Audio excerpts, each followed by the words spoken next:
Hello, y'all. Hello, hello. Testing. Can you guys hear me? Can you guys hear me as we get ready for our live stream today? Are you guys able to hear me? Look at the queen. Sounds like you can hear me because I can hear myself up there. So do me a favor and put a one in the chat. Um, I will talk to y'all about my day later. A little bit later. Um, Not right now. Because I want to get the live, just get the live. Go ahead and get it started. What time is it? Okay? Yeah, that's not too bad. At least it's earlier than what I've been going. So hopefully I can go earlier tomorrow. Cause y'all, this is the thing. Today is Friday, so that's like extra pressure because I gotta go through 2 days of nothing being open, like no offices being open, no nothing. You know what I mean? The weekend I've seen in this thing that I'm going through ever since everything's happened, the weekend seems to be the hardest part of everything. Is the going through the weekend, because you can't call and check on the application. You can't call and check, do this or do that. During the weekend, you just gotta make it through the weekend. So um, we'll talk more about me later. So look at the screen. If you guys look at the screen, right? Jenny, shout out to Jenny. Put Queen Jenny in the chat because Jenny is the notification queen of the day. And then we're going to put King Vince because we got a noted queen and a noted king. So we're going to put hashtag King Vince. And Vince, I hope that I didn't see what you had put in the comments until after I put what I put in the comments. So I hope that me coming in the comments and venting did not make what you said right before that null and void. Because after I started venting and I put it in the comments, I looked and to see what y'all said before I came in, and I was like, dang, he was just talking about that he's glad that I'm not letting what I'm going through get to me, or and that I'm keeping it professional. And I just came in here like, this is what's going on. So I didn't know you had put that, but I'm not gonna talk about it right now. We're gonna get right to it. Now, um, thank y'all for coming and thank y'all for having y'all notifications on. I need y'all to put ones in the chat though, so that everybody know that we're here. I need y'all to put ones in the chat so that YouTube sends this out. Hey, baby, man, sis, it is. See, I said I wasn't going to talk about this, but since we can wait, we can spend about a minute on it since we waiting on people to come in. It is rough, sis. It is very rough. I am very frustrated right now because I got $2 to my name and I haven't heard nothing back for my stamps, and I sent the document in. They wanted to see a copy of my lease and I sent it in. I found it and I sent it in to them. But I don't have, it says what, $98. I'm I'm $98 overdrawn in my cash out, which means that I have $2 that I could spend. You see what I'm saying? Because like say if somebody sent me $5 right now, I'll be able to spend whatever they sent, even though I'm overdrawn because I got that allowance where I can overdraw up to $100. So that's why I say 98 But I mean, that's why I say I only got $2 to my name. But really, it's even worse than that, you know. But that's neither here nor there. If you can donate, I really would need you too because I gotta make it through the weekend, and there's no pantries, no food pantries open on the weekend. And it's a shame that I even gotta say this, and I'm so mad that I gotta say this because I worked really hard. I worked really hard to get everything that I have right now. I worked really, really hard to get it. And I just know that God is not going to let the enemy take everything that I worked hard for away. I just know God would not do me like that because I know God loves me. And I know that He is in control of everything. And I know that sometimes the enemy will try to trick you into thinking that you're not gonna be okay. And it's a constant battle. And you have to know that even when you don't understand or see how it's gonna happen, you have to know that God is gonna do something. He gonna do something. He gonna do something. He gonna do something for you. Um, hopefully, see, this is the thing. I was trying to log into the unemployment thing, right? And when I first got there, it said that my account was locked because somebody was trying to log into my account. So I don't know why they said that. But then when I looked at the address that they got on there, the address was my grandma address. And I had told the lady when I first went down there and applied, I told the lady that that is not my address no more, and to put my new address.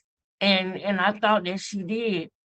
But I hope to God that my card didn't go to that address because if a family member that don't like me gets that card, I ain't gonna get it. I'm not gonna get it. I done lost my ID before and I never got my ID back for 2, 3 years, and then come to find out, somebody had it just to be nasty to me. Sometimes people play games with that. So I really didn't want it to go there. And hopefully my grandma called me back because I'm praying that if it did, that my grandma got it and that she can give it to me because that is my hope right now, when it comes to paying my rent, because it's at the end of the month, so like something gotta give. And then I couldn't even get into the portal today. When I was trying to get into the portal for my unemployment, just check the status to see what's going on. I couldn't even get into the portal. I had to do ID me, and then it sent me right back to. So I'm gonna have to go down there. But I can't go down there today. I don't have no gas to go down there today. And when I tried to go and donate my plasma, at first it was 37 and it was 1 point below what it should be for me to donate. So then when I came back, I'm thinking that that it's going to be higher. And guess what? It's lower. It's at 29 or 28. And if you know anything about hemoglobin and iron levels, that is very low. And that's probably why I was so tired yesterday. But I'm taking my iron vitamins. But yeah, what else is going on? Okay, yeah, and then with my food stamps, I got to run around on that, and after I sent the document in, I didn't have a caseworker no more. So I'm like, they probably didn't want to wait. So let me go ahead and fill out another application. So I did another application yesterday, and I looked on there to go check on it to see if I could call somebody or check on it or whatever, but I can't. They haven't processed it. So they probably I was hoping that they would call me today, you know, so that I could do an interview or something so that I can at least have food stamps right now. But I don't even have that. And I'm very frustrated about this. This is very frustrating to me. But with everything that I have going on, I told y'all that I'm not going to I told y'all that I'm not going to be shy about telling y'all what's really going on. I'm not because I don't know, maybe somebody out there might know something that I don't know that can help me. I don't know. I literally feel like I want to start a GoFundMe, but I'm like, would that even help? Would people even do that? Like, would people even donate to a GoFundMe? Like, I don't know, and I don't know. I don't know. All I can do is try. That's all I can do. So, with that being said, we're gonna keep. I did. I called and I'm not getting no answer. So I text her and was like, please just call me ASAP. So I'm waiting on her to call me back because I'm not getting no answer. But I know how it is getting stuff and waiting on stuff in the mail. And one time it was something that I knew came in the mail there. I knew it was there. And I was getting a runaround with it being said that it wasn't there. So I'm hoping that they didn't send it there because I'm gonna have to get a whole new one if they did. And I don't want to have to wait for a whole new one. Anyway, with that being said, right, it's gonna be a long weekend for me, but I want it to be a long, happy weekend. Okay. When I mean long weekend, it's because at least you like between the hours of 9 to 5, Monday through Friday, you can call, you can, do things to kind of keep your mind off of what's going on. You can do things that will give you hope. But during the weekend, you just gotta wait. And you just gotta wait for the next day. And you just and not to mention, if you don't want to be doing that, and then you can't even get you no food or nothing like that. So I might be live like all day on Saturday, baby. I might be live all day on Sunday, baby. However, what I can do, what I can do is show y'all the greatness of this lady right here, Hannah Gabriels, and I can show y'all how I don't believe that the judges scored this fight correctly. I have questions every time I see this fight with Clarissa and Hannah Gabriels. I have questions, okay? I have questions. And then when Jenny came in here and said something so on point, sis, Jenny said, I think you are onto something with Clarissa and the Olympics. Boxing Ego just did a show about her, and I saw it. I watched it. Yeah, I did. I watched it. Yup. So I feel you on that. I watched it. But Boxing Ego did a show about her name being spelled differently. I think she changed it with the second Olympics application. That's the thing. You are on to something. Jenny, are you here? We done cracked the code. We knew it was something, didn't we? That's what it is. They lied about her birthday for the Olympics. Now, isn't that something? We starting off just clocking. That is the only explanation for her to have a name that is not the same name. That's the only explanation. That's the only explanation. I'm gonna bust it down more for y'all in a second. I'm about to walk this off and wipe this off, and then I'm gonna bust it down for y'all. I'm gonna bust it down for y'all. Okay? But y'all give me a minute. Let me go compartmentalize right now. Let me go compartmentalize my feelings right now. And if you can donate, this will be a good time to do it. Cause your girl needs you. Your girl needs you. Your girl gotta make it to the weekend. She gotta eat, and all of that stuff. Lord, my son gonna tell me what I'm gonna do when my son say, Mom, I'm hungry. What I'm gonna do? What I'm gonna do? What I'm gonna do, Lord? What I'm gonna do? For real. But let me go and check these emotions at the door. All right. I'll be right back. I'll be right back. Stay right there. I'm coming right back. Let me go get white. Let me go. Hold up. Let me go. Let me go wipe my tears up, girl. Let me wipe my tears, girl.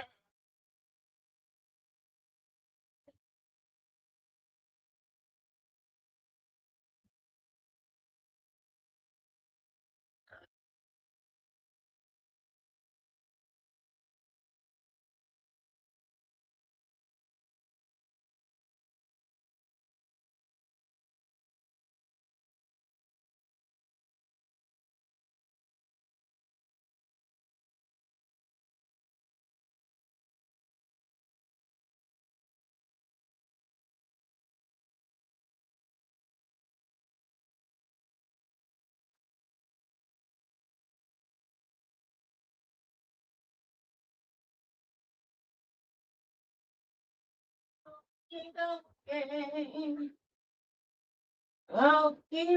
Okay. I'm back, y'all. All right. Now, all right. All right. Hopefully, don't nobody else ask me how I'm doing. Hopefully, don't nobody else asking me that, cause if you ask me, I'm gonna tell you. I love y'all, man. I love y'all. I love y'all. Thank you for coming in with the ones in the chat, baby. Thank you. Thank you. Thank you. Thank you. Thank you. All right. Happy, my sis. That's right. Your sister's alive, baby. Your sister's live, baby. Come on through. See, last night, y'all know we was going in last night. You know we was going in last night, girl. Girl, girl, we was going in last night or what?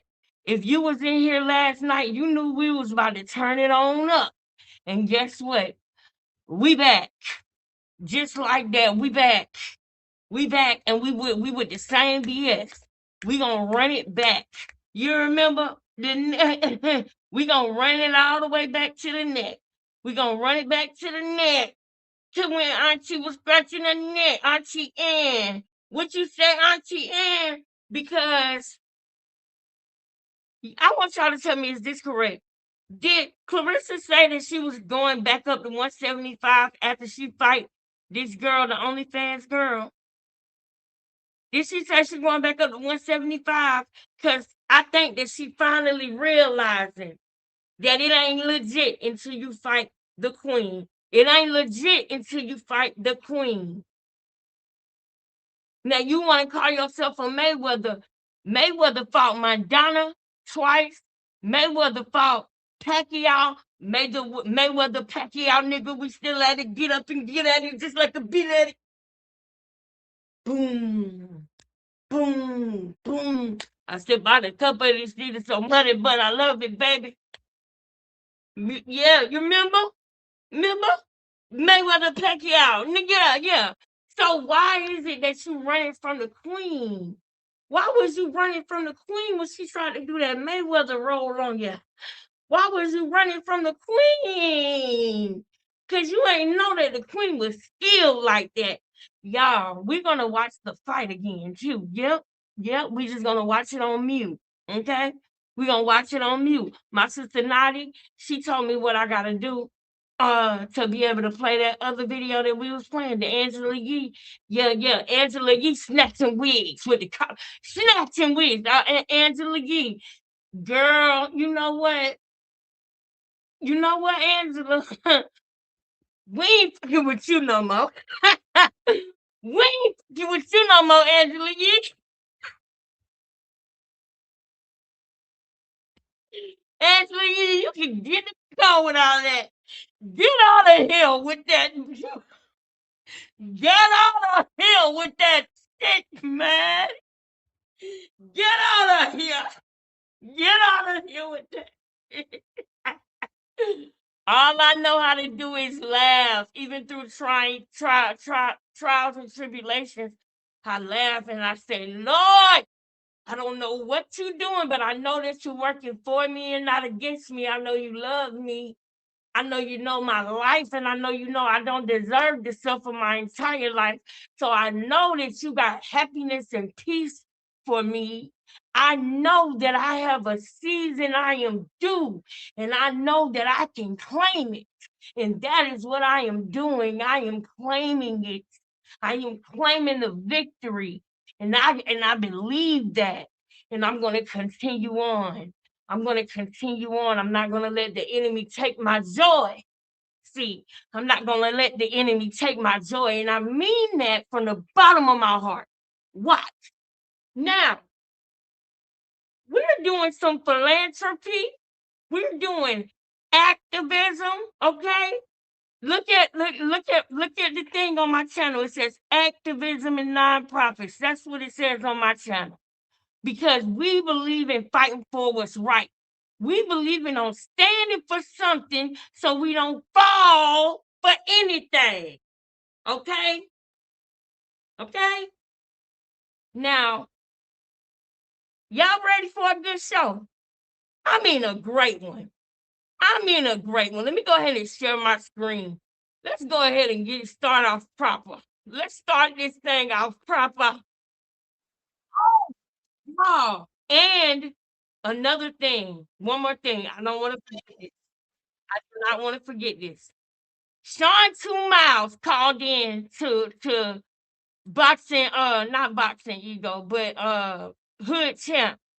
Sean Two Miles called in the hood champion boxing. I just want y'all to remember that. Okay?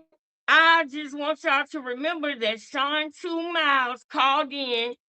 But the important thing that you need to know is the reason why he called into Hood Champion Boxing is because the women that were on that channel that were speaking before he called in, they were saying things to Clarissa to wake her up about Papoose. That's what was being said. The reason why he called in is because they were dropping knowledge and gems on Clarissa, and he didn't even want a possibility of her picking him up or waking up. That's why he said, "Oh, why y'all talking about Papoose? You know he got a daughter." Like, what? It was the most stupidest, lamest thing that he could say.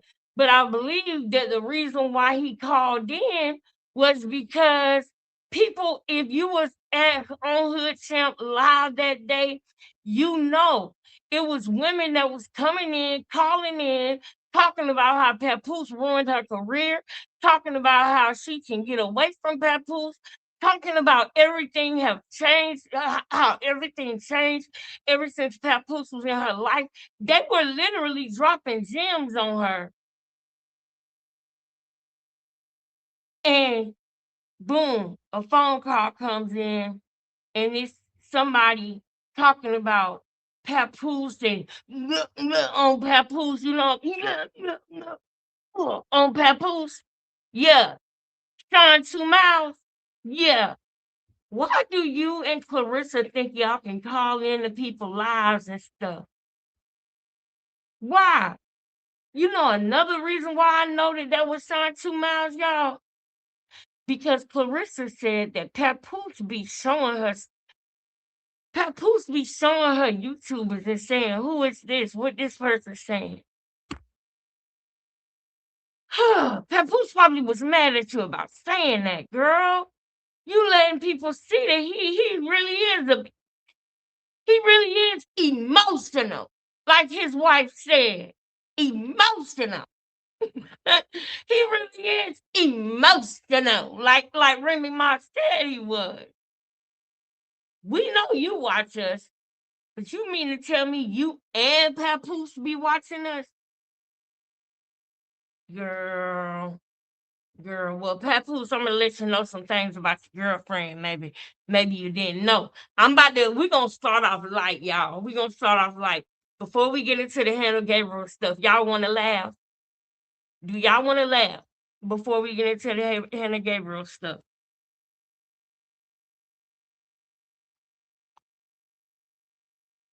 Let's talk about her starting five.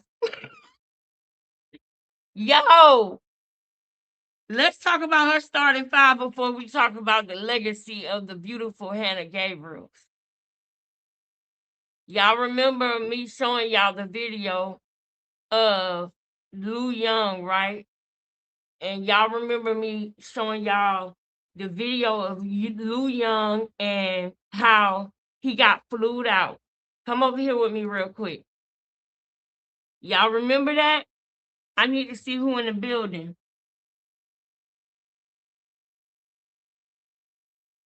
Yep, Clarissa. Yep, that is correct. Fight Night 5, that is correct. And I believe, and we're gonna get into that a little bit later, and y'all don't let me forget, because remember her story about the Olympic. Listen, let me do this, cause we're gonna go ahead and get into it now. But while I go look for it, can y'all watch this with me real quick? I want y'all to see this. Now remember this part. Don't forget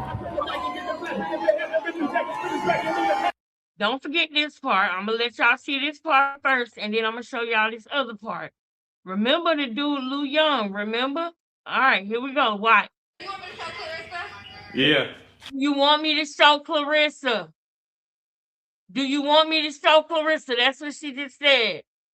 Hey, tell Clarissa this how I'm walking out with her. Tell Clarissa this how I'm walking out with her. Look at this one. What the fuck?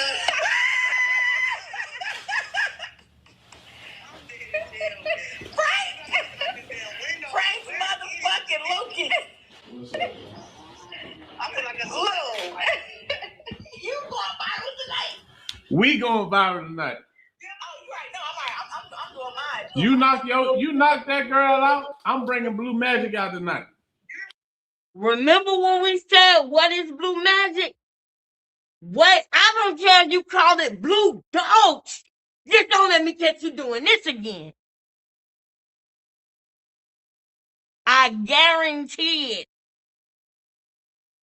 The chairman of General Mills, blue magic, blue dogs, whatever you call it. I don't care if you call it blue dogs. Don't let me catch you doing this again. Don't let me catch you doing this again, Clarissa. You gonna jump the ring, Lou? I'm going. Look, I'm walking out. I'm walking out with you just like this. Yeah. Chill out, Lou. Chill out, Lou. Why you gotta chill out? Is Papoose in the room with you? No. You know how I know Papoose ain't in the room with you? You know how I know?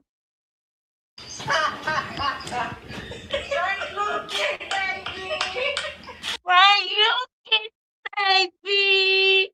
Now, didn't Papoose say yesterday that she was the best thing that ever happened to him? We're gonna be going a lot of places in this live today, okay? If you are enjoying the live, if you do enjoy the live, send your sister a donation. I need it. I need y'all. Send me a donation now. I'm about to give y'all all I got. I'm going to put it on the floor tonight. You might get 4, 5, 6 hours up out of me tonight. I'm going to put it on the floor tonight. But I need y'all. I need y'all help. I need y'all to put the likes, the ones in the chat. I need y'all to be subbing the fuck up tonight, man. sub up. Y'all want to drop the link in this thing? What we doing? What we doing? Because at the end of the day, when all else fails, I still got my job at YouTube.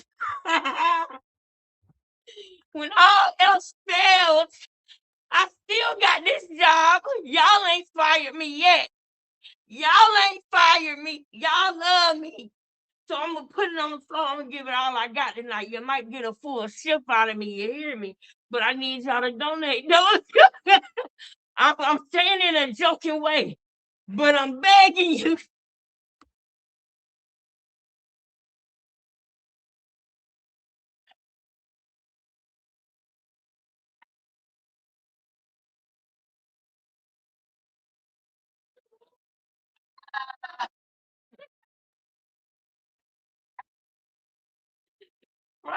What is wrong with me? Y'all better get in the motherfucker. Oh my God. Y'all ain't ready for me today, man. Y'all playing, man. Y'all playing, man. I'm not playing today. I'm going to put it on the floor today. I can't stand y'all. Get out. I'm only ready to see what it is. Okay, girl, why should you? All right. Yeah, okay, let me find out where, let me see where your car is. All right. All right, baby. Okay. All right, baby. That's what she just said. All right, baby.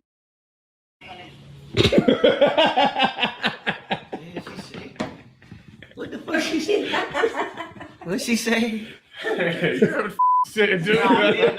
Heard what the she said, June? Going on, man. You know what I'm saying? Shit, nigga, they doing shit different, dude. We said, huh? Somebody said something. Somebody said, You heard it, nigga. Come on, man. So boom, he got flued out. They sending him a car and everything. You feel me? This why she thinks she a nigga. But see, y'all probably thought that was the end of this story. Didn't you? Yeah, you did. Now, we know she said, all right, baby. That was her being more aggressive with her shot. Because this is what she do. She send the tickets to the fight, the VIP tickets, right? She send the car, get booked in a hotel room and everything. She doing just like 50 Cent did her when he flew her out. Remember when 50 Cent flew her out? No. She didn't get flued out. No, he flew her out to do a show. 50 Cent didn't want none of that. He didn't want none of that. He don't like Adrian Broner like that. But he did want her to come out and do this little the event that he was doing, you know what I'm saying, in Texas, right? So tell me why I saw the beginning of this story. Now this is the tickets to the fight. But before that, it was this. This interview. You're ready. You're next. Come on, you got it. Let's go. Let's go. I know that's so bad. Oh my God. Oh my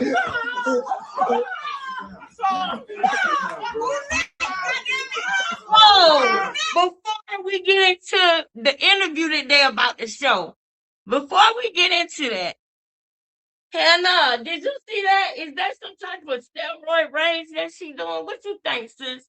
I mean, we wondering because you accused our sister of doing something she wasn't supposed to be doing, and that wasn't the case. And we know that you are a projector. You be projecting. Are you projecting about the PEDs too? Are you projecting about the steroid snackaholic? You snackaholic, you snackaholic, Big Mac a snackademic, snackaholic head ass girl. Who knows? Who knows? God damn it. What kind of crap is that? What is that? How is that okay? Y'all. No, how is that okay? One more time for the one time. Wait a minute. Get him down low. You ready? You next? Come on, you got it. Let's go. Let's go. I know that's bad. Oh my God. Oh my God.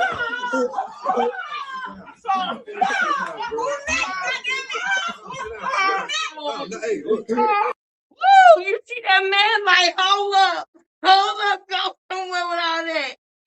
Y'all, I'm finna get off of here. I'm finna get off of here if y'all don't get in the chat right now. Stop acting bougie. Go to your fake page if you have to. But I want to talk to you. Get in here. Ain't nobody watching but Win Records. What's going on? Get in the motherfucking chat. No, at least put a one in the chat so I know you're with me. Don't leave me hanging like this, cause y'all gonna make me feel like ain't nobody in the chat but Win Records, and they can't comment or say nothing. Y'all making me feel like ain't nothing but my ops watching right now, cause they can't tell me. They can't come in the chat. Is that what it is? Is it just cause it's everybody watching that don't want me to know they watching? Where my people at? Where becoming family at? What the fuck is going on? Who next? Goddamn! Who next? Lord, who next? Calm down. You see that man putting his hand up? He said, "Calm down. Sit down." Hey, look, sit down. Sit down. You niggas gonna- Hey, look, man, sit down. Sit down. What you doing? Sit down. Sit down. He begging her to sit down. Sit down. Sit down, please. Somebody sit this motherfucking girl down.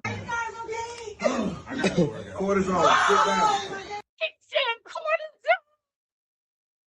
He said cortisone. Sit down. Who the fuck is cortisone? Who is cortisone?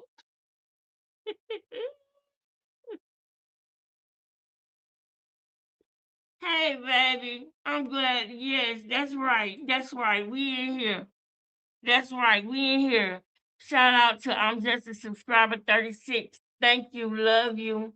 Shout out to Fight Night 5. Love you. Shout out to I'm just oh yeah. Thank you, baby. Thank you, baby. Thank you. Thank you, baby. You send me a cash app? Hold up. Oh my God. Please.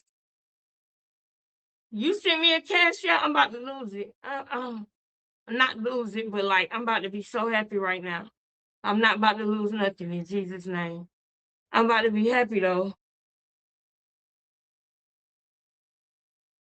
Sis, thank you so much. You bought my dinner for the night, girl. You got my dinner for the night, girl. I'm gonna give it all I got for you, sis. I'm gonna give it all I got for you. I don't see it though. Hold on. I'm gonna give it all I got for you, girl. Girl, thank you, girl. Thank you. It's for gas. Okay, bet. All right. But literally, I'm gonna have to spend some of that on food tonight, girl. Cause girl, it's like that. But thank you so much. Thank you, bro. Y'all join in with sis, man, for real. I paid 118 on my car. You know, the insurance is just y'all ain't heard me say nothing about insurance, have you? Because that's the last thing on the totem pole. I'm just gonna have to drive careful. I promise you, cause that I can't wait to be able to put it back on there. But right now, I gotta do what I gotta do, man. And I paid 118 on my car, so that means that I owe $81 or $79. It's something like that. It's a little bit under 100. And I really need to pay that, but and more importantly than anything, I don't know if they'll try to come and get my car on Monday or not, or if they'll wait till that Friday. But I'm gonna try to get that paid as soon as I can. But the most important thing right now for me is food and gas so that I can get downtown on Monday to go to the Department of Labor because I don't know why somebody was trying to get into my account or whatever, but I need to be able to get into my account so that I can put in the stuff I need to show them the jobs that I applied for so that I could get my unemployment. My prayer to God is that I get my unemployment and that they go weeks back and I get a lump sum so that I can pay my rent because my grandma already let me know she is not helping me with nothing.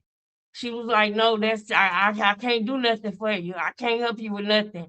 And so, with that being said, there's nobody else that I can go to that asking for $1,030 to pay my rent. Nobody else would do it for me. So, yeah.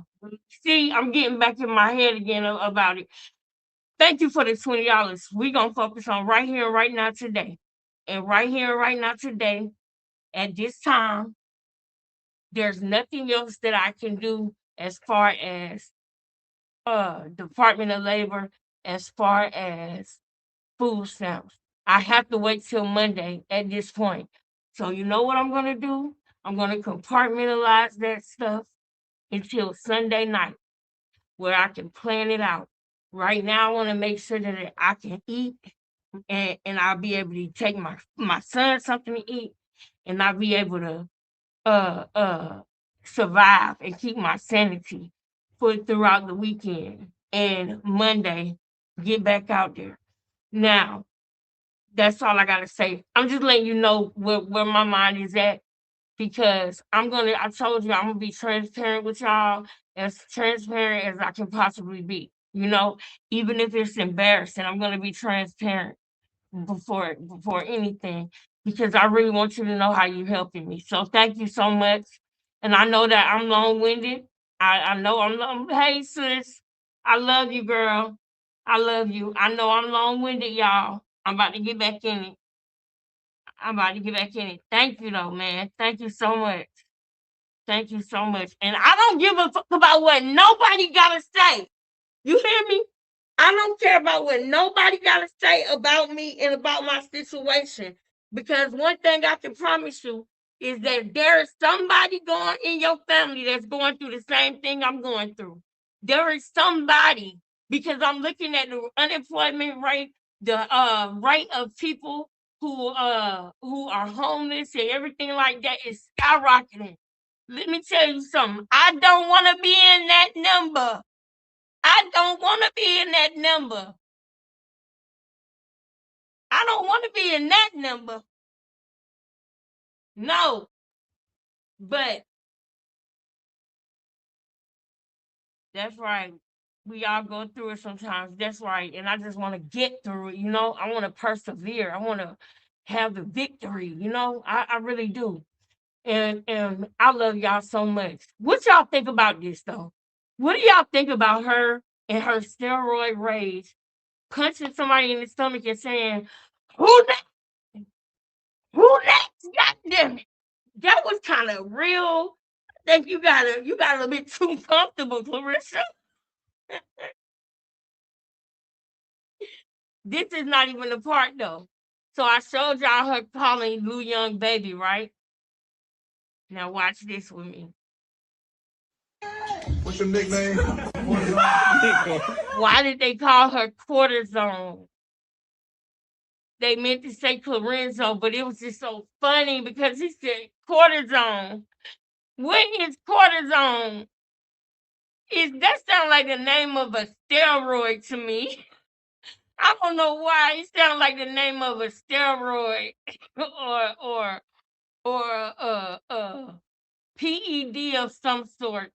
Cortisone. What? Lorenzo?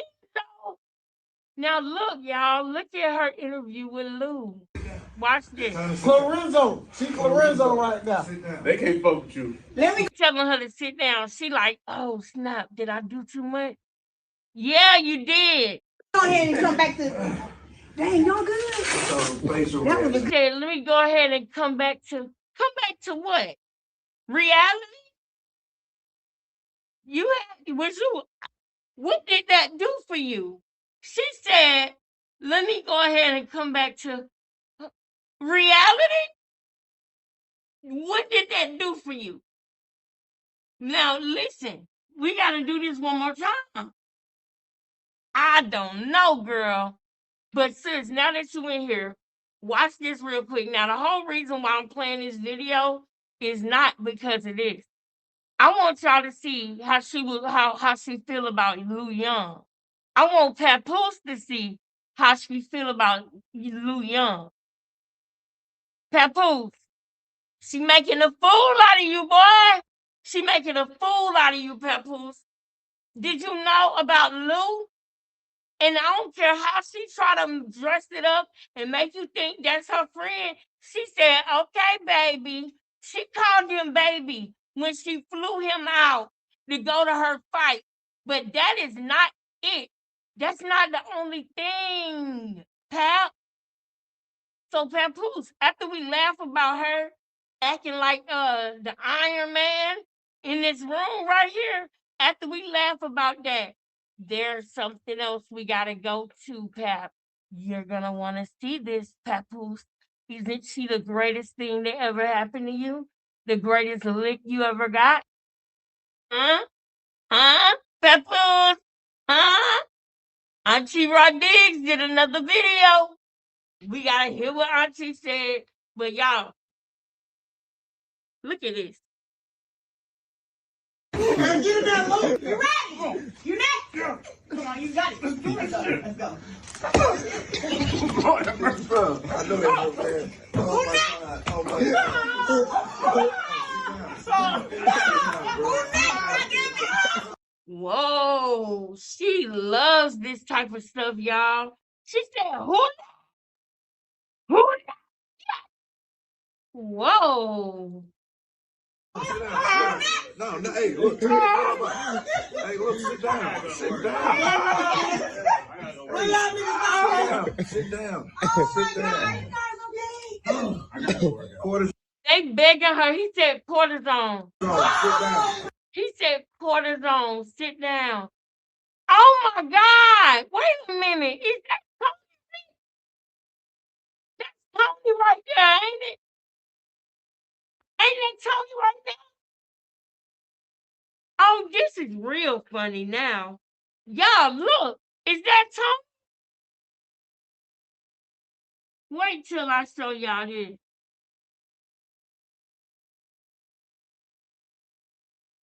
It's really funny he chose that. Papoose did an interview with Dancer Project.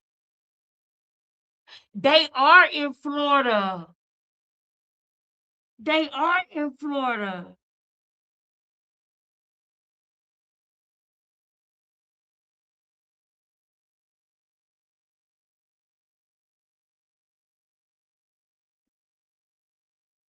Girl, you're not gonna be able to make this man hold her accountable, especially not for cheating. I know that. Girl, I know. I know that. He don't even care. If you ask me, I don't even think that he cares if she's cheating. I don't think he cares. I really don't. I think that all he care about is what he did, which was got her to sign with Win Records. I think that she in some type of deal she gonna be begging to get out of later. I really do believe that. If she's not already trying to do it. That's Tony right there, y'all. Now that's funny to me that that's Tony because of the reason why I'm showing y'all this video. So let me stop playing and let's go ahead and get in it. What's your nickname? Clarizzo. Man, still begging her to sit down. She Clarizzo right now. They can't fuck with you. Let me go ahead and come back to. Dang, y'all good? Facial That was a reaction, good. boy. That was a good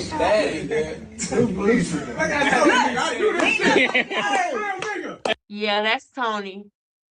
Hey, salute, man. Salute to y'all, man. Y'all some tough dudes, man. Cause Tony ain't do that. That's good. That's good. Y'all some tough dudes, cause Tony don't even do that. Damn, Tony right there in front of y'all. Why are you talking about your man in front of other niggas? Do you realize you just said that they're tougher than your man? No, ladies, I would never. No man, the last relationship I was in, right? We gonna use that for example. Wait, ain't no nigga in the world tougher than my nigga. What? Ain't nobody tougher than my nigga. What? Excuse me for the vulgar language. We being ghetto today. We being ghetto. That's what we doing on purpose. We being ghetto. We being ourselves on purpose today. I get used to it. If you don't like it, you gotta go to Sarah's channel then. Go see what Sarah talking about. We gonna be ghetto. We gonna be ghetto today over here. Yeah. Ain't nobody stronger than my man. Why would I do that? Why would I say, oh yeah, my man won't even do that? Hell no, that's my protector. Why would I tell a bunch of other niggas? He ain't that strong. Why would I do that? Ain't nobody stronger and tougher than mine. You get what I'm saying? In my last relationship, no. Nigga, you better be scared of mine. You better be scared of him. Cause he'll get you. That's how you, like, I ain't never seen nothing like this. Like, what woman gonna tell other men, oh man, Tony can't even do that. And Tony sitting right there in the room. They all looking around. You in a room full of dudes. Like, this is, man, I'm glad y'all wasn't in Miami. Cause you can't say nothing like that in Miami, girl. I'm glad you went in Jacksonville. Talk about Tony can't even do that. Oh, he can't. I'm glad y'all went in Jacksonville. I'm glad y'all went in Dade County, man.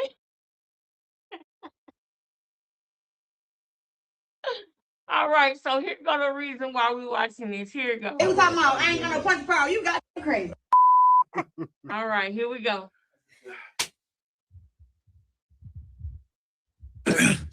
Y'all pay attention to the energy. Get on in here. It's time to start clocking. 2, ready? Check. 2, check. Ready? I want y'all to pay attention. This is just the beginning, okay? We are going to get into a conversation about our girl Hannah. We're going to talk about so much stuff today, y'all. We're going to talk about so much stuff. Like I said, I'm going to give y'all all I got, okay? I'm going to give y'all all I got. Y'all can help me out and donate, like, comment, share, subscribe.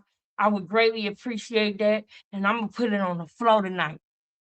You hear me? You hear me already saying tonight, and ain't nothing but 3 o'clock. That's because we're going to go into tonight. We're going in.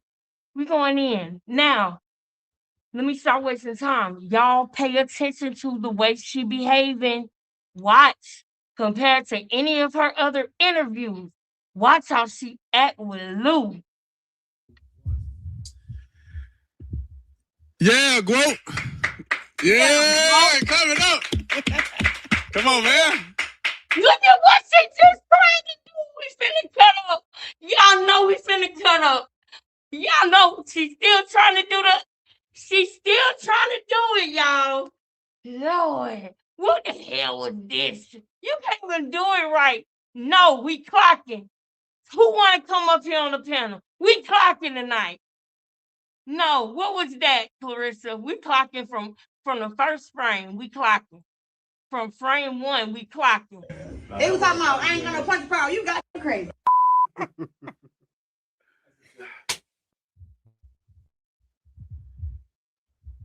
Check. 2, ready? Check. 2, check. Ready? You gotta look. Yeah, Gwo. Yeah, coming up. Come on, man. What?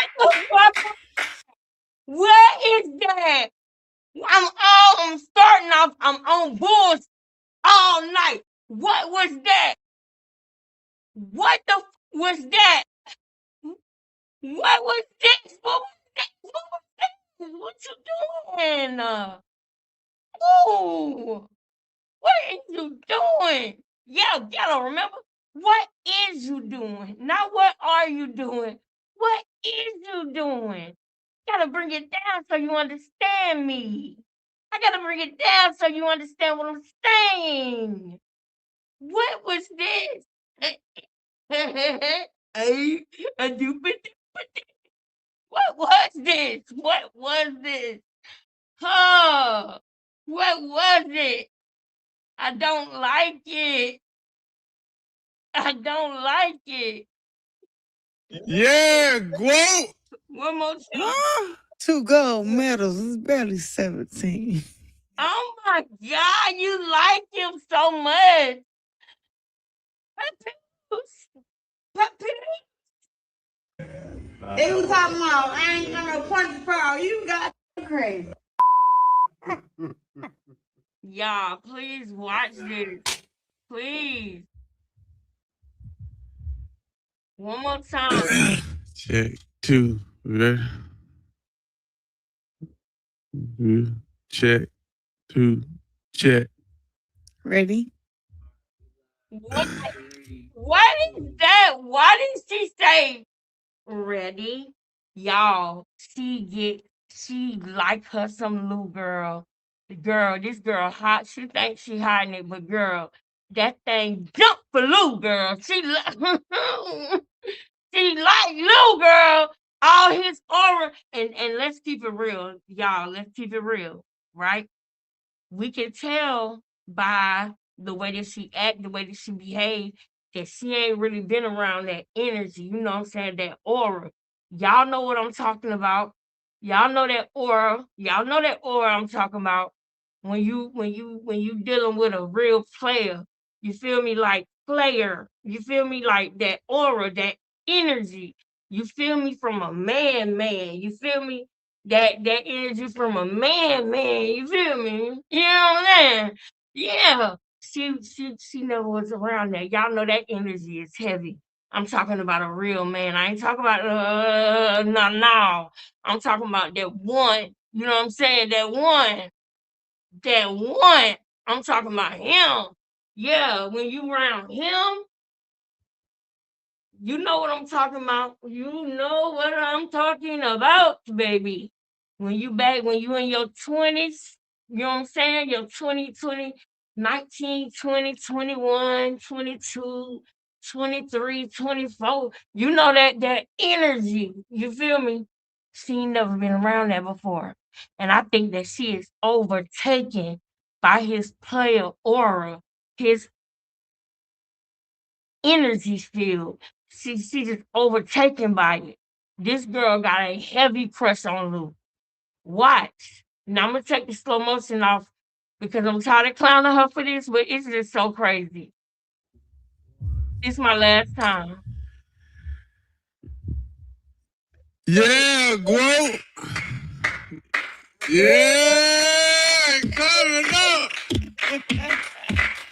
Look, y'all, she's finna do something so goofy and stupid. Come on, man. What was that? Do you know what that was? She wanna be like Young Miami and the sexy girls. She wanna be like that. So y'all gonna see. And girl, I didn't even watch this whole thing. When I seen the beginning of it, I said, "Oh, I'm going live. We gotta talk about this too." And this was about 2 or 3 days ago when I seen it. So we're gonna go ahead and do it now while we got time to do it before we get into the deeper content. We're gonna start off here and we're gonna end up there. We're gonna go through it all. We're gonna go through everything. And if you think I missed something, put it in the chat. Say, sis, did you see this? Oh, did you see this? Oh, did you see? We doing it like that today. We in the newsroom. We live in the newsroom. Put a 1 in the chat. I'm gonna give y'all all I got today. I'm gonna put it on the motherfucking floor today for you. I'm gonna put it on the floor for you.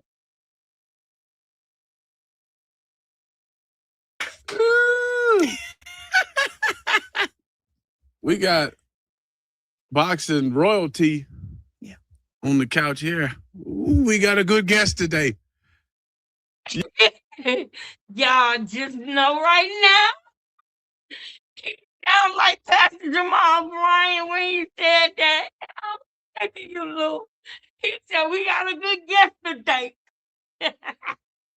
If y'all know Pastor Jamal Bryant, that's who I feel like he was just being right now. Oh Lord, I'm finna be laughing all day. Yeah, GWOT. Huh? 2 gold medals. It's barely 17. Yeah. Come on, man. Barely 17. Jenny, remember that, Jenny, because we're gonna be clocking her later. Jenny, we gonna clock her later on what you said. So don't think I forgot what you said. We gonna get on that about them 2 gold medals at barely 17. Why you snitching? Why you snitching on Evander Holyfield? He said, well, why don't you fill out the application again? Just put a different name. Instead of using 1 S, put 2 S's in there so they won't flag you for saying that you lied about your age. We're going to get on that later, Jenny. If you feel like I'm forgetting, just pop in the chat and remind me. Because we're going to talk about them gold medals that she got with the wrong name on it. I would not, let me tell y'all, I would absolutely not. Simone Biles, her gold medal got her real name on there, every letter. I would not want to get an Olympic gold medal that don't say my fucking name. Your Olympic gold medal does not say your name. It doesn't. You're going to have to now, you're probably going to be looking through it after I do this live or after you see this live, because you're probably in here right now because you're scared Pap gonna see this about you flirting with all these niggas. We're gonna talk about your starting 5.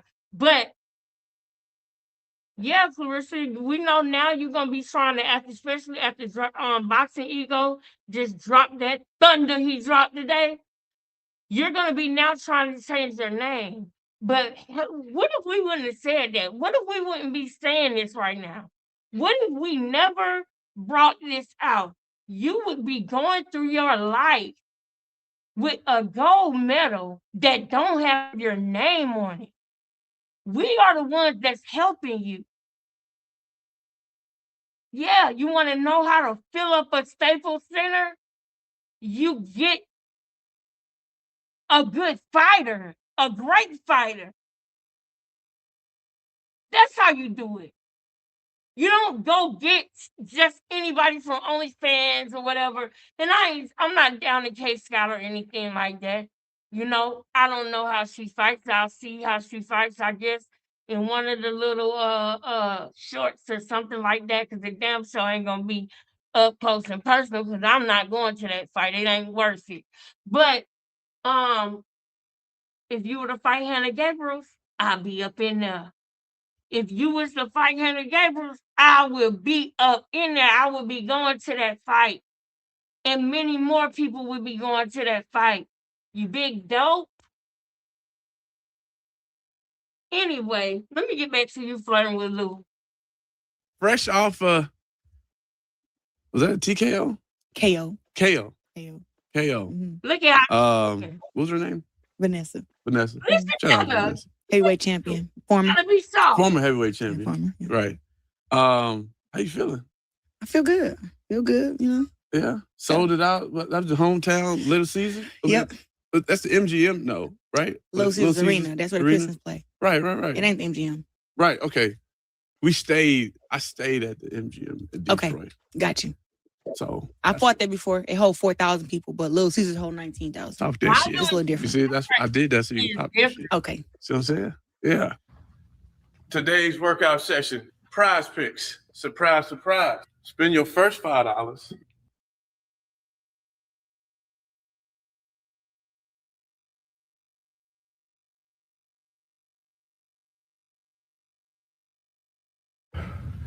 How you feel? I feel good. I'm happy to be here. Canelo versus Berlanga this week. Happy to see it.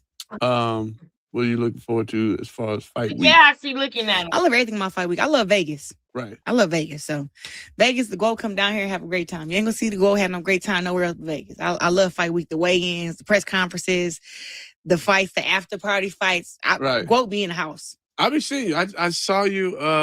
What was you? I seen you after you won. You was at 50s. Oh yeah, I went to Shreveport. Cut up. Yeah, I said. I was on stage with 50. He rapping and everything. I'm up there with the bell going crazy. I seen you. He started performing. I was right there. Like he did a whole video shoot. That's what I'm saying. I'm like, damn. What 50. song did he perform? He did Gangsta. What up, blood? Oh. What up, blood? What up? What What up, gangsta? He went crazy. I'm like, I got the 50 Cent vest right now. You don't play that. You see, you got that bounce like him. That's what he do, You yeah. don't play around. Clarissa, y'all. Trying to be cute. That's hard though. No, it was. It looked like it was a good ass time. It was. And 50 let it go. That's dope. Cause we had Don't keep saying the quote. we had Bubba Dub. Yep, he was there. He was on the show the last time I was in Vegas. Me too. Okay. And that's when he told me that. Me too. I do too. But you know what? I got a feeling that we're in for a horrible surprise. I feel like we are in for an awful surprise. I feel like now that he done said, yeah, whoa, now she finna be saying, go all interview. I hope that she changed it up. I stopped watching this after the first maybe minute because I said, I gotta show this to my sisters and brothers over at Becoming Family. I gotta go down to Becoming Family and show the people because I don't want to watch this by myself. She acting like a totally different person, but it's because she really liked this man. That's why she sent them tickets. So when people say who shot they shot first, it really was Clarissa. She really did send him tickets to a fight. But I got a feeling she sent him tickets to a fight that was before 2024 or something like that. I believe they were talking before July 6, 2024. I think it was before that. I really do. And Clarissa and Papoose, y'all know. But Papoose, did you know about this? He was gonna be there. Okay. So I saw he did his thing too. So, I did his podcast too. Oh yeah? Yeah. Oh yeah. In Shreveport. Oh, that's hard. Mhm. So basically the GOAT, you on tour right now. Oh, this is the GOAT tour. This is like the GOAT / Beyonce tour. I'm Right. Beyonce right now. Oh my God, girl. All right. I mean, you the Beyonce of boxing. What? That's what I've been saying for years. You know what I'm saying? I'm glad you said it. I don't gotta say it no more. No, I mean, I'm listen, I'm gonna let the record show the record shows, I'm gonna let it be known. You like what's a you know what I'm saying? Who else is doing what you're doing What? on this type of level It's not even possible. and consistency? It's not possible what I'm doing. Right. Like, I'm 29, right? I got a biopic coming out about my life Christmas. I ain't even 30. Talk about the biopic. Yeah. In the fire. The fire inside. The fire inside. Oh, Yep. You know how we- everybody get the name wrong. Everybody get the name wrong, y'all.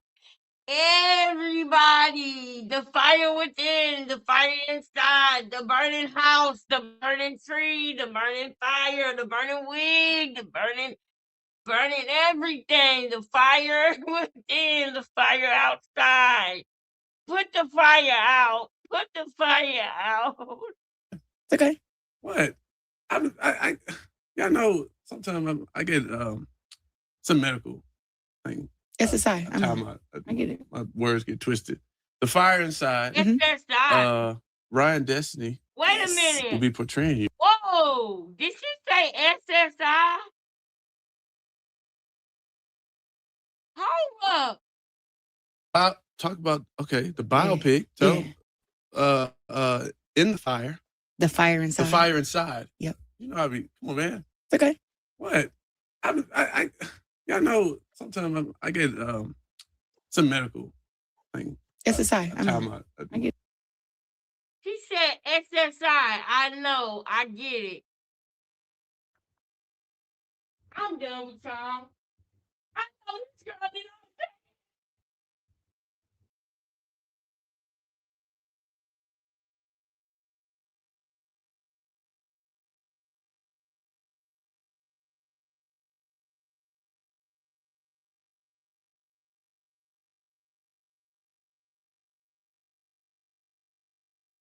Larissa, did you just tell this man that you get SSI? I know damn well. I know damn well. I know damn well you did not tell this man that you get SSI. Y'all, am I tripping? Y'all better tell me too. Y'all better tell me if I'm tripping. Did she say SSI? I know, I get it. What? Y'all, he tripped up on his words, right? No, because she was dead serious. She was dead serious. This man tripped up on his words, right? He's a comedian. So he joking about it, was like, yeah, you know, sometimes I get, you just didn't know the name of the damn movie. But she don't understand what the circles that's being ran literally right in front of her.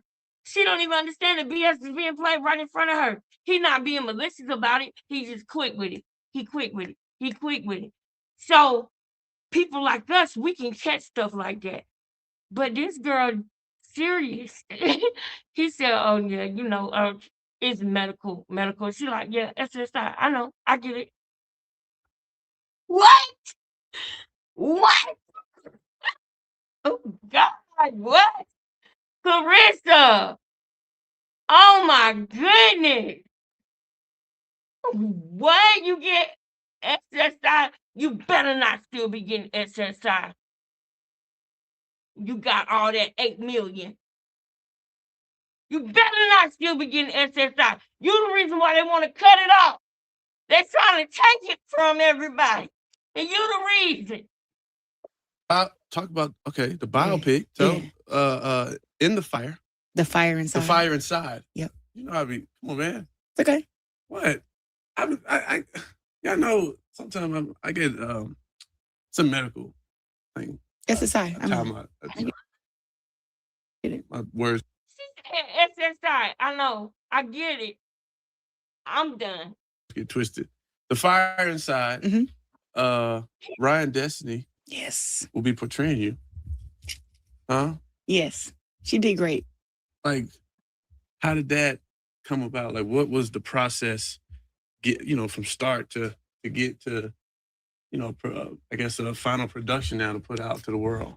Well, I have a great story on how I came up. I had a tough upbringing, but boxing saved my life, and believer in God, family, and I had a whole documentary about my. Did she say a heart came up? We're gonna bust down everything. I'm sorry. Wait, what? Talk about the biopic. In the fire. The fire inside. The fire inside. Yep. You know, come on, man. It's okay. What? Y'all know sometimes I get some medical thing. SSI. I get it. My words get twisted. The fire inside. SSI. I know. I get it. Done. Side. Ryan Destiny. Yes. Will be portraying you. Huh? What the fuck? What's that?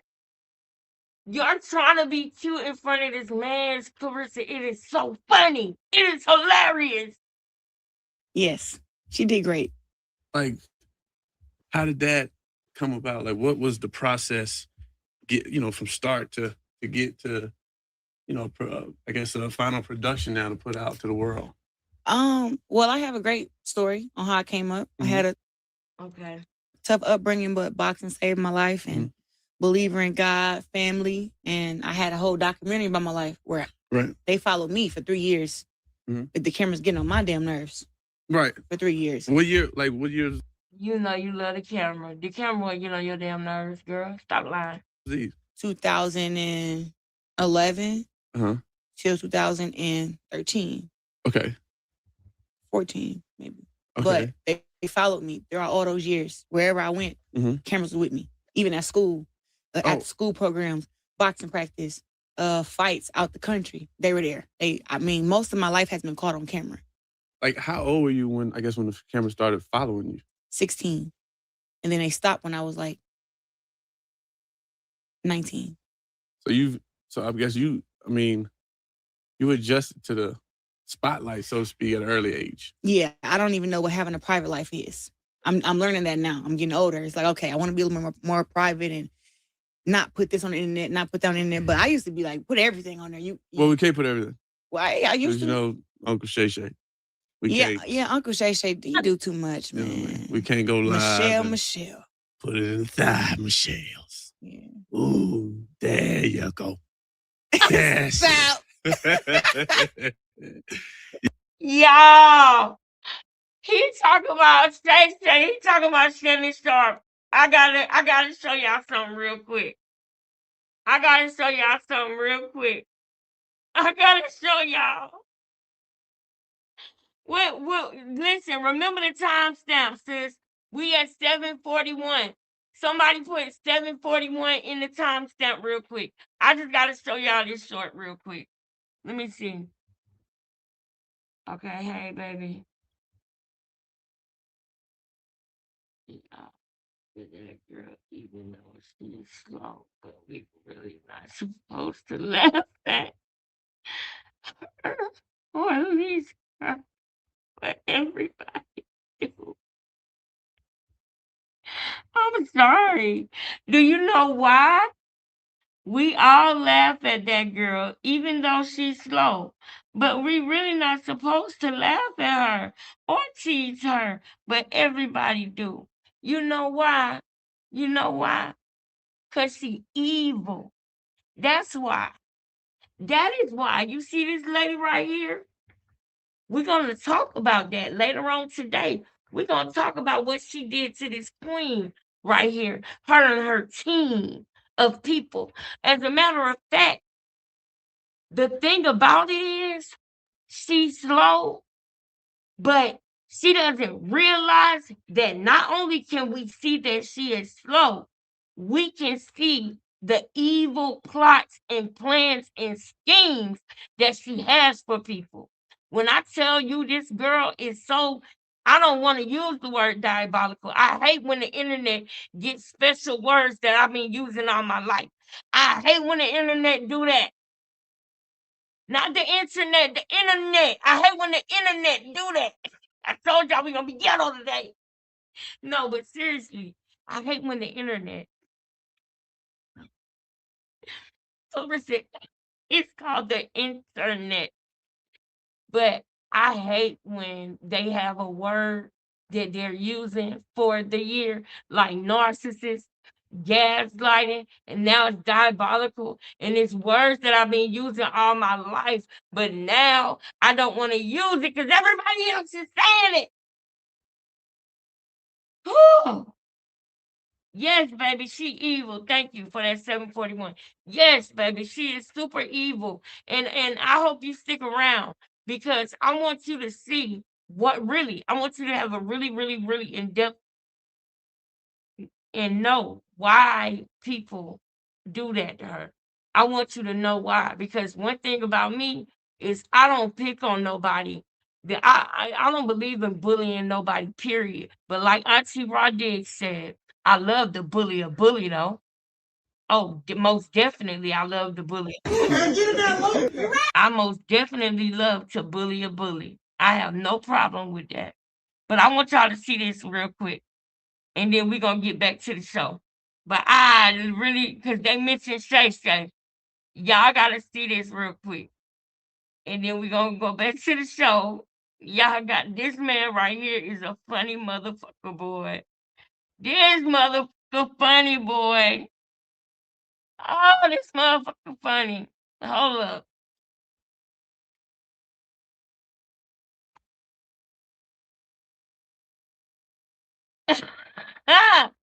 Watch this, y'all. Please.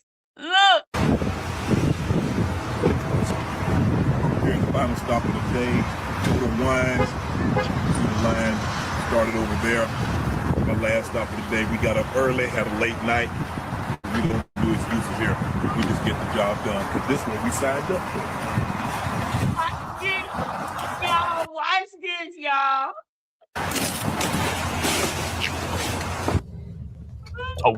Keep going. Keep going. Oh, AT, yeah, keep it rolling. I'm gonna do it. Right here. Hold, stop. I'm gonna do an outro and the intro. You ready? Be careful. Yeah, you're good, man.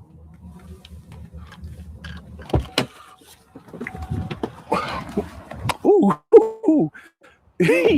I'm gonna boo the hip hops. You know how we do. Back in Happy Tuesdays, Happy Tasting Tuesdays. As you know, it's your host with the most. You know, it's Big Shay, not the little ones. But you know how we do. It's a beautiful, blessed morning. We are blessed. We woke up, so we had nothing to be stressed about. We had Total Wines and Moors. Had to drop off a little virtuosos, some of our reports that we are doing. Today's we have some fan love. We just dropping in, putting some blessings in your hearts. Also, you see the drip, green on green, the neon, the Ninja Turtle, orange. Can't forget about the bag. Got a little off-whites. Shout out to my go-getters out there. Shout out to my playmakers out there. We always gonna put on for the naysayers and the haters out there. Those who can't do talk, those who talk will do. So we walk when we're talking and we bossing up every days. You know, late nights, early mornings. Well, we don't complain. We just don't make excuses. And you already know we're gonna do something before do something. New heights, new stratospheres, new atmospheres. You know what it is. Big deuces, big drip. You see it. You know, that's just what we do. That's just what we do.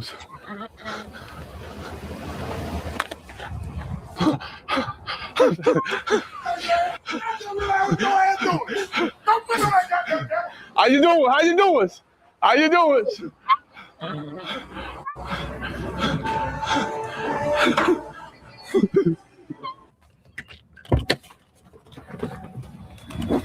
Ooh. Oh, God. Oh, my.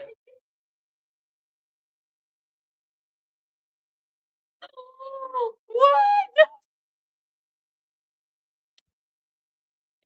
All right, we going back to the content. We going back to the content, y'all. I had to do it.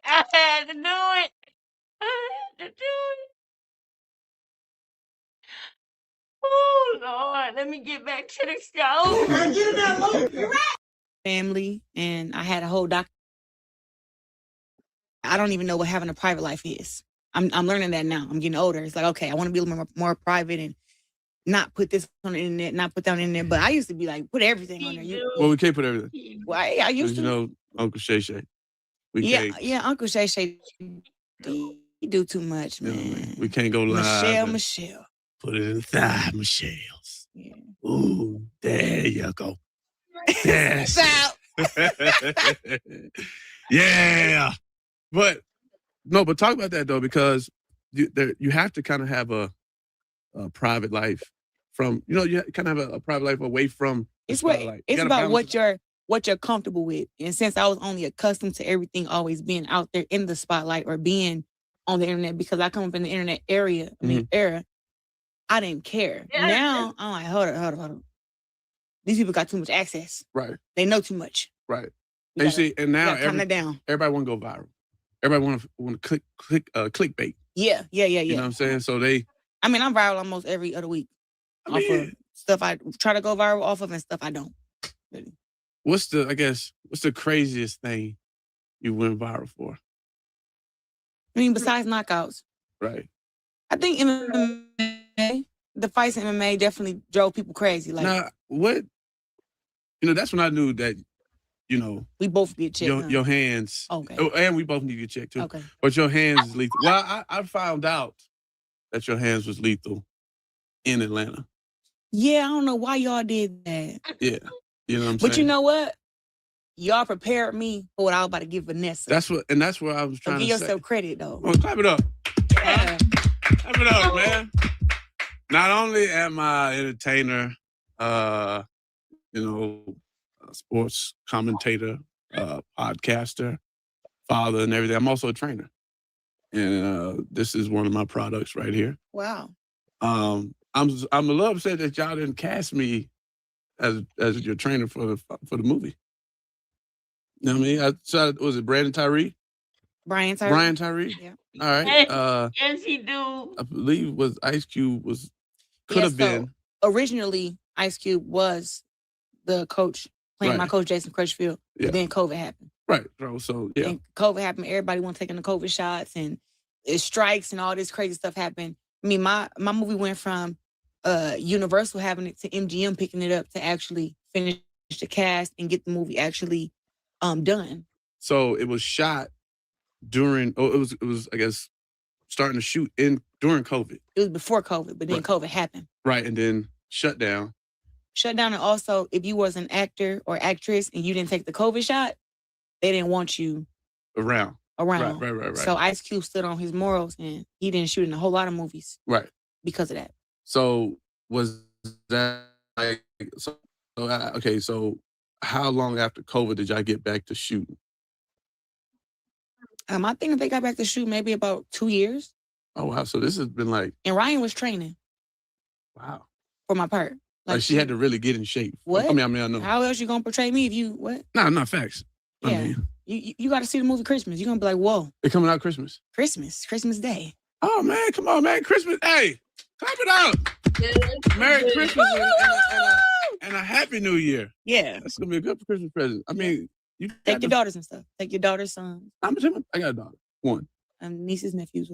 Yeah, no, we going. Teenagers who got bad problems, take them. So what? So I guess your upbringing, like, what from Flint, Michigan to now, right? I guess what have you learned to get you to this point? I would honestly, I learned to never quit. Never. I would play that too. I would play that diss track. Hold on, let me skim through this interview and see if there's anything else I want to see. And you take care of yourself. Yes, absolutely. You know what I'm saying? Very, very, very feminine, very demure. Oh, gotta keep going, y'all. We gotta keep watching. Let me back it up a little bit. She used the word demure. We gotta keep watching. Did y'all see when she said that she was very feminine, very demure? Did y'all see this nigga laughing? Yeah, I was about to turn it off and go to something else, but we're gonna stay here a little bit longer. Just a little bit. We're gonna hear what that part was about at least. Do. Listen, it's a few guys who are high up in boxing, right? And hold up. I'm gonna back it up a little bit more. Let me be quiet. We need to just keep on watching, y'all. Christmas Day. Oh man, come on, man. Christmas. Hey, clap it out. Merry Christmas and a Happy New Year. Yeah. That's gonna be a good Christmas present. I mean, you take your daughters and stuff. Take your daughter's sons. I got a daughter. One. Nieces, nephews. Yeah, no, we going. Teenagers who got bad problems, take them. So I guess your upbringing, like, what from Flint, Michigan to now, right? I guess what have you learned to get you to this point? Honestly, I learned to never quit, never give up, and just block out the noise, man. People don't realize, like, I got 3 different sets of headphones in my purse because I need my headphones, because sometimes you got to block out everybody else and just listen to you. Right. You know, you listen to everybody. Everybody got an opinion. Everybody got, oh, you shouldn't do this, you shouldn't do that. Oh, do it this way, do it that way. Sometimes when God give you a vision, you got to do things the way that you know how to do it because God didn't give them that vision, so they don't understand. You get it? And that's why sometimes you can't tell everybody your dreams. Yeah. Because they'll shoot your dreams down because they ain't got the courage to do what you want, that you could do. Listen, it's a few guys who are high up in boxing, right? And these fools told me when I said I'm gonna be the first one to make $1 million in boxing. They said, "Ain't no woman gonna be able to make no $1 million in boxing." They would have said to me. And look at you shining. This $100K right here. So play with your mama. Don't play with me. I smell it, $100K. Okay, this one costs this was 15, 20 right here. Yeah. This one just 100. Why you told Savannah Marshall it was 35,000 when you was in the UK? I'm gonna play that too because you told Savannah Marshall that you paid 35,000 for that GAGS chain. So do you think I really believe you paid 50,000 for that ugly ass GAGS necklace? Girl, that is the ugliest necklace ever with clovers on it. You try to be like Cardi B with that Playboy bunny chain she got on, that big hard as a mug. But it is not that with 4-leaf clovers on there. Girl, you're not Irish. What are you doing with 4-leaf clovers on a chain? What are you doing with clovers on a chain? Look, I thought you believed in God. You see what I'm saying? You see what I mean? You believe in God or luck. Why do you have clovers? Why do you have clovers on your chain?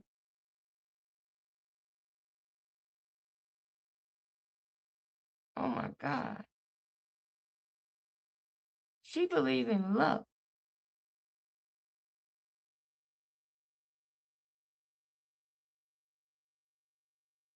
That's like almost like she want to get luck from the devil or something. You know what I mean? Like luck is a worldly thing. So if luck is a worldly thing, then it's a devilish thing or no? Like anything that's worldly is of the devil or no? What do y'all think about that? I don't know why that just came to me when I was thinking about her having 4-leaf clovers on her chain. And I just remember people always used to say, if you find a 4-leaf clover, it's lucky. But I don't want to have luck. I want to be blessed. I want favor and grace and blessings and abundance of blessings and favor. So why do it make me feel like very strange now that I'm thinking about it? I'm going to think more on that. Luck doesn't come from God.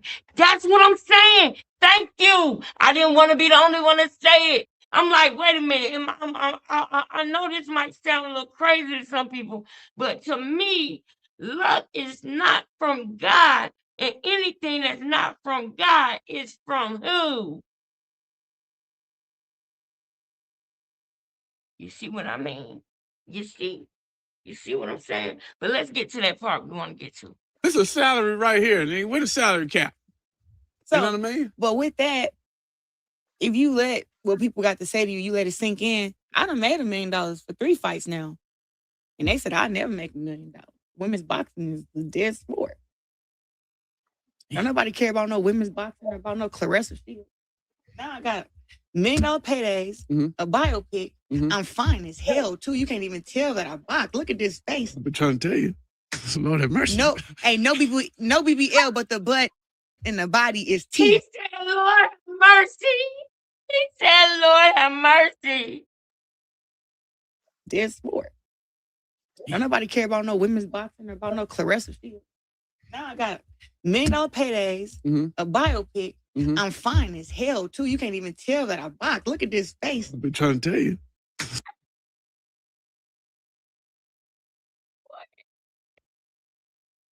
Whoa, y'all. Did y'all see that? He said what? This nigga here.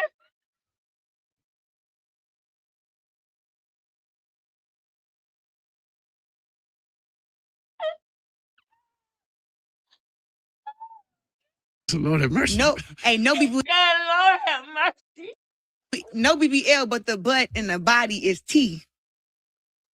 I know that seat happy. No. No. Yo, y'all.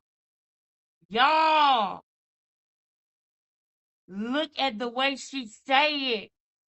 It's almost like, oh my God, y'all, this is so embarrassing. I got secondhand embarrassment when she said the belt in the body is T. You understand? It's like a kid. Oh my God.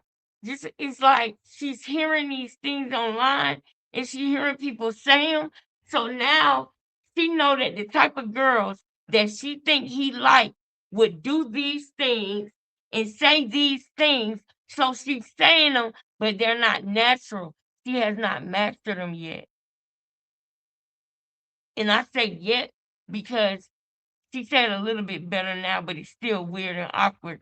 But this is the beginning of when she would say stupid shit like this. The belt in the body is tea. Mm-hmm. It's tea. Mm-hmm. Guess what? Guess what? My body is tea. Guess what? Guess what? I got a big butt. Guess what? Guess what? My body is tea. I gotta tell you a secret. I gotta tell you a secret. My body is tea. Mm-hmm. It is. That's what it's giving. Y'all know that's what it's giving. One more time. Look. Right here. Yeah. This one just 100. Yeah, just This is a salary right here. Nigga. With a salary cap. so. You know what I mean? But with that, if you let what people got to say to you, you let it sink in. I done made $1 million for 3 fights now, and they said I'd never make $1 million. Women's boxing is the dead sport. Don't nobody care about no women's boxing or about no Clarissa Shields. Now I got $1 million paydays, a biopic. I'm fine as hell too. You can't even tell that I box. Look at this face. I've been trying to tell you. Lord have mercy. No, ain't no BBL, but the butt and the body is T. I know that seat happy. No. Y'all know it was weird the way she said that shit. The butt and the body is tea. Mm-hmm. It is. What the fuck is going on? Lou, what the fuck is this? But what I'm saying is, I got it going on. No, you do. I got it going on. No, I'm not gonna lie. I'm a fan of you in the ring and outside the ring. I like how you present yourself and you take care of yourself. Yes, absolutely. You know what I'm saying? Very, very feminine, very demure. Demure. Yo! Oh my goodness! Do y'all know what I would do if a nigga was laughing in my face like this? I would get up and leave. Like, no.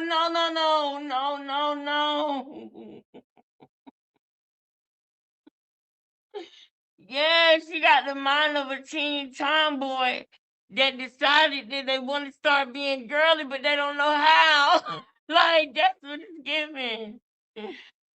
I don't know, girl. I don't know. Shout out my boy Drewski with that. What it said? Demure. So being all of that and above, right? You're not like, you're a beautiful woman. That's fighting. So you're lying, and you know you are. That's why you doing it. You know, you have sex appeal. Yeah. You see what I'm saying? Does that Y'all, I gotta stop pausing it. But I understand what he is doing. This is why, Clarissa, this is why being with Papoose is so dangerous. because you don't even see what's going on right now. You don't even see what's really being said and what's really going on in this moment with you and Lou. You don't even get it right now. So imagine a nigga who ain't even lying, who laying it on thicker than thick, thick, thick. Laying it on thick. He want to dip his lollipop in some Kool-Aid before he lick it. Sucker. Yeah. Ever like, I know your DMs and stuff be. I need to stick to fight.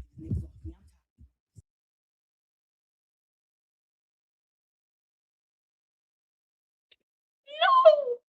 No. Say that. He didn't say that. He didn't say that. Y'all. Oh my God, y'all. Hold on, y'all. I done clicked off of it by mistake. Hold on, y'all. I done clicked off of it, y'all.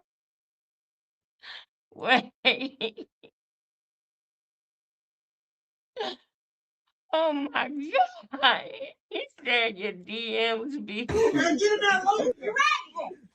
Guess your upbringing, like. Going on. No, you do. I got it going on. No, I'm not gonna lie.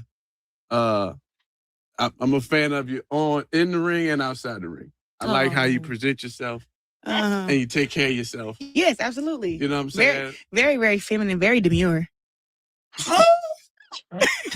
Demure. Shout out my boy Drewski with that. What he said? Demure. So being all of that and above, right? You're not like, you're a beautiful woman. Mm-hmm. That's fighting. So, you have sex appeal. Yeah. You see what I'm saying? Is that ever like, I know your DMs and stuff be. I need to stick to What?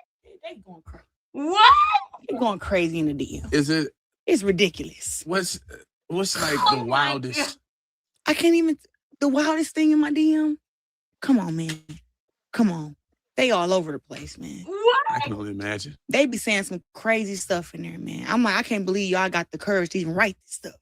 What? I mean, so look, but no, I do because first of all, talk to somebody on your level. I'm Beyonce. I'm telling you right now, I'm Beyonce. I know it. So yeah. So if they're not stepping like Hov, if you ain't stepping like Hov, you gotta go. You got to go. If you ain't stepping like Hov, you gotta go out the door. I don't even want to entertain no stuff. I am dating to marry. I'm trying to be married with my kids and have my man and rich and all that. I ain't trying to be out here because the dating pool got pee in it anyway. I'm trying to just find my man and just and win and be ducked off and be happy. They got little turds in the little kiddie pool, man. I just cannot. Not, especially the industry dating. I'm fine. I'm good. So you would rather. You ain't got nobody in your damn DMs, girl. That's why you went papoose. That's why you went papoose. Ain't nobody in your damn DMs. Wait a minute. We just taking it light in the beginning. Hold up. We just taking it light in the beginning. We don't get into the serious stuff. I'm waiting on the family to come on in. Get y'all asses in here so we can have a great show. Okay? We putting it on the floor tonight. And I mean it. Hold up, y'all. I wanna go to something real quick, y'all. Hold up real quick. Because I know this got to be on here, on the internet. On the internet. The internet. They be on the internet. They be talking about me on the internet. Okay, wait. Where is it? Okay.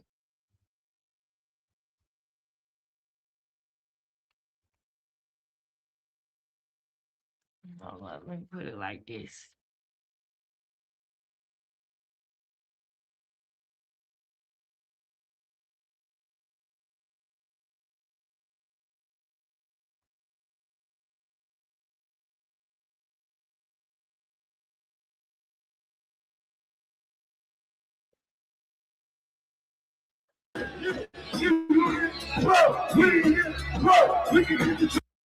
Blow, blow, blow.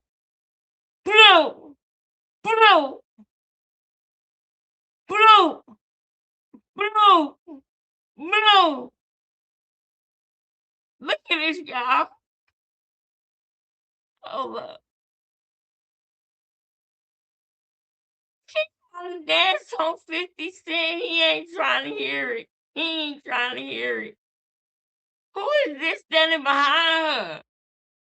Who is that? Is you dancing with everybody on the team?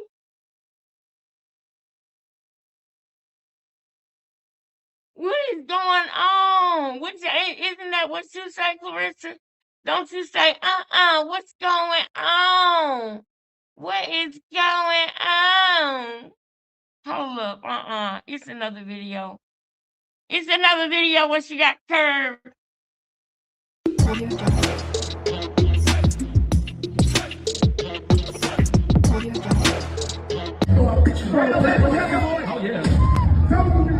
Look, y'all. He don't want her. XO, Clarissa Shields, 50 Cent. Curve. Look. Look. She's trying to twerk. Look. She's trying to dance on him. She looking like, oh my goodness. 50 Cent curved her. He curved her. Wait, let me unlook. Come on now. You love the And come on now, you love to go. You pay for my flight, hotel, and all to be in Shreveport to help you raise money for your own profit. Show mad love. Yo, I ain't gonna lie, that clip was funny. How that girl broke down the play-by-play, how Clarissa was trying to shake her butt, and whole 50 Cent. Now, I ain't gonna hold you. 50 Cent could have been in the NFL. The defensive end, which was CS, tried to cut 50 Cent off with a low-ass out position. 50 Cent's swift forward move made her stand at attention. This man curve game so serious, he dodged the bullet. Right here at this very moment, CS tried to hit the Megan Thee Stallion, but her knees wouldn't take her through there, as she grinned goofy and hard in defensive mode. 50 Cent strategically plans to cut through. This is when CS starts looking at the baller with her peripheral. 50 Cent leans with his left shoulder, then twists his body and slides with his right foot, and switches back to his left shoulder and surpasses the linebacker. CS laughs after being defeated, and with embarrassment looks down at her phone. She looks back up wondering if Why do you look down at your phone when you get embarrassed? That's a clear sign that you're embarrassed. That's a universal signal of an awkward moment. You just looking at your phone, just looking at the screen. Keep on touching Safari. Safari don't want to. Why you keep touching Safari? Just going up and down. You don't even know what you want to look. You just sitting there looking at your app, trying to figure out which one you want to tap.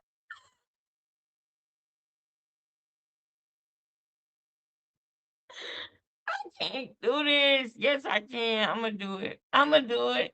I'm going to do it. Let's get back over here to where we were, guys. Sorry. I'm sorry about that. Not date someone like not a boxer. I'm just saying in the entertainment world, period. No, I didn't say that. I didn't say that. Oh, well.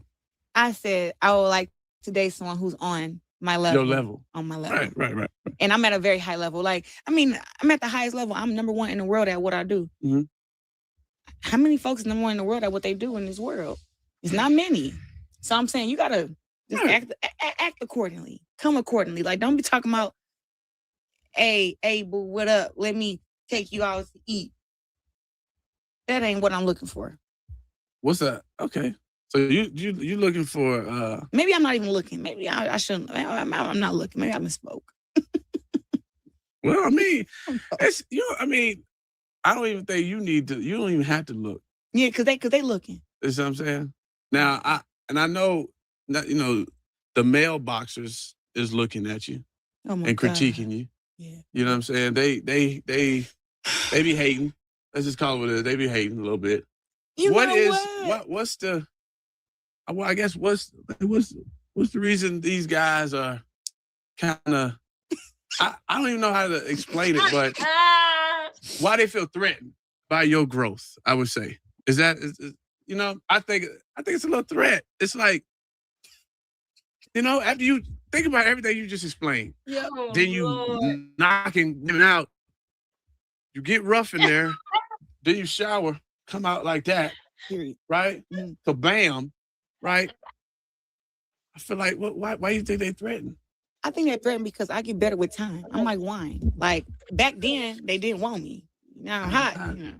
Yeah, you know it. All of it. So I think that's what I think that people try to like always try to hold me here, and I've always been here, and I've always acted like I was here, and I think now that I've arrived, it's threatening. And I think that with some of these guys, at first they want to say, "Oh, you broke," and I make $1 million a couple times. They're like, "Oh, well, no, okay, you ain't broke, but you're ugly." But how somebody would call, what they got? They your accountant. How they, you know what I'm saying? How they know what's in your wallet? Type shit. They don't. But I'm saying that they have to find something. Because at first it was, "Oh, she ugly." Then it was, "Oh, she ain't got no money." But you know, one thing that they can't say is that I can't fight. Lord. Nobody can say that. Lord. And I think that's what's triggering for them. Like I can fight against any woman in the world, and guess what? Make a W. Make a W. There you go. That W. Wait a minute. That's a W. I win. That's it.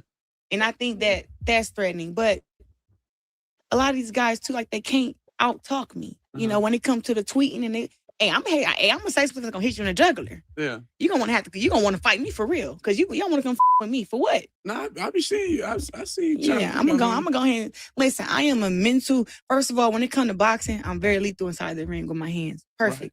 But when it comes to the mental games, man, I have you thinking you somebody else. Okay. Now you spoke your mental, like how does your mental go in? You know what I mean? I know this is off, you know, you're not fighting right now, so you kind of off right now. But when you're getting ready for a fight, how does your mental go into it? My mental is strange. So I have an alter ego. We got Clarissa, that's me right now. And the girl, what's the other one?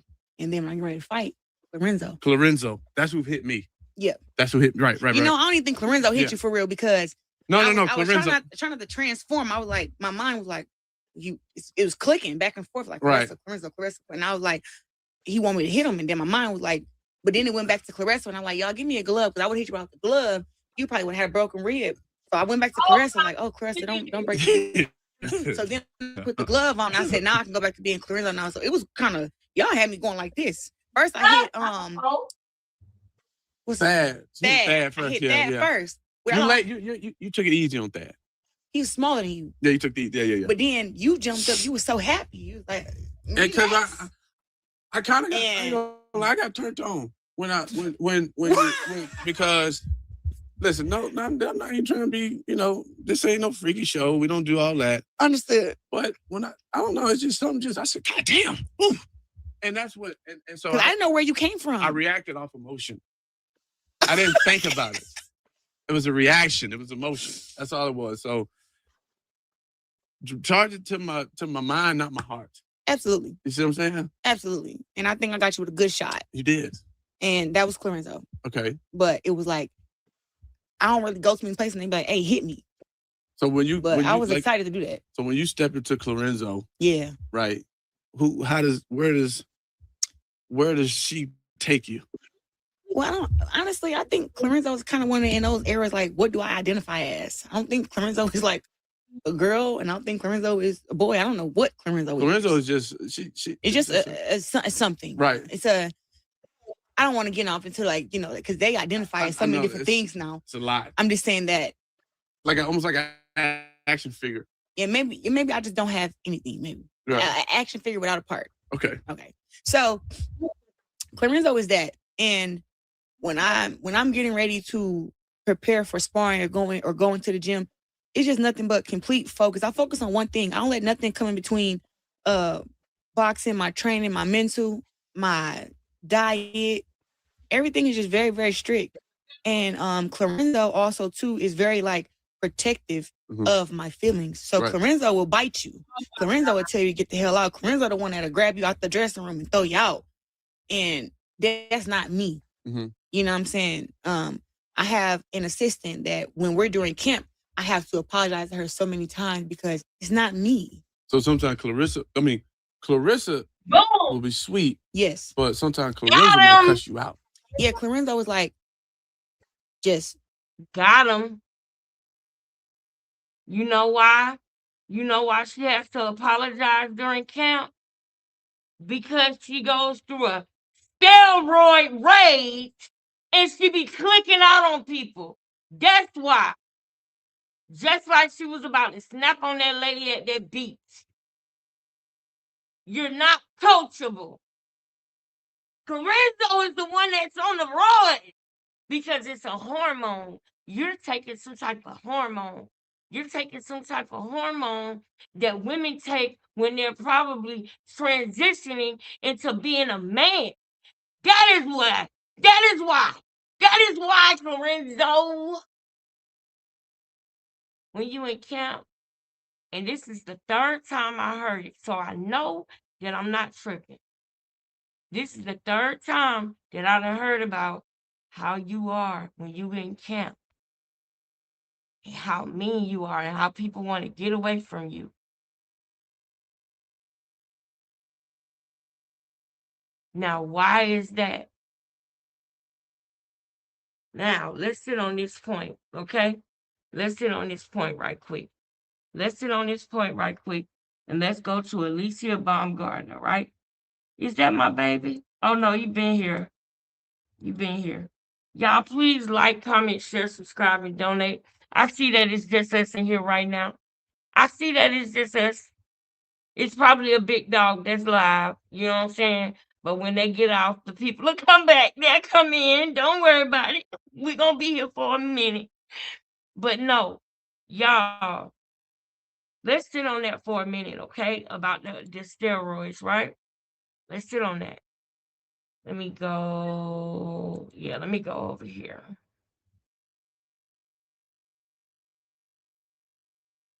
Let me go over here.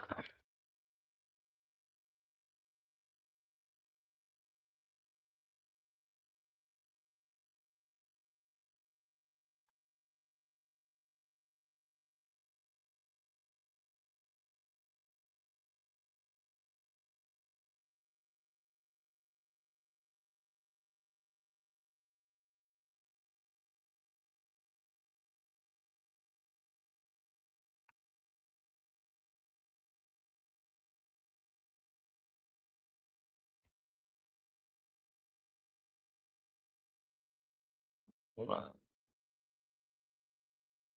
All right, so not there. Oh, I can't wait to play Archie Rodriguez's video. I can't wait. But hold on, I gotta go to this first.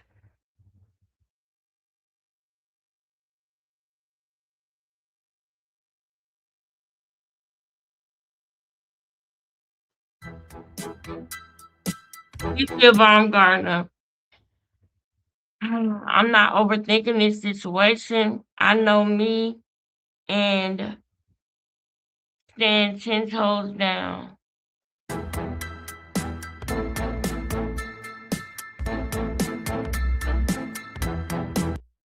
All right. On August 12th, 2023, I was informed that an A sample I provided on July the 12th, 2023, resulted in adverse analytical finding of mesterolone and methanolone. It looks like it's methanolone acetate metabolics. Two substances I've heard of or used in any way. Two substances I've never heard of or used in any way. The sample provided immediately after my fight on July 15th. I knew it! On July 15th, 2023. Hold on, wait a minute. A sample I provided immediately after my fight on July 15th, 2023 tested clean and negative for all banned substances. as did my sample on July 16th, 2023, which makes the July 12th result essentially impossible. Y'all keep and see, I was trying to start light, but y'all keep these dates for me, please. Keep these dates. I gotta write this down. Nah, cause we gotta get on your head, Hope. We gotta get on. Excuse me, sorry. I told y'all we was gonna be ghetto today. I'm in my full ghetto regalia. We're gonna be ghetto today. Ghetto. We gonna be ghetto. We gonna be ghetto. We gonna be ghetto. Real ghetto. You know, hood ghetto. In my Nene Leaks voice, she said, I don't know. Candy sounds a little bit ghetto to me. You know, ghetto, hood, woo child, the ghetto, the ghetto, the ghetto, woo child. Yeah, we going all in today, baby. So let's see here. I think she said July. Let me make sure I got this right for my girl. Let me see. Okay, August 12th, I was informed that July 12th, positive.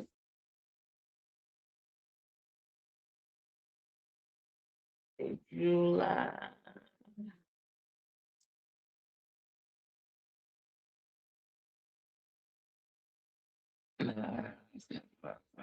15th, July. Wait, July 15th and tested negative for all banned substances, as did my sample on June the 16th. So she tested on June the 16th and July the 15th.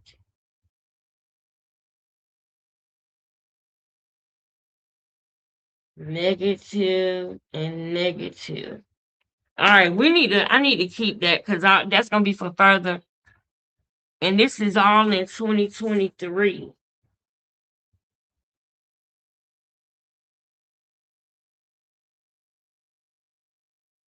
This is all in 2023. Now, y'all keep that in mind, okay? Y'all keep that in mind. I'm gonna let the video continue.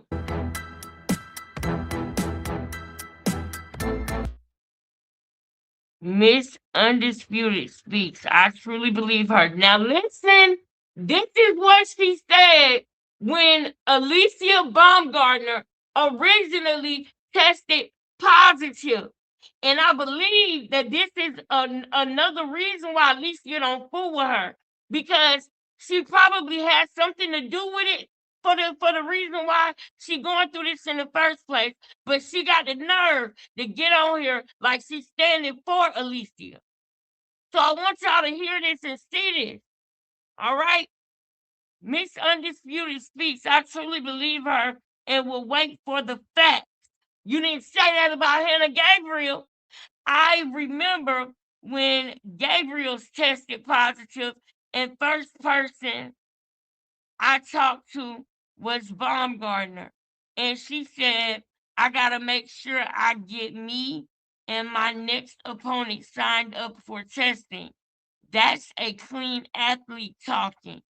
I'm not overthinking this situation. Okay, so boom, you vouched and said that Baumgartner was a clean athlete, but you ain't slick. You're not slick. You're not cunning. You're not cunning enough to be able to get that past Alicia Baumgartner. She ain't stupid. Oh.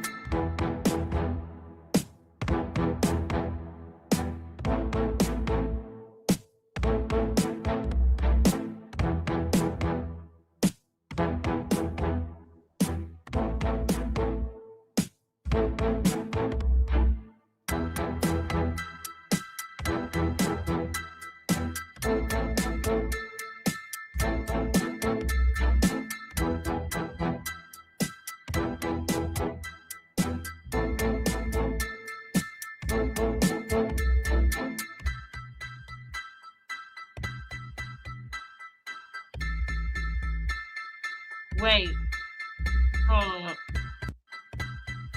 Interesting that it was drug-free sport and not VADA. Weren't people saying drug-free sport are useless?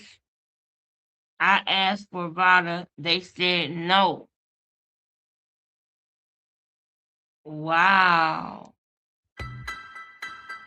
Whose video is this? I gotta come back to this video for my investigation, baby. Hold on. Okay.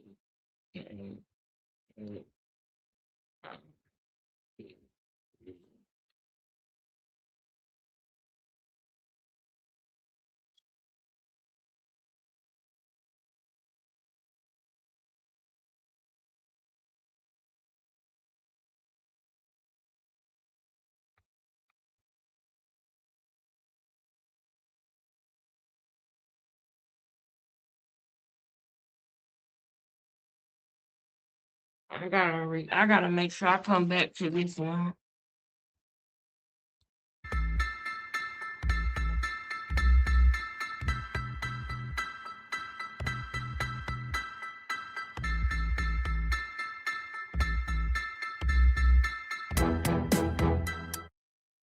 I'm gonna go back into that. Now I just showed y'all Clarissa vouching for her. Now watch. Now watch how it all changes.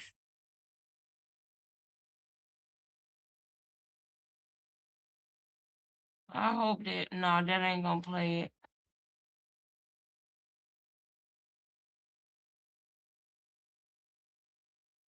I wanna play the one where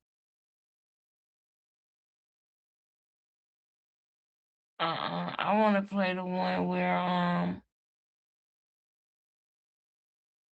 where she tries to make it seem like Alicia did it and she can tell because of her rage and all of this.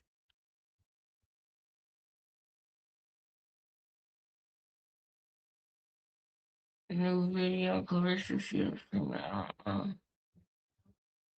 Alicia. Okay, PED scandal, stalker, Clarissa Shields, and more. This is the one. I think we watched this one, y'all. I think we watched this one, but we're gonna come back to that one too. Cause she had a stalker. I think her stalker was Clarissa. Hello. Hold on. Clarissa Shields consequences coming. Hold on, y'all. I'm trying to find the one. I'm trying to find the one where she was saying that she think Alicia Baumgarten was doing it and she really wasn't. Um,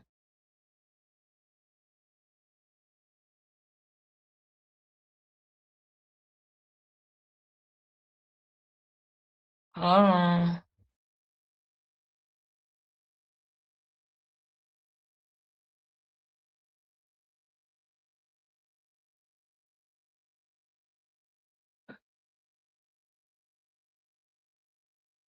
Hold on, y'all.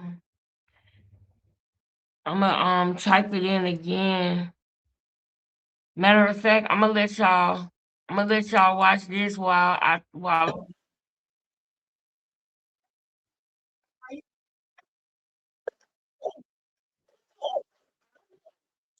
do because first of all, talk to somebody on your level. I'm Beyonce. I'm telling you right now, I'm Beyonce. I know it. So yeah. So if they're not stepping like Hov, if you ain't stepping like Hov, you gotta go. You got to go. If you ain't stepping like Hov, you gotta go out the door. I don't even want to entertain no stuff. Your mama, don't play with me. I smell it, 100K. Okay, this. I guess your upbringing, like what from Flint, Michigan to now, right? I guess what have you learned to get you to this point? Honestly, I learned to never quit, never give up, and just block out the noise, man. People don't realize, like, I got 3 different sets of headphones in my purse. because I need my headphones. Because sometimes you got to block out everybody else and just listen to you. Right. You know, you listen to everybody. Everybody got an opinion. Everybody got, oh, you shouldn't do this, you shouldn't do that. Oh, do it this way, do it that way. Sometimes when God gives you a vision, you got to do things the way that you know how to do it because God didn't give them that vision, so they don't understand. You get it? And that's why sometimes you can't tell everybody your dreams. Yeah. Because they'll shoot your dreams down because they ain't got the courage to do what you want, that you could do. Listen, it's a few guys who are high up in boxing, right? And these fools told me when I said I'm gonna be the first one to make $1 million in boxing. They said, "Ain't no woman gonna be able to make no $1 million in boxing." They would have said to me. And look at you, Shannon. This $100K right here. So play with your mama. Don't play with me. I smell it, $100K. Okay, this one costs this was 15, 20 right here. Yeah. This one just 100. Yeah, this is a salary right here, nigga. With a salary cap. So, you know what I mean? But with that, if you let what people got to say to you, you let it sink in. I done made $1 million for 3 fights now. And they said I'd never make $1 million. Women's boxing is the dead sport. Don't nobody care about no women's boxing or about no Clarissa Shields. Now I got $1 million paydays, a biopic. I'm fine as hell too. You can't even tell that I box. Look at this face. I've been trying to tell you. Lord have mercy. No, hey, no BBL, but the butt and the body is T.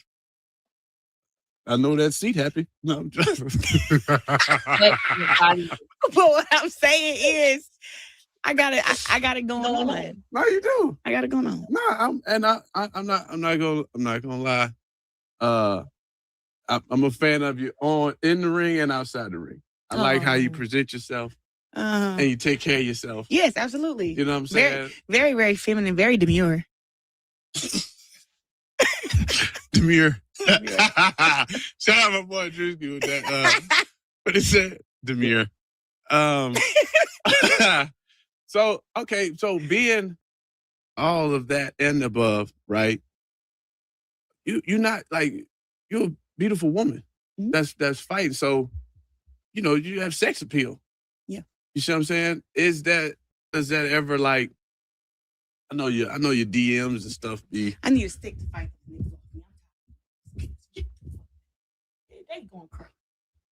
They going crazy in the DM. Is it? It's ridiculous. What's like you don't believe that? You don't even sound like the wildest thing in my DM. Come on, man. Come on. They all over the place, man. I can only imagine. They be saying some crazy stuff in there, man. I'm like, I can't believe y'all got the courage to even write this stuff. I mean, so I look, I do because first of all, talk to somebody on your level. I'm Beyonce. I'm telling you right now, I'm Beyonce. I know it. So yeah. So if they're not stepping like Hov, if you ain't stepping like Hov, you gotta go. You got to go. If you ain't stepping like Hov, you gotta go out the door. I don't even want to entertain no stuff. I am dating to marry. I'm trying to be married with my kids and have my man and rich and all that. I ain't trying to be out here like because the dating pool got me in it anyway. I'm trying to just find my man and just win and be ducked off and be happy. Trying to find her man. She's trying to lay it on thick, Lou. She wants you to be her man, Lou.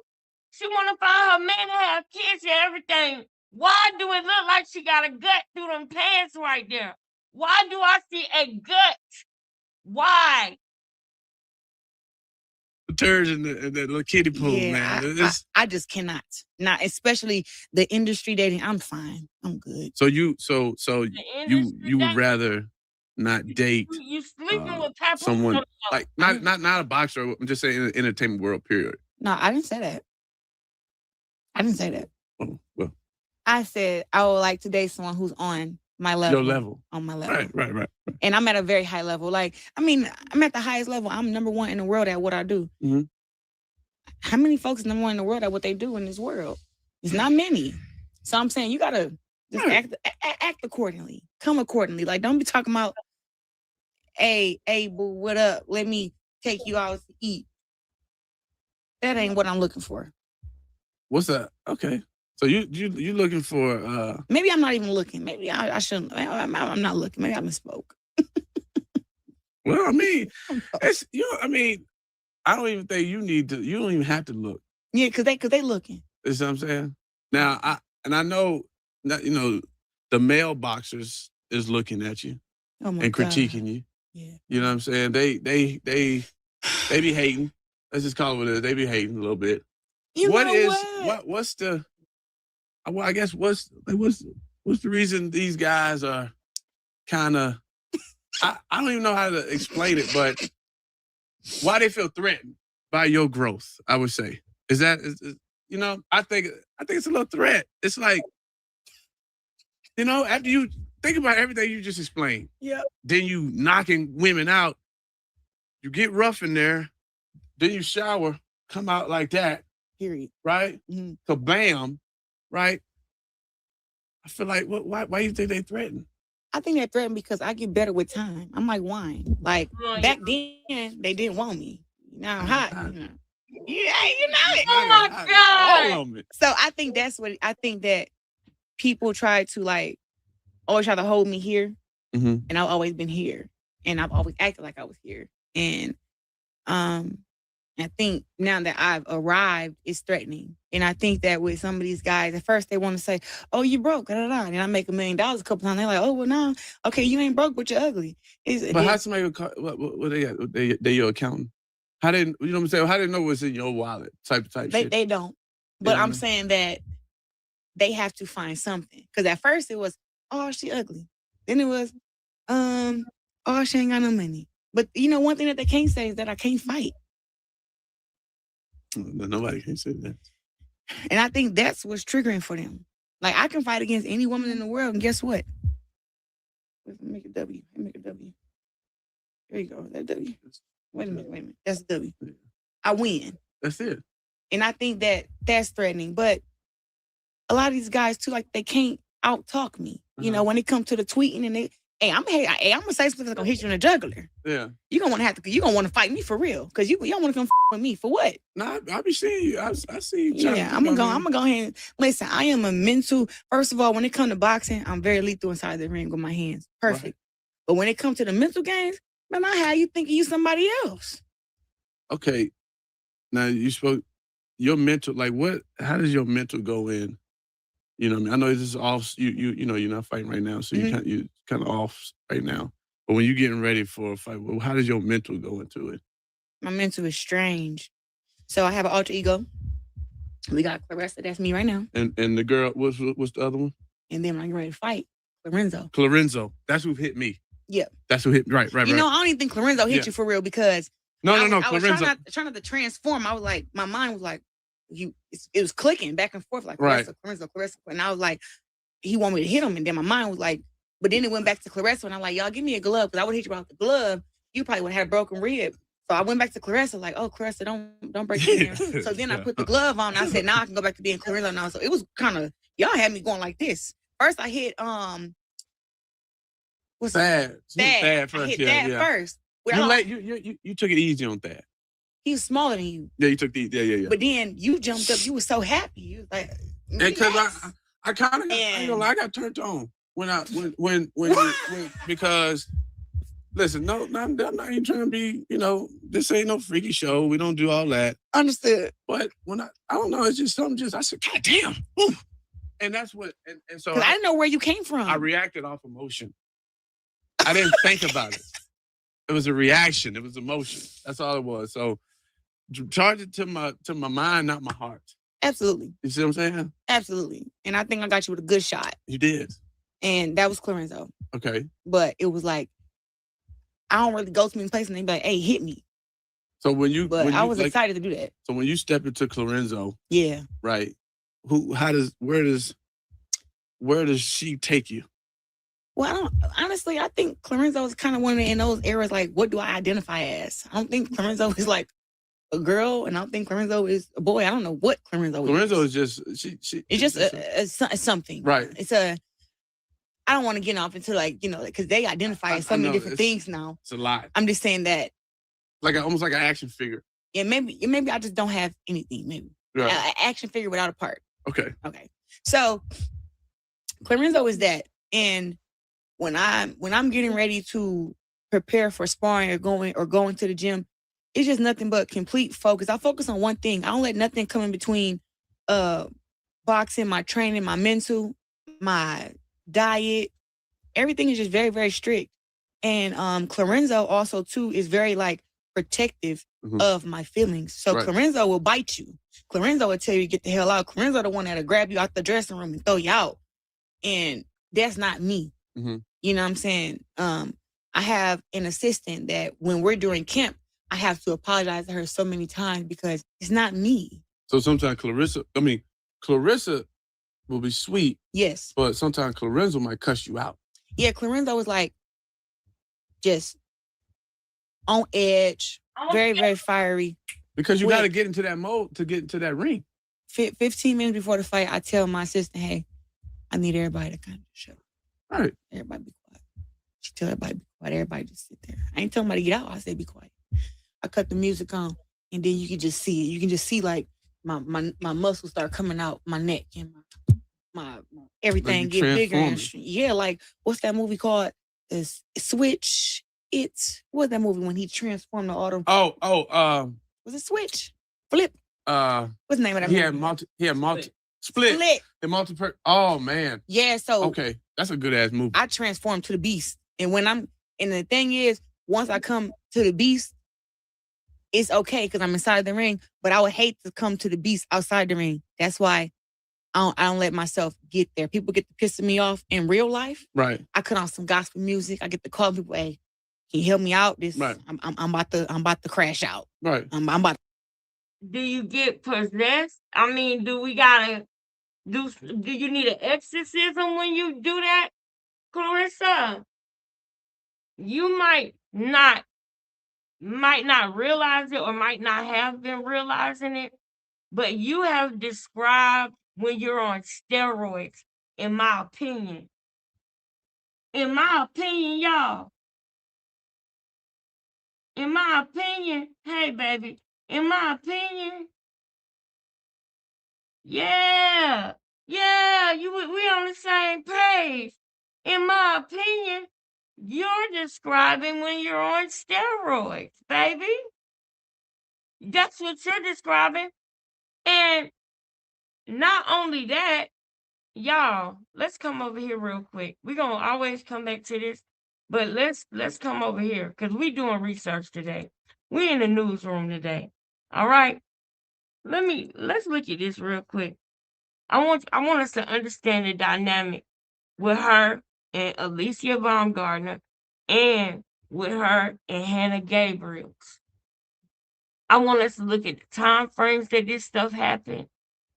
I want us to really, really find out what really happened, y'all.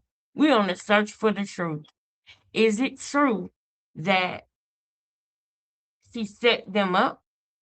That she knows somebody that knows somebody? You hear me? And also, is she actually the one doing it herself? Is she the one that do steroids? Or not just steroids, PEDs, period. Period. Any banned substances. Did she do it? Because it's another thing. Now, don't forget about the weed. Because she did a celebration. Remember? Oh, yeah. We going to go there. Oh, yeah, we going to go there. Remember when she had that fro in her head? That poof? Yeah. I got y'all. It can become a reality. You know what I'm saying? Like, so when did this start? It started when she became a hater. She started calling me out after the video went viral of me getting dropped 5 years ago by some dude in Spark. She jumped on that video, and mind you, me and her are still friends. Then she jumped on that video and starts like talking shit about me, saying she'll drop me, she'll do this. And I'm like, wait a minute. So I guess we not friends. So we not sisters. Okay. So then she reaches out and she's like, hey. Sisters.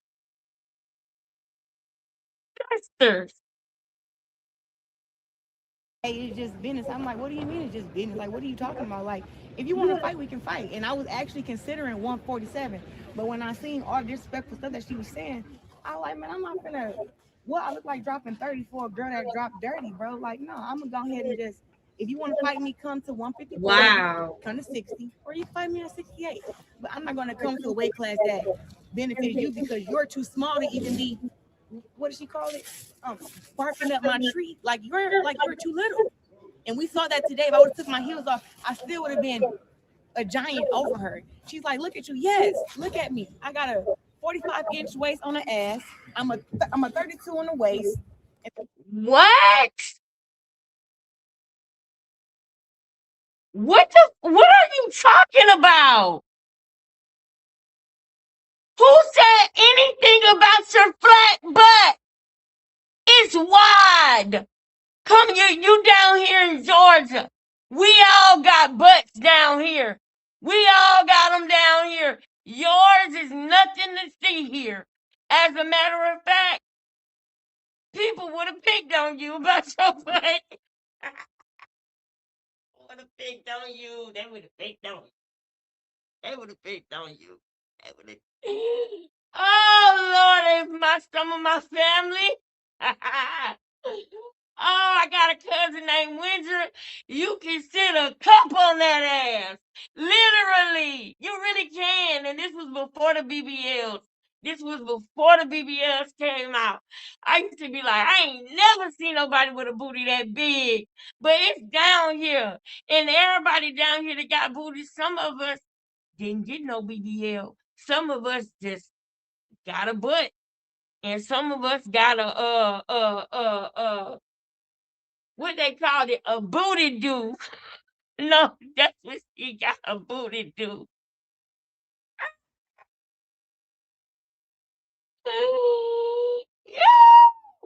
Yo, stop talking about your butt.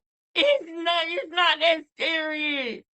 Stop talking about your butt, please.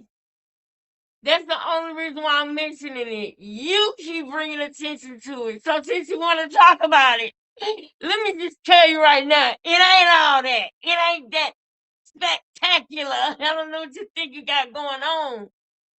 What you got going on, girl? Stop talking about that butt. You act like you Buffy the Body or Delicious or something like that. You ain't got no booty like Delicious. You ain't got no booty like that, girl. What you talking about? And I'm a B cup. You trying to manifest that booty. Look at her butt right there. Look. Hello. Let me move this off the screen. Look at her butt right there. Let me move this too. Hold up. Look at that. Look at it. Clarissa, you get your ass over here. Get over here. Look at your butt. Look at it. What are you talking about? What are you talking about, what are you talking about? Where is it? I don't see no peace symbol. Do y'all see a butt? Do y'all see a big butt right there? Because I don't see nothing. Where y'all at? Well, why is it only recessionista talking to me and I'm just a subscriber talking to me? Where y'all at, sisters and brothers? What is that? Put a 1 in the chat if it look flat. What's good? What is that? You keep talking about it. What you talking about? Up top. Okay, that's my style. You want to give me some gifts, give me some stuff. But like when it comes to my legs and stuff, like I'm a bigger girl. All the women in my family are pretty big, thick girls, and I'm not ashamed of that. Yeah. But now let's get serious, because you just lied again. You just said you're not ashamed of that, but the shakiness in your voice doesn't agree with the words that's coming out of your mouth. You are bothered by that, Clarissa. Come on now. But I worked damn hard to get down to 160 and to 154. But to go down there and fight against a girl who, whatever, she's a drug cheat. I don't give a fuck. She's the one did it, not me. So wow. Now she's a drug cheat. Now she's a drug cheat, but you said that you believe she didn't do it. This is what I'm talking about. if that's how you walk around on weight all year. I'm the most disciplined fighter in the world, and I stopped eating meat for 2 years, and I still wasn't walking around on weight. but she can walk around on weight. She was using steroids, and it's okay because she beat the case. But now you need to do your body testing and do all your stuff. But I'm not gonna come down there. You just said she beat the case while also saying she's a drug cheat. What are you saying? Which one is it? Somebody told you she beat that test. You can't be doing that. But that goes to show you might have had a hand in the setup. Because you and Michaela Mayer, I don't know what kind of y'all got going on over there, but we gonna bust it open. We gonna kick the door down and bust it open. What's going on in here? What y'all doing setting people up around here? Y'all can't take a loss? You can't take a loss?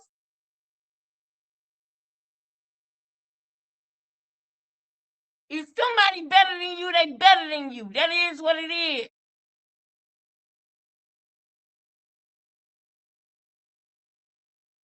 But to do certain vindictive stuff when somebody done beat you in a fight is horrible sportsmanship. Horrible.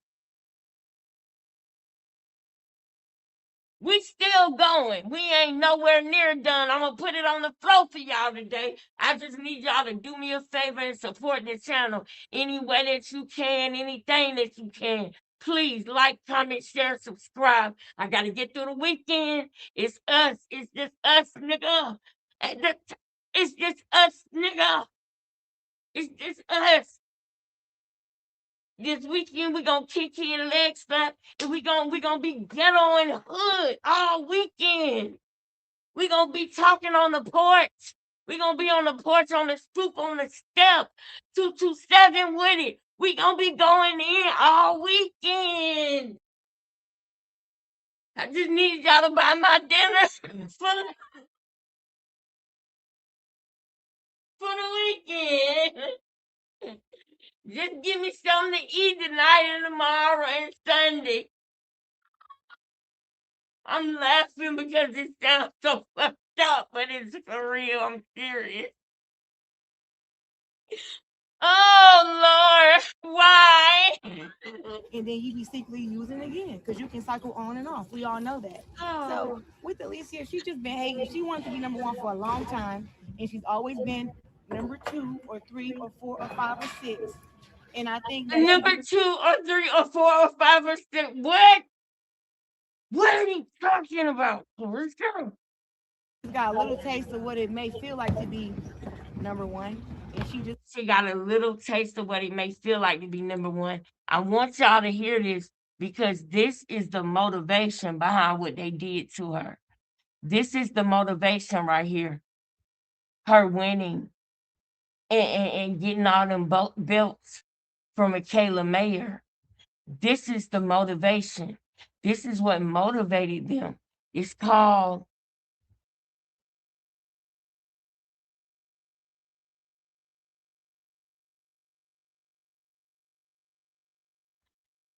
I don't know why I can't think of the name of it right now. But I don't want to say intent. Motive. It's called motive. Let's just say that. It's called motive. And their motive for this is the fact that they saw Alicia coming. They saw the light around her, the things that was coming to her that was soon gonna be for her. They saw before she even recognized it. Just like with Hannah Gabriel's. She didn't even recognize just how afraid of her that Clarissa Shields really was. But I got something for y'all I'm going to show y'all today. I got something for y'all. Where we at?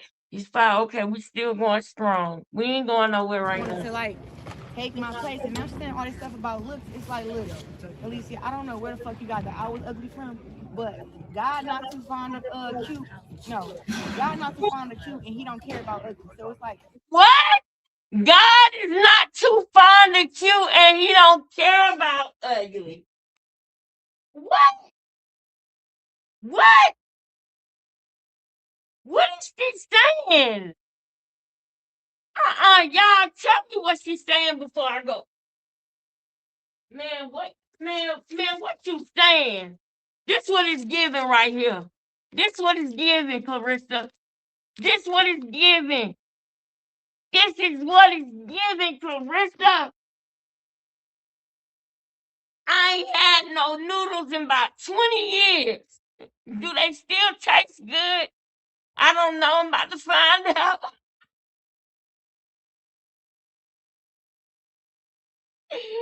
Lord, this is what it's giving. And I'm the one that's going through something. And you're the one that's rich. Why are you giving ramen noodles at the fight? He'll be at the fight. Therefore, looks don't matter. But I don't even feel like she's a better looking woman than me. So I don't know why she feels like Oh, no, you didn't. No, she didn't. This is what the fuck we're talking about. Did she just say she don't feel like Alicia Baumgartner is a better looking woman than her? I mean, I guess she should feel like that. But I'm nope, because I'm realistic. I'm not putting myself down if I say another woman look better than me. If she's more fit than me, if she take care of her skin better than me, if she take care of her hair better than me, if she dressed better than me, I am not ashamed to say something like that. So no. I wouldn't be putting myself down if I said, "Ooh, she look pretty. She look better than me." I mean, I probably wouldn't even be thinking that way though. You know, I wouldn't even be thinking like that. I don't even know how to think like that. That didn't even feel right. When I said that, I was like, nah, I normally say somebody is pretty, but I don't compare myself to them. You understand what I'm saying? I know I have my own beauty. I feel beautiful, but when I see somebody else and I say, oh, she pretty, or I compliment a girl, I love complimenting girls, by the way.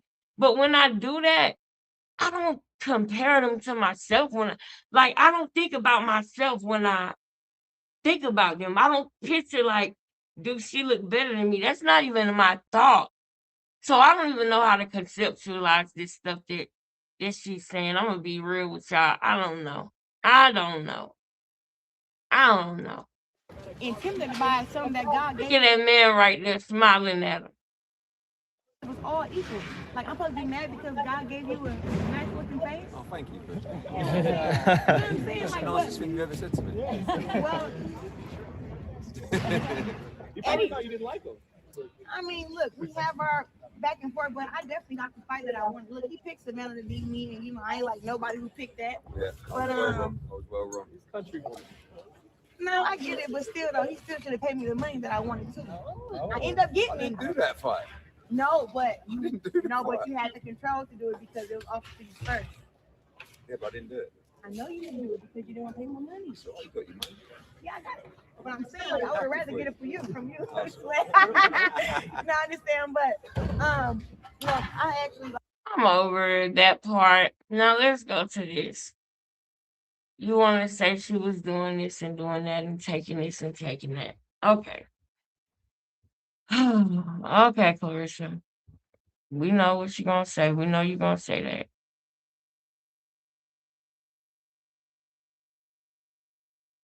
Hold up. Is this the one?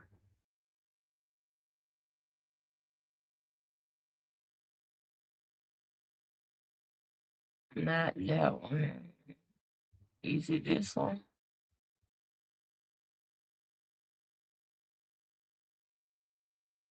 Is it this one? No. Hold on, y'all. It's another one on here that I'm about to show y'all real quick. I had to go down.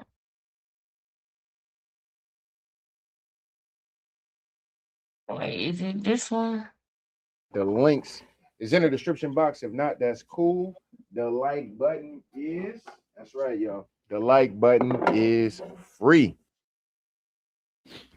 All right, man. So Carissa Shields, man, pretty much this video probably came out. Well, I seen the video pretty much right after I did my live stream. So Carissa Shields, she must have been like on Twitter Space or Instagram or something like that. It is what it is, but this is what she had to say about the Alicia and the Baumgartner situation. Now, we did go in on Carissa Shields, you know what I'm saying, a little bit in that video, but like I talked to y'all in that video later on in that stream, when it came down between her and Alicia Baumgartner, I'll stand with Carissa in that one. You know what I'm saying? It is what it is. I think Alicia Baumgartner somewhat is clout chasing, you know what I'm saying? I told y'all how on her and shit like that after the fight, you know, I seen her I guess to accomplish. She don't call no shots. Nowhere near. When it comes to Clarissa Shields, the GOAT career, that's why I be saying, like, I be so humble. What they stuck on, man, they stuck on what they stuck on, man. It is and hold you. And then everybody want to jump on this band. And then everybody want to jump on this bandwagon. And then everybody want to jump on this bandwagon and everybody talking shit. It's like, Alicia, this my problem with you. You ain't even text and check on a bitch. Hey, how you doing? I see everything on the internet, but then you have the nerve to fix your mouth and say, oh, me seeing her get dropped in sparring is all I needed to see.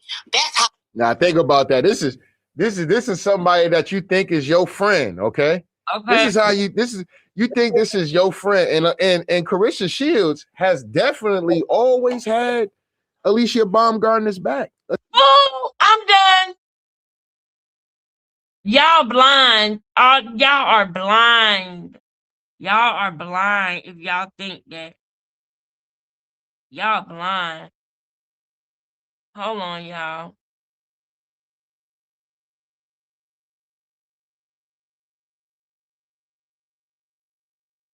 Putting your hands on that girl.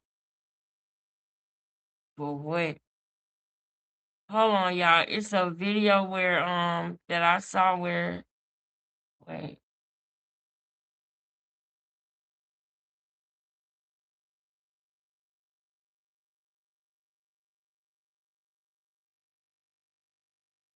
Not that one. Not that one.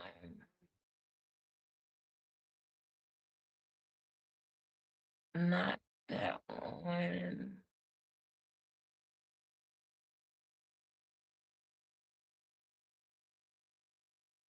That was so messed up how they did this and put this on this girl.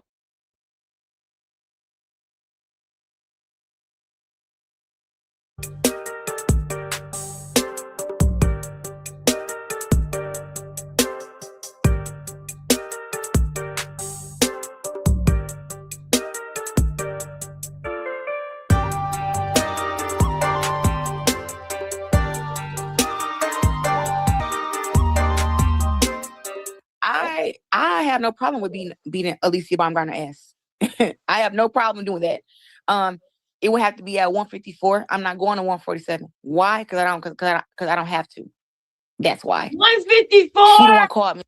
154. You want her to go 154?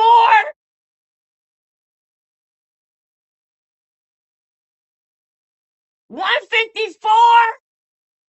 And excuse me for that last video, y'all. That wasn't the one that I thought I was playing. That was somebody who was on Clarissa, you know. But me out. I didn't call her little ass out. So she want to call out the big dog. Well, come and bite the big dog up at a weight class that I fought at, which has been undisputed at 54, undisputed twice at 60, and unified at 168. She can pick either three of those weight classes and she can get wrecked. See the way that she said? Did y'all see the way she said? And unified at 168. Y'all keep in mind that she ran around one of those weight classes. She ran around our girl, Hannah Gabriel, to get that belt. Okay? Now we're about to get into the more serious things with the Olympics and Hannah Gabriel's and all of that. So we can start playing some of Papoose interview while I go and put these noodles on to get me through the live. We can start playing some of Papoose interview before we get into the stuff about Hannah Gabriel's and Clarissa. Or do y'all want to finish watching the interview with Lou? Which one do y'all want to do? Do y'all want to go to the one with Lou and finish watching that, or do y'all want to go to the one with Papoose? Let me know. Somebody tell me, and then as soon as I get somebody to confirm that they want to go to that, that's what we'll do. So I need a one and another one.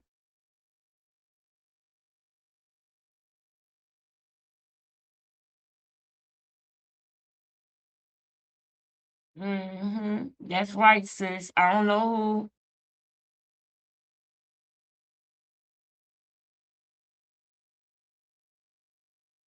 Yeah, thank you, sis. My sister got my back, nigga. I ain't even got to address you niggas. Thank you, sis. And okay, so that means y'all want to go to the that means y'all want to go to Papoose interview.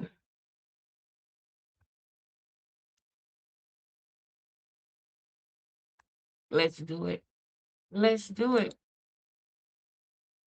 Dang, 2 hours. Woo! Last night, VMAs, the Big L. Ooh. I don't want to start there because I want to get. We took the month of August off, and I knew when we came back we were gonna drop some bombs. Come on. Oh, okay. The specific bomb, it's like a K-Slate bomb drop sound, right? Is this one right here. We got Papoose in the building. Yo. Papoose.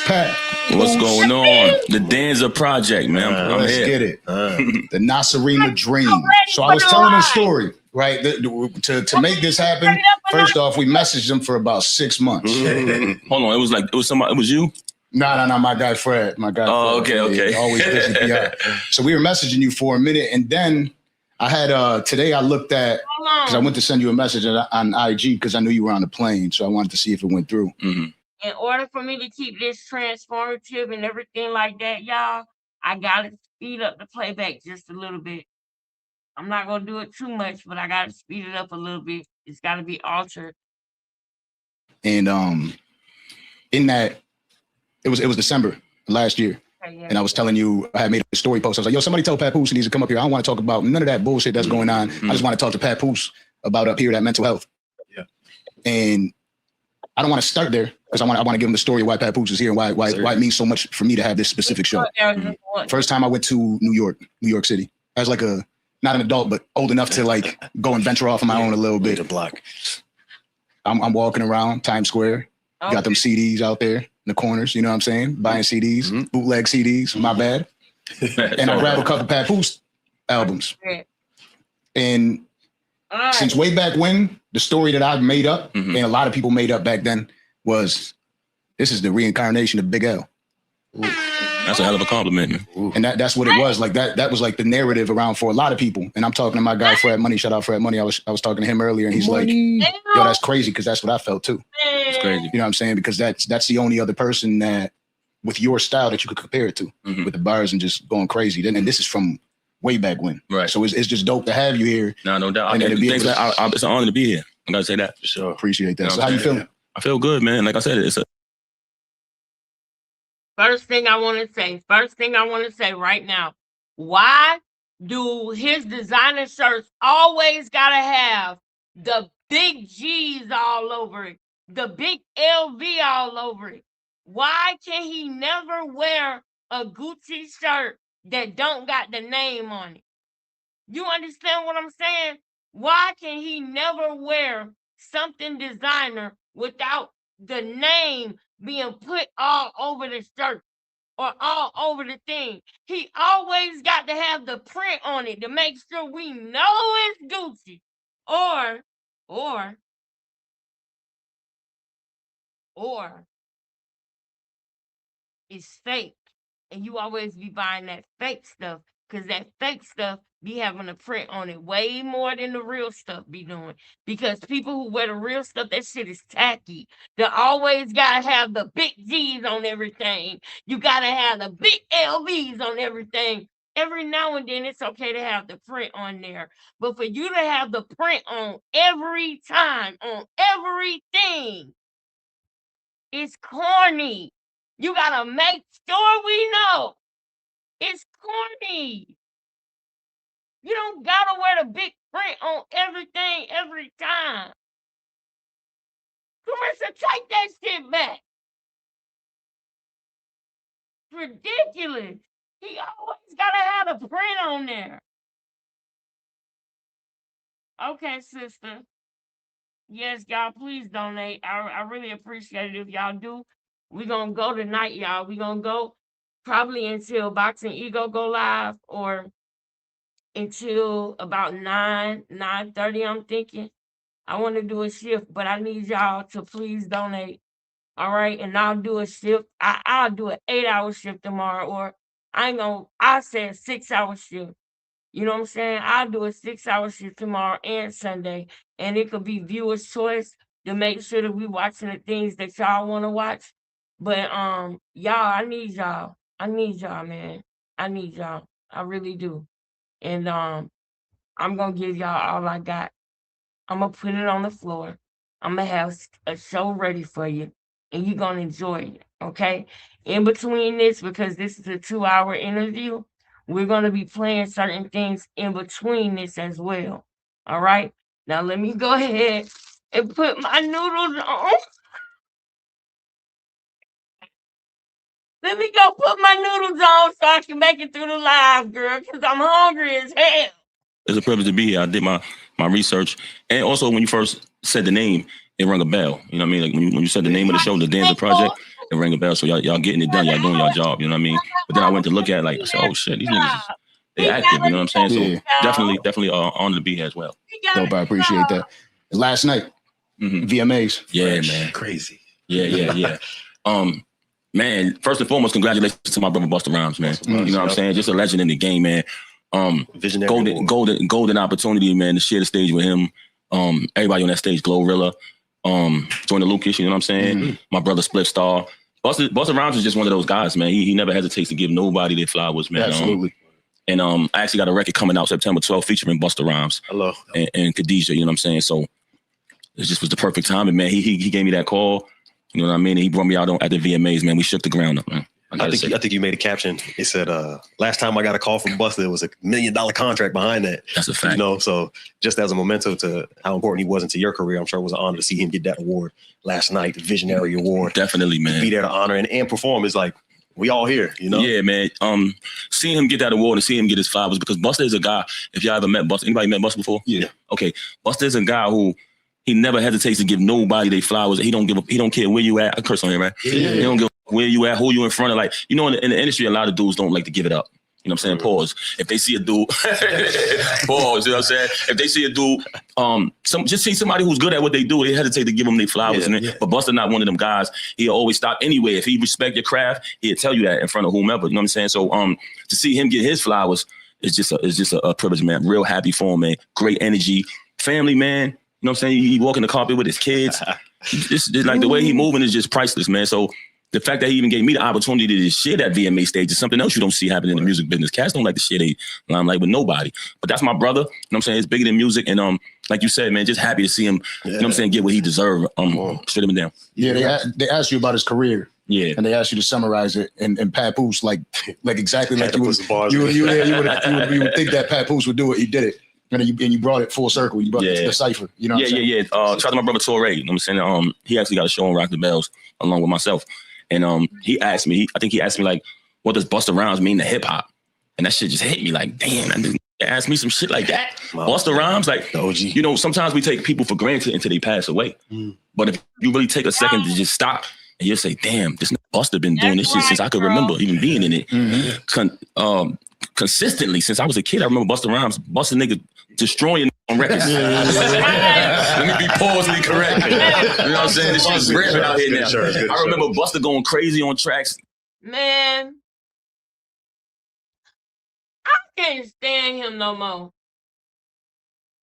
He is, and as a matter of fact, when he did, the last time he did an interview with Fat Joe, that was the last time I actually seen the person that, you know, that we all accepted.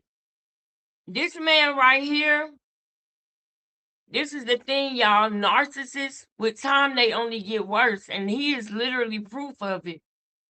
Because he was more of a covert narc at first. But now he's getting worse and worse with his narcissism. And me being in the field that I am in, when I was working, you know, all the people who were narcissists, I'm telling y'all right now, they had 24-hour nurses because nobody in their family wanted to be around them. And they were in their 90s. And they would rather pay somebody to come be with their family because all the trauma they probably went through, you know? Nobody, I'm telling y'all, narcissists, they be alone when they pass away, y'all. I promise you this. When I was working with the company I was working with, one time they called me when I was on live, and so I had ended the live to go to work. They paid me like $1 or $2 extra just to sit with this lady until she passed away, because they didn't want her to be alone when she died, but they didn't want to be there with her because of how narcissistic she was. They only get worse with time. But I'm warning y'all, they pass away alone. They be alone when they pass away. Killing shit, dominating, and it's like whatever you want to talk about, he got it covered. You want to talk hit records, because you know they like to discredit certain artists. You want to talk hit records, he got that covered. You want to talk lyrics, he got that covered. You want to talk success, he got it covered. Whatever you want to do, features everything. Features, you know what I'm saying? Even if you wanted to battle him on wax, when Busta Rhymes came with them records talking shit, he was talking that shit. You might not even want to do that. You might not even want to do a feature with him and know how to write verse. Might kill you. You know what I'm saying? So I just wanted to explain how I see it, man. And you know, I know Bus personally, so when I see him with all of his children, man, on the red carpet, I know what that journey was like for him to get it right like that. You know what I'm saying? Yeah. Sometimes life is challenging, so just to see him doing that, man, he always smiling, he looking great. Pause. You know what I'm saying? No, you're right. It's a blessing to see it, man. Yeah. All the way from, I remember coming home from school, watching him climbing over cars in the Give Me Some More video to Family Man, Established, OG, and it's 2025. Go ahead. Yo, bro, man, let me tell you something. A lot of cats, man, like I said, we take some of our legends for granted. You know what I mean? And I'm a dude who always say my top 5 don't change. But I'm gonna say this right now on the Denzel Project. Busta Rhymes is in my top 5, man. Okay. Now, you know what I'm saying? Busta Rhymes just made it to my top 5, bro. Real talk. He deserves it. He deserves it, bro. I was having this conversation not too long ago about a top 5 when we had Orlando Brown up here. And I was saying there's certain New York artists that, you know, a lot of times people will debate. But the one thing is you got to respect somebody else's opinion, right? Right. And some people, some names that get brought up is just like, oh, okay. You know what I mean? And I was talking about Fabulous and how he's got all those records. And if somebody brought up, like, because, you know, people are going to debate their top 5s all the time. If somebody brought his name up, you got to respect it. Busta Rhymes, if somebody brings his name up, you got to respect it. Whether you think like he's not in your personal top 5, there's a debate to be had. Yeah. Especially if you start putting those records up and start showing like, look, what about this record? And what about this record? Because you might have forgot some shit. I mean, I was saying before so much that I mean, the way Busta performed, hands down, he's probably the best solo performer in hip-hop. Oh yeah, that's not even up for discussion. I forgot to name that just now when I was going through my list.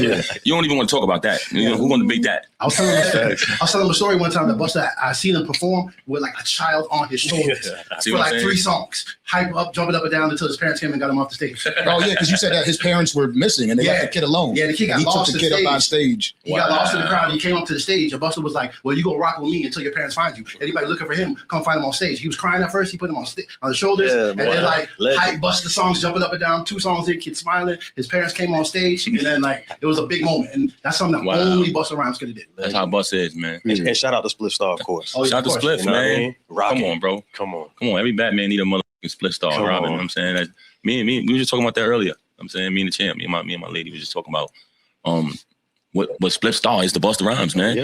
That shit is crazy, bro. Oh yeah. You know what I mean? You see Busta on that stage, and I don't know if it'd look that crazy without Spliff. You know what I mean? One of the top fives I like to do is like top 5 hype men, because there's very few hype men anymore. And like Spliff Star is probably like, if not number 1, maybe number 2. Then you got like Flavor Flav. Then you got Tony Yayo. Tony Yayo. He'll be on that list. They'll put him on that list. I know. Shout out to Yayo. Yeah, you know what's crazy? Spliff is even more than that. I was just with him the other night. He was playing some joints. Spliff got some music. Believe it or not, he got some joints. I'm like, yo, Spliff, you gotta put some of this out. And he got like crazy ideas and shit. You know what I'm saying? So shout out to Spliff. Yeah, you can't be around Busta Rhymes for that long and not get some of that sauce. Because I seen him give flowers to some people, and it's just like it's not like he's just giving you flowers. He's breathing life into you. There you go. You know what I mean? He's telling you that you're not just a regular person, you're a king. I see. Yeah. You know what I'm saying? And when he does that, and when the other people around you, even in the room, hear the way he speaks, like I saw the speech that he gave to Conway the Machine, and it was just so powerful that you feel like it's a sermon. Yeah. You know what I mean? Like something else, yeah. It's like he's really breathing life into you. So when but you know, some people, they might see somebody they admire, they won't even say nothing. Yeah. You know what I'm saying? They don't even want to give you, I ain't saying nothing. Him. Also true. Yeah. Busta's not like that. He gonna, you know what I mean? He gonna give you your props. I've seen where the room stops. You know, they'll be outside of building, traffic, people pushing and shoving. It's like, hold on, King, love. I'm telling you. Like, and everything, I don't got nowhere else to be but right here. Keep talking, but like, hey, man. You could never call him a hater or none of that shit. Yeah. We seen him last night, and he stopped the whole club. Like, you and your lady came on that red carpet looking like heaven. Come on. Y'all had that blue on. By the way, shout out to the GWOT. No doubt. By the way, in the building. Word, Bus always show love. That's my guy. Even last night when he was getting his award, he took time out to shout out Ananda Lewis. Like he was getting his award. Man. Another self-award. Definitely. Yeah, that's just who he is. So speaking of you, Pat, I like to give the world an opportunity for all the people that haven't gotten to know you, if they haven't somehow, to know where you come from and your upbringing and what it was like in the house of Papoose. Oh man, I grew up in my household. We struggled, you know what I mean? But we had family and we had each other, regardless of what. So even though we was poor, we didn't know we was poor. You know what I'm saying? Because everybody in the neighborhood was poor. So it really wasn't about a dollar. It was all about family. Family is everything. You know what I mean? That was one of the things that I learned at a young age. You know, my pops went to work every day. My mother took care of us. You know what I'm saying? She made sure we went to school. And if we got out of line, we got checked. You know what I mean? I don't know no other way to describe it. I grew up in Bedford-Stuyvesant, Brooklyn, basically on the borderline of Bed-Stuy and Brownsville. So my hood is it's awkward. It's a wild hood, but I don't even know what to call it because it's right there between the Stuy and the Ville. You know what I'm saying? So I lived in Bed-Stuy, but I went to school in Brownsville. So yeah, man, we grew up, like I said, but I come from a very big family. So my grandmother had 17 kids, and my mother is one of those, and my mother's actually an identical twin. Very beautiful. Her and my aunt Eileen, very beautiful. And they raised us, man. Morals, values, and principles was everything. You know what I mean? You had to have respect. I came from a very big family, man. Having 17 aunts and uncles, that gave me a lot of cousins. At a young age, I had probably 90 cousins, you know what I'm saying? Spread out in the vicinity through New York City, you know what I mean? And I love to go to my cousin's house on the weekend. So we would go over there and we came up how we came up. You know what I mean? But like I said, man, I can't say it enough. Family was everything. I was taught that at a very young age, man. Yeah, and when you made it, you had 180 cousins. Oh yeah, when I made it, my enemies became my friends. Yeah. You know what I'm saying? Dudes I used to beef with, and have wars with, they was with me. Like, Remember that one time you whooped my ass? Yeah, word. It was crazy. It was crazy. So when you see me moving around with like 50 dudes, you know what I'm saying, going to a show or whatever, that's what it was. It was the whole hood. They was excited to see me make it. You know what I'm saying? Just to take it back a little bit, you know, when I was born, when I came home, when they brought me home from the hospital, my grandmother gave me the name Papoose. You know what I'm saying, like when I was a newborn baby. And, you know, I thought that was my real name to the point where when I went to school and they was teaching me how to write my name, I was so confused. I was like, yo, my name not Papoose. You know what I'm saying? That's what my whole family was calling me, you know, and shit like that. Yeah. So when I came into the music business, I wanted to keep that name because she passed away from cancer. You know what I'm saying? Did she tell you where she got that from originally? Well, basically, instead of saying baby, the Indians say Papoose. So she was like, oh, he look like a little Indian baby. You know what I'm saying? Okay. You're going to call him Papoose. And I just wanted to keep that name to represent her, man. You know, a lot of people, when they become an artist, they change their name. They make like a fictitious name or whatever. Or the name that fits them, whatever. Right. But I wanted to keep that name, you know what I mean, represent her. It's funny you said that. I thought that was my name, Fair Trade, because I always thought my grandma's name was Grandma. Until on a serious note, until one day my teacher asked me where you guys from, and I didn't have an answer. It was Miami. And so I went home and asked my parents. I said, "What is Grandma's name? Wow. What is Grandpa's name, and why is that the last name, and so on?" So it's crazy what names can mean. I remember being confused, man, when he was teaching me my name. I was like, what? What's this? That's the definition of a true nickname. They say one that's awarded to you or gifted to you, not one that you just select. No, that's a fact, man. But yeah, like I said, man, we grew up, man. And was this a two-parent household? Yeah. Where did the artistry come from? You get it from mom, pops, grandma? Man, I gotta go way back, man. My story is long, man. I remember, so I was more close to my mom's side of the family. You know what I'm saying? I seen them all. But when my pops took me to his side of the family, one of my cousins was just telling me about the cousins on that side. He was like, yo, cousin, such and such, he's a rapper. And I was like, a rapper? What do you mean? I mean, I'm real young. And he was like, yeah, he raps. And he actually recited some of his verses. He knew his verses. And he was like, this cousin is a breakdancer. I was like, what's that? He said, yo, he puts on windbreaker jackets and spins around on cardboards. He was like, yo, this move is called the windmill. This is called the handspin. Like, he was telling me all of the moves, and I'm hearing this shit, and I'm like, wow, I'm like glued to what he's telling me. This cousin is a DJ. Like, everybody did something different. So when he told me the raps, I was like, damn. And when I went back home, I was like, God damn, I'm gonna try to make me a rap. You know what I'm saying? First, I took some of the raps that he was reciting. I remembered them. I'm like, okay, this is crazy. Yeah. And I'm like, I'm gonna try to write my own. You know what I'm saying? Yeah. So I made my own joint. I was in school, and they was like rapping in school. And I made my rap. I came back to school the next day, and I set my little verse. I had some little whack line in there. You know, Hans couldn't catch up, some shit like that. And they was like, oh! In that moment, I was like, yo, this is what I want to do in my life, man. You know what I'm saying? Did you have the voice back then? Because you have like a real unique voice. Like was that always part of it? Did you have to learn how to like speak up? And yeah, I used to rap real fast back then. You know what I'm saying? And like, I always put my all into it. Right. So I'll just be standing there like you know what I'm saying? Like I came from the heart with it. And when I seen that reaction, I was like, oh yeah, man, that's what I want to do. So I just started trying to get better and better. And a friend of the family came to my crib, and he had a cassette tape. He put it in the tape deck, and I was just listening to it. I was like, oh, this is crazy. It was Long Live the King. And he just kept playing the song. I was like, oh, this shit is crazy. Like, this dude is, I gotta be like this. I'm like, I gotta step my game up. So he went to the bathroom. He came back and said, he was like, yo, anybody seen my tape? I was like, no. I think it was. I was like, I ain't see it. You know what I'm saying? And then he kept looking for it. He left. Man, I must have listened to that tape. How we doing? I know y'all bored. Do y'all want me to fast forward it? Do y'all want me to fast forward it? Is it gonna be all of this? Hey, baby. Whoa. Yeah. Pretty Dime. The Wordsmith. Is it what y'all want to do? Y'all want to keep going? Put a 1 in the chat if you want me to press play and keep going. Do y'all want me to fast forward it or something? What y'all want me to do? Because I'm not done making. Let me see.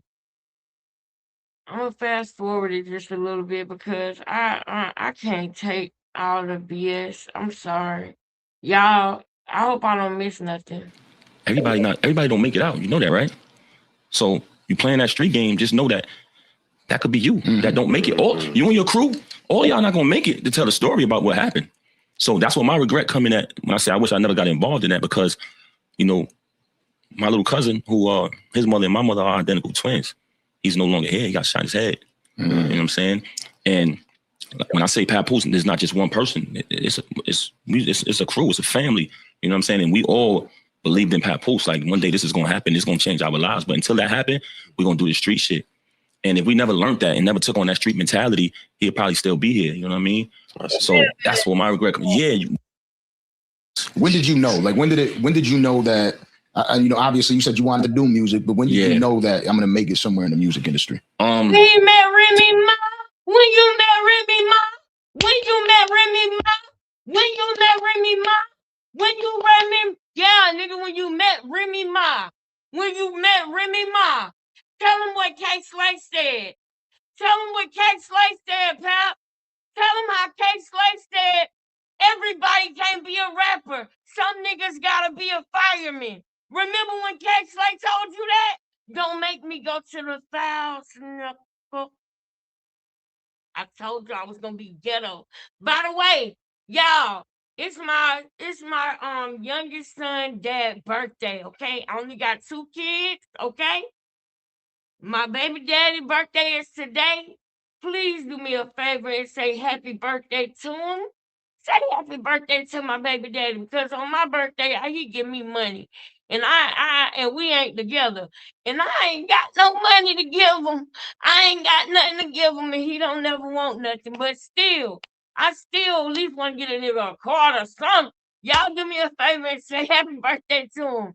Because I want to still get my same birthday. I want to get my same birthday that I get. I want my money on my birthday. So please say happy birthday to my baby daddy, because he got my son right now. And I thank God, because at least my son don't got to see me stressing out like this. I thank God for that. So do me a favor and say happy birthday to my baby daddy on the real. And yeah, on my birthday, I still want my money on my birthday. Don't forget to give me my money on my birthday. Thank you, baby. Thank you. And then not to mention on some serious stuff, literally a week and a half ago, this man had a massive heart attack. A massive heart attack. So I just thank God that he able to see his birthday this year, because he almost didn't. And that's on everything. That's on everything. And I had to watch our son be scared that his daddy was not going to make it. I had to tell our son, repeat after me. And I had to show my son how to go to God. And I asked God to show my son that he is real by sparing his daddy life and saving his daddy life while he was in surgery in the cath lab. And they was telling me that it was massive. They was telling me that they can't guarantee nothing, but that I need to brace myself and pray. Like that right there, I thank God that he see his birthday today. I thank God. Happy birthday to you. Happy birthday to you. Y'all, thank y'all for the ones who saying happy birthday to him. If y'all don't mind, just put it in the chat, HBD, happy birthday. I know if you're at work or somewhere you can't really comment like that. Put a 1 in the chat or put HBD. All right. Now we're gonna get back to Papoose bull crap. But here, the answer to the question is when he got with Remy. That's when he knew. He put his head down because he about to lie to y'all. Ugh. To be honest with you, I always believed in myself, man, because, you know, Papoose wasn't just me, bro. Like, I had an army with me that all believed in me. You know what I'm saying? Like, that's how, I don't like, I walk humble, but that's how incredible I was as a rapper, as an artist. You know what I'm saying? Like, I got homies and family throughout the entire New York City. If anybody said they rap, they would call me like, yo, Pat, we got one. It was like a cheat code. Yo, he gonna put his money up. And I would come over there, we take the dude money or whatever, we battle, whatever. But it became more than that. See, I did something real stupid when I was young.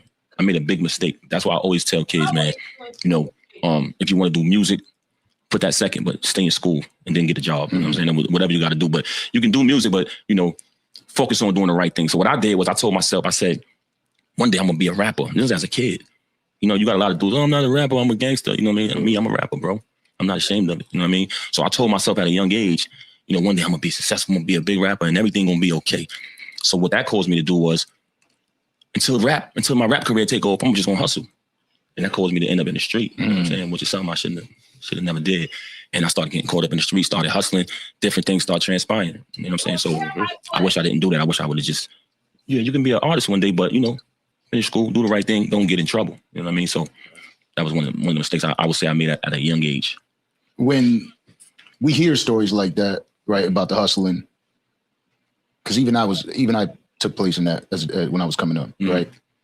As much as I regret, it's what gave us, it's what turned us into who we are, because that hustling mentality, right, is not just out there hustling. It's when you're in that studio. It's when you're, to be the businessman that you are today, it took that hustle. You know what I mean? That hustle that you have. So you're OG, that you have that capability to speak to the children out like, yo, you can do it without it. Right. But that's part of what shaped you, because that might have not been around in those schools at that time for somebody to be like, yo, Pat, this is how you hustle. You know what I mean? So the reason you are who you are today is partly because of that hustle. Well, I can say this, yes, I'll take that from, you know what I mean? And I'll give you that. You know what I mean? I agree with you on that. But the one thing what I always tell the little homies out there is, and one thing I know about the street, and whenever I got somebody I love or care about, even just a young kid that I see, when I talk to them, I tell them this shit right here, and this is real. This is one of the realest things I can tell them. You in the street, everybody don't make it out. You know that, right? So you playing that street game, just know that could be you that don't make it. Or you and your crew, all y'all not gonna make it to tell a story about what happened. So that's what my regret coming at when I say I wish I never got involved in that, because, you know, my little cousin, who his mother and my mother are identical twins, he's no longer here. He got shot in his head. You know what I'm saying?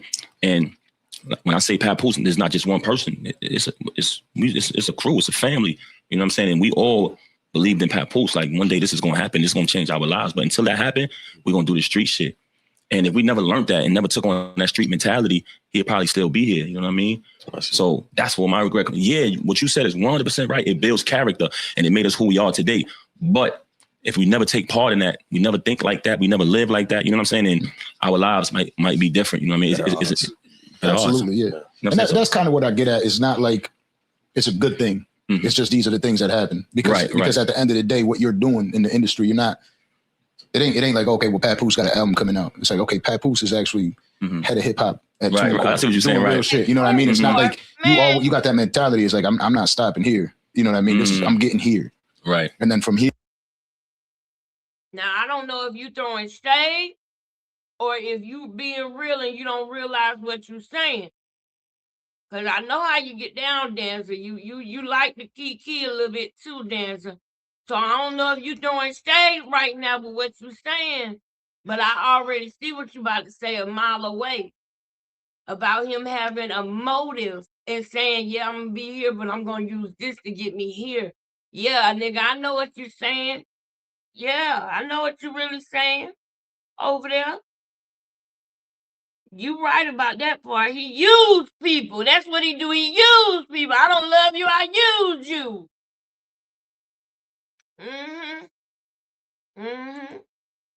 Here, I already know the way you operate. It's like, how can I get here now? Exactly. You know what I mean? You're not stuck there. You're moving up again. And also, what you said that I like is it's inspiring for others who are caught up in that type of lifestyle that, you know, if Papoose can make it out, I can make it out. If the Danza Project can do a successful podcast, I can do a successful podcast. You know what I'm saying? Yeah. And possibly change my life. So it's an example that and inspiring to those who might be caught up in trials and tribulations or bad times that I can make it out because he came from here and he made it out. You know what I'm saying? And I don't know how the education system is now. I just know that, you know, like some of the stuff that you learn, you don't learn in school, especially back then. And now having the ability, and you got to think about it, in this era, no internet like that. Like, you know, the internet that I came up with, somebody pick up the phone in the crib, you're offline immediately. You know what I'm saying? Who's on the phone? Yeah, and it wasn't, we weren't in the information age coming up. We just, you know, not Gen Z was. They're the ones that had cell phones in their hands that they could have access to information. Wasn't Boxing Ego just talking about this the other day? I'm gonna say that's a coincidence. At all times to be able to learn and to grow. So we kind of had to learn it a different way. Hell yeah, man. We had to actually talk to each other. Yeah. Nowadays, you see, you in a room full of people, everybody doing this. You know what I'm saying? So, like you said, it was different back then. Do you feel like that? I'm gonna go out on a limb and call this the worst era of hip hop. Right? Nice. And that laugh tells me you agree with that, right? Do you feel like that is part of it that took it down? Because you used to have to get the composition notebook or one of these notebooks, right? And then you used to have to write your lyrics. Yeah, man. It was an art just to write. You had to write it, man. You had to actually write it down. What the fuck do they do now when they write lyrics? ChatGPT. Oh man, it's gonna write everything for you. Not even that. What about they have it right for you? The fucking yeah. Today I want to be selling. No, you could do it. And I could ChatGPT Papoose right now. That's crazy. You know what I mean? Like what would be the bars that Papoose would? Oh yeah, I did it one time. They did a really good job one time. Yeah, that pissed me off. It's a treat, but it's like, hold on now, slow down. But I don't know if it's the worst. He said the worst ever. That's harsh, man. It's tough. I mean, you got an argument though. Yeah, I definitely got an argument. Why? Tell me why. Why you say that? The love for it is gone from most people. It's more of for the fans or the artists. Well, I think back in the day, it didn't matter so much about the popularity. Social media age now. So it's all about popularity. So now people want to have whatever resonates with the people on the internet, and they will sacrifice their own character for a verse. Yeah. You know what I mean? Wow. They'll give you shock value opposed to giving you the real. I even feel that sometimes when I watch these movies, like dope ass movie, creative ass effects and everything. I hate series, but bro. I hate series. I hate all series. Do you really? Bro, I can't. Long ass my nigga, like when you watch a movie, right? Okay, you got the plot, you got everything about the movie, the whole shit. You know that you're going to get a good movie. I just feel like, to summarize it, when you get a series, it becomes corny because they got to keep like, where's this going? Doing shit to get a continue. In the movie, I feel like they're giving you their all. Word. You know what I'm saying? Pause. I don't know if I should pause that probably. You're right. But I feel like when they turn it into a series, now they gotta keep making up shit and random characters just so it could continue. Yeah, you're right. You know what I'm saying? And do you understand what I'm saying? It's not, some of what both of you guys are saying too. What I'm realizing is you're getting a lot of oversaturation. That's a lot of commonly used word, but it's meaningless. It's not as meaningful. Yeah, man. Like from the artist, this was something that you probably lived through or experienced firsthand or secondhand at the worst, something that you knew about and you were only privy to from your neighborhood and your region of the country. It was meaningful to you and everybody from where you're from. All this shit is like, oh yeah, well, I could be in Russia talking about the traps in Atlanta right now. And if it's fire, people gonna say it's fire. Yeah. When you saw a dope movie, you knew towards the ending it was gonna get crazy. You knew you was gonna get a good ending. I feel like with a series, they gotta keep niggas alive and shit just for the next episode. Even if they died the last episode. It's like that shit. I remember when they first started turning everything into a fucking series, I was like, yo, why are they doing this shit? Turn the channel. You just I think the Fast and the Furious started out like great movies. And then they turned into a series, so they started filling in a bunch of bullshit, jumping off a tank, and it's like, it definitely does. You know what I'm saying? So that shit is like, I don't know, bro. Maybe I'm. Is that the old school in me? Because everything is a fucking series now. No. I mean, it's not really the old school in you. It's just like your preference on it. You know what I mean? Okay, Sometimes I watch a series, and I enjoy the 50 Cent series that he be putting out, Power and shit like that. But there's that part of it, right? Is when you watch them, sometimes you're like, that was a bullshit ass episode. Yeah. Like, why you have to, like, some of this is just crazy. Well, you know what I mean? Even in BMF, when he got bit by a snake and they had some dude like come up there and like he did the voodoo and got the snake venom out and stuff like that. And he's like, oh man, you don't know what I just seen him. And I'm like, all right, that was. I don't want to down talk those series because those are some of the better series. It's successful. They're very successful. Made a lot of people a lot of money. A lot of people from this industry have made a lot of money crossing over and doing that stuff too. So I'm not down talking that. But shout out to hip hop. Shout out to hip hop. We create movie stars. Hey, but what you're watching is a soap opera. All the novellas of we used to. Your grandmother used to watch when she was watching you, and all the Carry On, but Ramon and all that. That's all it is. Just Carry On. I'm so crazy with it. If I see a movie, if I got a movie that I like and they turn it into a series, I'm not even watching it. I want to remember it like it was. Yeah. Word, bro. Word. That's true though. Just keeping the essence. Telling you, man. And another thing, going back to the music, right? When you think about the soul in music, is to get your music heard, you had to be different. You had to stand out. Right, like nowadays, you just go upload it on social media, and there's people that will be able to hear it. Back then, you had to wait outside to get K-Slay one of these tapes. Yeah, you had to wait out. You had to carry CDs. These niggas got this shit in their phone now. You had to press up CDs. You had to fucking pay. You had to pay to get your artwork done. You had to buy CD cases if you wanted to go independent. You know what I'm saying? You had to pay for studio time. This niggas is privileged right now. So talk to us about them days where you had to wait outside Hot 97. Oh man, where do I begin? You want to hear the story? Yeah. That's what we're here for. I told you that. You know, these interviews go a little bit long, especially when it's All right, so I go back a little bit, man. It's a long story, man. But I'll tell you this next time. Where do I begin? Okay, like I told you, always wanted to get into music. You know what I'm saying? Got caught up in the street though. In the process of that, one time, okay, back then, right? If you wanted to get into the music industry, you had to go through either, if you wasn't on Rockefeller, Murder Inc., Rough Riders. If I'm leaving anybody out, y'all let me know. You wasn't getting in, like they had the game locked. All of those different entities, they had it on lock. Yeah. Desert Storm, shit like that? Yeah, it's like those record labels had the game on lock back then, right? And I'm a student of hip hop. So when I tell you this shit, bro, know it's true. Not only am I a student, but I'm a person that was always scheming on getting in the game, right? What seemed impossible at the time. Like me being from where I'm from in Brooklyn, when these niggas used to say they came outside their crib and they seen Dougie Fresh rapping at a block party, that type of shit didn't just happen in my hood. Like block parties got shot up at the end of the night. You know what I mean? Shout out to Dougie. So me being a student of the game, I knew that it was on lock and it was like real difficult to get in. One day I was listening to the radio and I heard a DJ on the radio and he caught my attention because as I'm listening to his show, he did something that I never heard on the radio before. He played a new artist. I was like, oh shit. One day I got to meet this dude, man. You know what I'm saying? And his name ended up being K-Slay. So I had that locked in my mind, like, yo, if I meet this dude right here, I'm gonna get on. hustling. It's the first of the month. You know what the first is if you're hustling. Yeah. My phone was going crazy, right? Boom. They calling. I'm coming. As I'm driving, I had like a little car accident. You know what I'm saying? And police came. You know what I'm saying? They locked me up. Just too many details. I'm gonna leave all the extra shit out. I don't want to be one of these guys up here. Yeah, please don't. And they say, it don't mean anything. I'm just gonna keep it like that. Boom. They locked me up, right? Yeah. So when I went to court, I got remanded. So they sent me to Rikers. So I'm on Rikers and shit, and I'm in there. While I'm in there, the only thing I'm thinking to myself is like, yo, Hold up. Excuse me, Shane, can we please get a document done on that? Shane, y'all know who Shane is. True Crime with Shane. Okay? She'll pull it. Shane, pull it up for us, Shane. Put it out. Let us know about Papoose criminal record, Shane. Please pull it up, because the nigga's lying. This nigga's a liar. I don't believe him. I don't trust him. I don't trust him at all. Shane, can you please pull a document on this fool? Please pull a document on him ASAP, Shane. If y'all don't know who Shane is, it's True Crime with Shane. Can y'all please go in her comments or something and ask her to pull it? Pull a document on him, pull it all, get it all, Shane. We want to know everything. We want to know what this nigga blood type is when you get done with him, Shane. Shout out to Talking Ish with Shane. Shane, please pull it on this nigga now. Between Shane and Geisha, they gonna tell us everything about you, boy. They gonna tell us everything about you. Go to jail and keep coming back. There must be something wrong with them. Because when I get out of here, I'm never coming back again. Yeah. Matter of fact, I'm not even hustling no more. I'm gonna do my rap shit. I never want to be in this. Is this where my life is heading?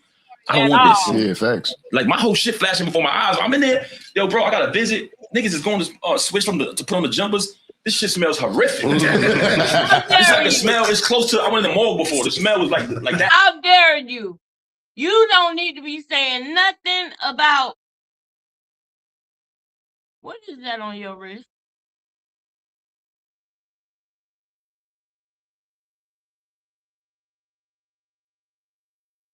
What is that on your wrist right there?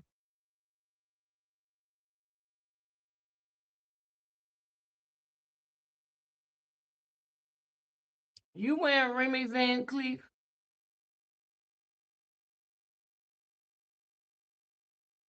You keep them Van Cleefs. You keep them Van Cleefs on the arm that got the Remy tattoo on it too. You still love her. You wearing the Van Cleefs and all the bracelets that she missing, including that gold one right there. You always wear it on that arm. And I think you do that on purpose. I really do. Can we please get the 35 likes, y'all? Come on, man. Like the video. The girls want me to go back to talking about Krishan. And I'm going to go back to it. Because y'all ain't showing me no love over here. I'm going to go back to talking about Krishan, man. Y'all ain't showing me no love. Hit the like button and stuff. I'm about to come back on camera. Y'all wanted to watch this about Pap. That's what we doing. Now I want to hear when he tell us that K Slate told him he can't rap, he need to be a fireman.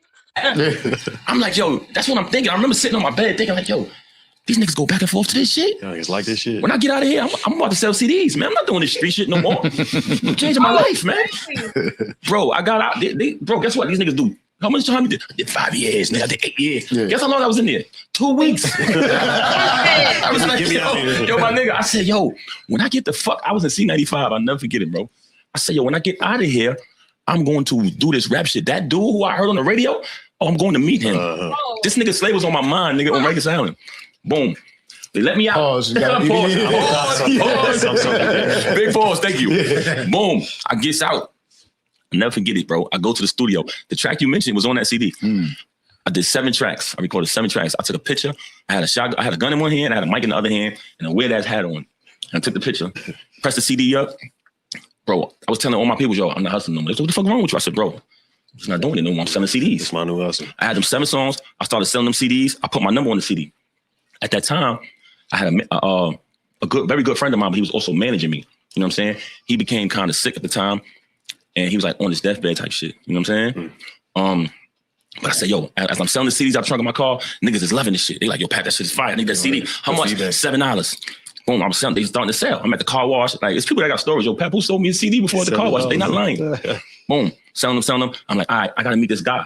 I went to look up the radio station. What's this radio station? High 97. What's the address? We didn't have couldn't go on your phone. I went in the Yellow Pages and found this shit. 395 Hudson. Jumped in the Hoopty. Now I go find this nigga. I go up to the radio station. I'm waiting. I know what time he come on the radio, so I said, if I go up there, I'm gonna catch the nigga coming in the building. I wait outside the radio station. Sure enough, bro, he come walking up, fly as a motherfucker, mink jacket on, nigga, got big chump jewelry and all this shit. Nah, Slay she come walking up with that fucking arm hanging. You know what I'm talking about, So I'm like, yo, what's up, man? My name Papoose. He like, all right. I give him the CD. He take the CD, he go in the building. Nigga, I go back to the hood. I'm about to be on the radio, nigga. I just gave my CD to a nigga that's on the radio. I'm about to be on the radio. Let's listen. Slay was on for 2 hours back then. We listening. He ain't play the shit. I'm like, damn, this nigga ain't play it. I said, fuck it. He was only on once a week, every Thursday. I said, fuck it. I'm gonna go back next Thursday. I do the same thing again. Next Thursday, I go back again. I go up to him. Yo, what's up, man? My name Papoose. He like, all right. Take the CD, go in the building. I'm like, all right. I go listen again, bro. Listening. It's fucking, he on for 2 hours from 12 to 2. It's 1 o'clock. I don't hear my shit. Still, nah. So I'm like, you know what? Next time I go see this nigga, because I'm catching him when he coming into the radio show, I'm not leaving. So when he don't play it, he don't have to tell me why he didn't play it when he didn't hit the radio. Face me like a man. So I go up there and shit. I go up to him again. I'm like, yo, what's up? My name Maybe that was rude because I keep doing the same shit. You know what I'm saying? So I'm like, yo, what's up, man? My name Papoose, man. He like, all right. You know what I'm saying? He take the CD, he go in the building. I'm like, I'm waiting for this nigga. I kick back. I put the radio on in the car. I'm listening to shit. Once again, bro, it's 1 o'clock. I don't hear my shit. Now it's like 12:45. Like, yo, this nigga. But he on the radio, he like, yo, 1-800-223-9797, call up. I'm like, yo, fuck that, I'm about to call up. I'm downstairs. So I calls up. Yo, bro, that's my word. He picked up the phone. I said, yo, man, why didn't you play my song? Yo, as soon as he heard my voice, the nigga knew who I was. It's Papoose. I didn't even say my name. I was like, yo, why you didn't play my shit? That nigga started saying, yo, man, he said like some fly shit to me. So me and the nigga started having like a back and forth. But it was on commercial break when I called. No, do not skip it. Tell us what he said. Don't be skipping it. Don't skip it. Let's see, this how you know. This how you know. Nigga, you don't skip what he said. I can't stand when you skip what he said. And I guarantee y'all, he probably didn't even go to jail for them 2 weeks, man. He probably got booked for 24 hours for public intoxication or something. He probably didn't even have no real charge. And I know this because he came from a 2-parent household. He was talking about how his mom and dad got married and his daddy wore a white suit and everything like that, man. You wouldn't know. You ain't have to, man, stop. Man, stop. Let me tell you something. The sign of a dude that's not really a thug is a dude who got a daddy. Who live in the house with him. Your mom and dad raised you together, right? I don't believe you was in the streets like you say you was. No, I don't believe that. I don't. I'm sorry, I don't. Your mama had help. Your mama had your daddy, and he made her his wife. So you was in a more stand-up, stable situation. I don't believe this whole I went to jail and I was hustling. I don't believe you was hustling. You know why I don't believe you was hustling? Because you still ain't got no money now, nigga. You couldn't have been hustling. If you was a real hustler, married to Remy Ma, and she gave you all that time, nigga, while she was locked up, then gave you another 10 years after she got out, and you still broke, you was not hustling. You was not hustling. You ain't no hustler. Let Cameron had have been nobody and got married to Remy Ma. Let Cameron had have been in your position. I guarantee you, Remy Ma wouldn't have came home to broke. Let Cameron, let you are in the category to me of like a Dame Dash. Y'all, no, I ain't even gonna say Dame Dash. I'm not even gonna say Dame Dash. You not no. That's kind of disrespectful to Dame Dash for me to even say that, because at least the nigga made some money at one point. At least at one point he made some money. Okay. He started getting sued real bad. I think it's a conspiracy going on with him. So I ain't even gonna say Dame Dash, okay? He ended up, he a narcissist too, but he ended up getting outsmarted by a different type of narc. But no, you are not a hustler. I know one when I see one. You hear me? I know a real one when I see one. And I don't see it in you. And I never miss. I never miss. When it comes to Auntie Rodriguez is a hustler. I believe that she know how to make something out of nothing. I believe that she know how to get it up, get it together, get it going. I believe that she is like that. You know what I'm saying? Remy Ma is a hustler to me. I believe she a hustler. I believe she gonna go get it, make it happen. You understand what I'm saying? It's certain people, you can tell their mentality is not just business minded, but they just a natural born hustler. You can tell. You know what I mean? I don't get that off of you. I don't even smell it on you. I don't even smell it on you. I don't smell Clarissa on you either. I don't think Clarissa is the one. I don't even think you attracted there with all that hair and that arms and stuff. No. No. I don't believe it. Okay. So as we having the back and forth, and he don't even know this shit was like a dream come true for a nigga like me. Yeah. As we debating, the commercial went up, the shit came over the air. So he don't even know. He tight. I'm happy as a motherfucker. I'm like, oh. That's right. This is Pat Poos, okay? Yeah. So once he realized that it went out of commercial break, and nigga banged it on me. So he go on the radio. He like, hey yo man, everybody can't be a rapper. Some people gotta be a fireman. Finally, oh my God, when did this interview come out? This is his second time saying this, because he said this on Drink Champ. Now, what do that mean? What do that mean? When somebody says that, what do that mean? That means you're whack. Ain't nobody tell Jay-Z he needed to be a fireman. Ain't nobody tell Nas he needed to be a fireman. Ain't nobody tell Remy Ma that she needed to be a fireman or a nurse or none of that. Ain't nobody tell none of them none of that. You know why? Because they had undeniable talent. They had that je ne sais quoi. They had that star power, that superstar. You know, the one that Clarissa want to be. Ain't nobody tell none of them that they need to be a fireman. That just let me know how whack your rhymes were, sir. Did you write any punchlines? Peter Piper, Peter Piper, Pickle Peppers, the Pickle Peppers, the Peter Piper, Pickle Pep. You came over there with that bullshit with Cake Slice. You came over there with that BS. Peter Piper, Peter Piper, Pickle Peppers, the Pickle Peppers, the Peter Piper, Pickle Pep, Pep, Poof, Pep, Pep, Pop, Pop, Pop, Pop, Pop, Pop, Pop, Pop, Pop, Pop, Pop, Pop, Pop. What did you say?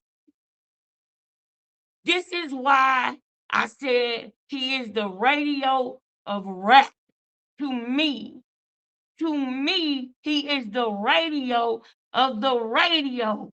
And I feel like people tell him he's a good rapper, but I don't think they even believe it. I think that they heard his name out there and he writes rhymes, but it's not a natural born thing to him. He's not a natural born lyricist. He one of them lyricists that need a thesaurus. You hear me? He one of them lyricists that listen to other people's music and then try to write his own music. And he just keep trying so hard that you just be like, oh man, you really dedicated. Oh, come here, man. We'll let you in. Come here. We'll let you in the group. Oh, you with Remy? Oh, it's lit. I could get you a deal. Man, if it wasn't for Remy Ma, man, Remy, I wish you would have never even seen this flea, this bug, this turd. I wish you would have never even seen him, Rim. I wish you would have never even seen him, Rim.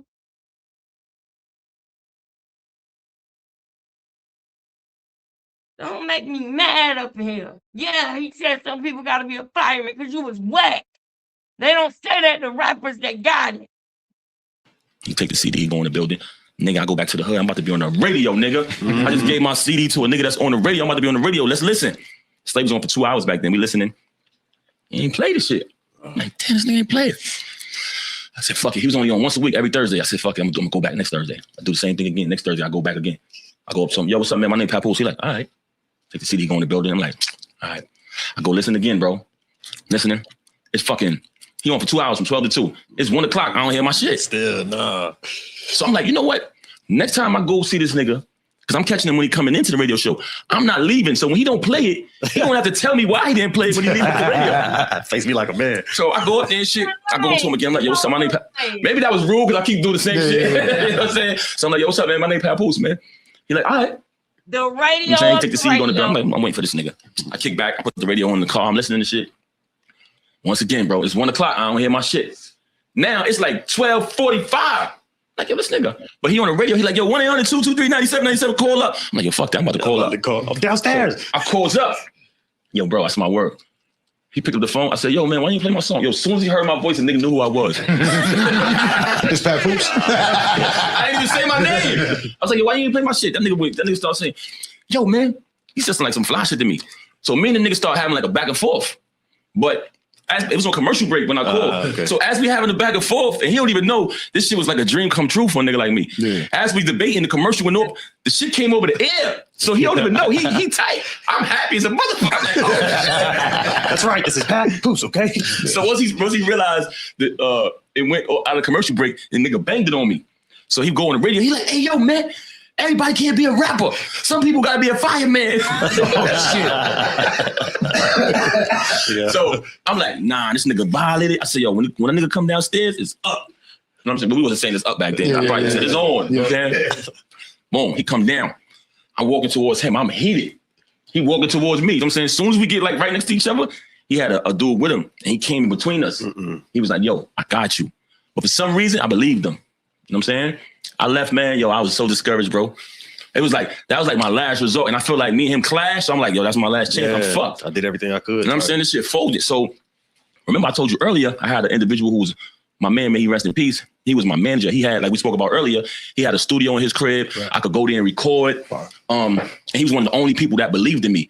And he took on the job as my manager. He also was into construction. So he was kind of like winging me out of the street shit because he was bringing me into coalition. So the only thing I had to do was like go to certain job sites, regulate them. Me and my cousin, we was good at that shit. Right. But he was passing away at the time. And it was a lot of talk about, it was like, I had like a little altercation going on with some people involved in that. And his funeral had came up. So when his funeral came up, I had tension with people at the funeral. So they were saying, oh, he better not come to the funeral. Just stand the third. So me, a couple of my other people was like, yo, Pap, don't go. I said, I'm going. That's my family. I ain't do nothing wrong. You know what I'm saying? And I went to the funeral and I got into a big altercation. In that moment, in that altercation, it went left.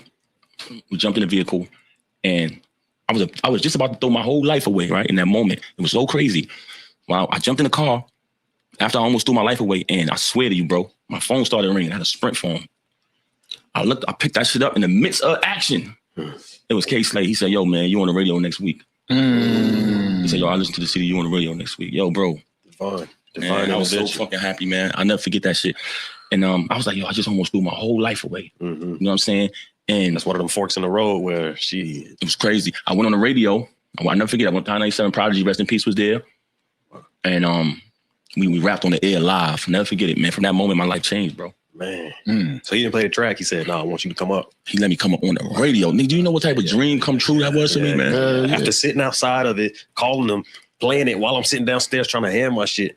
And now I'm up here rapping. You want to know what's even crazier about sitting outside? Slay told me, he said, yo, Pat, you know, I got videos when you were standing outside. He said, bro, he said, you were standing in the snow.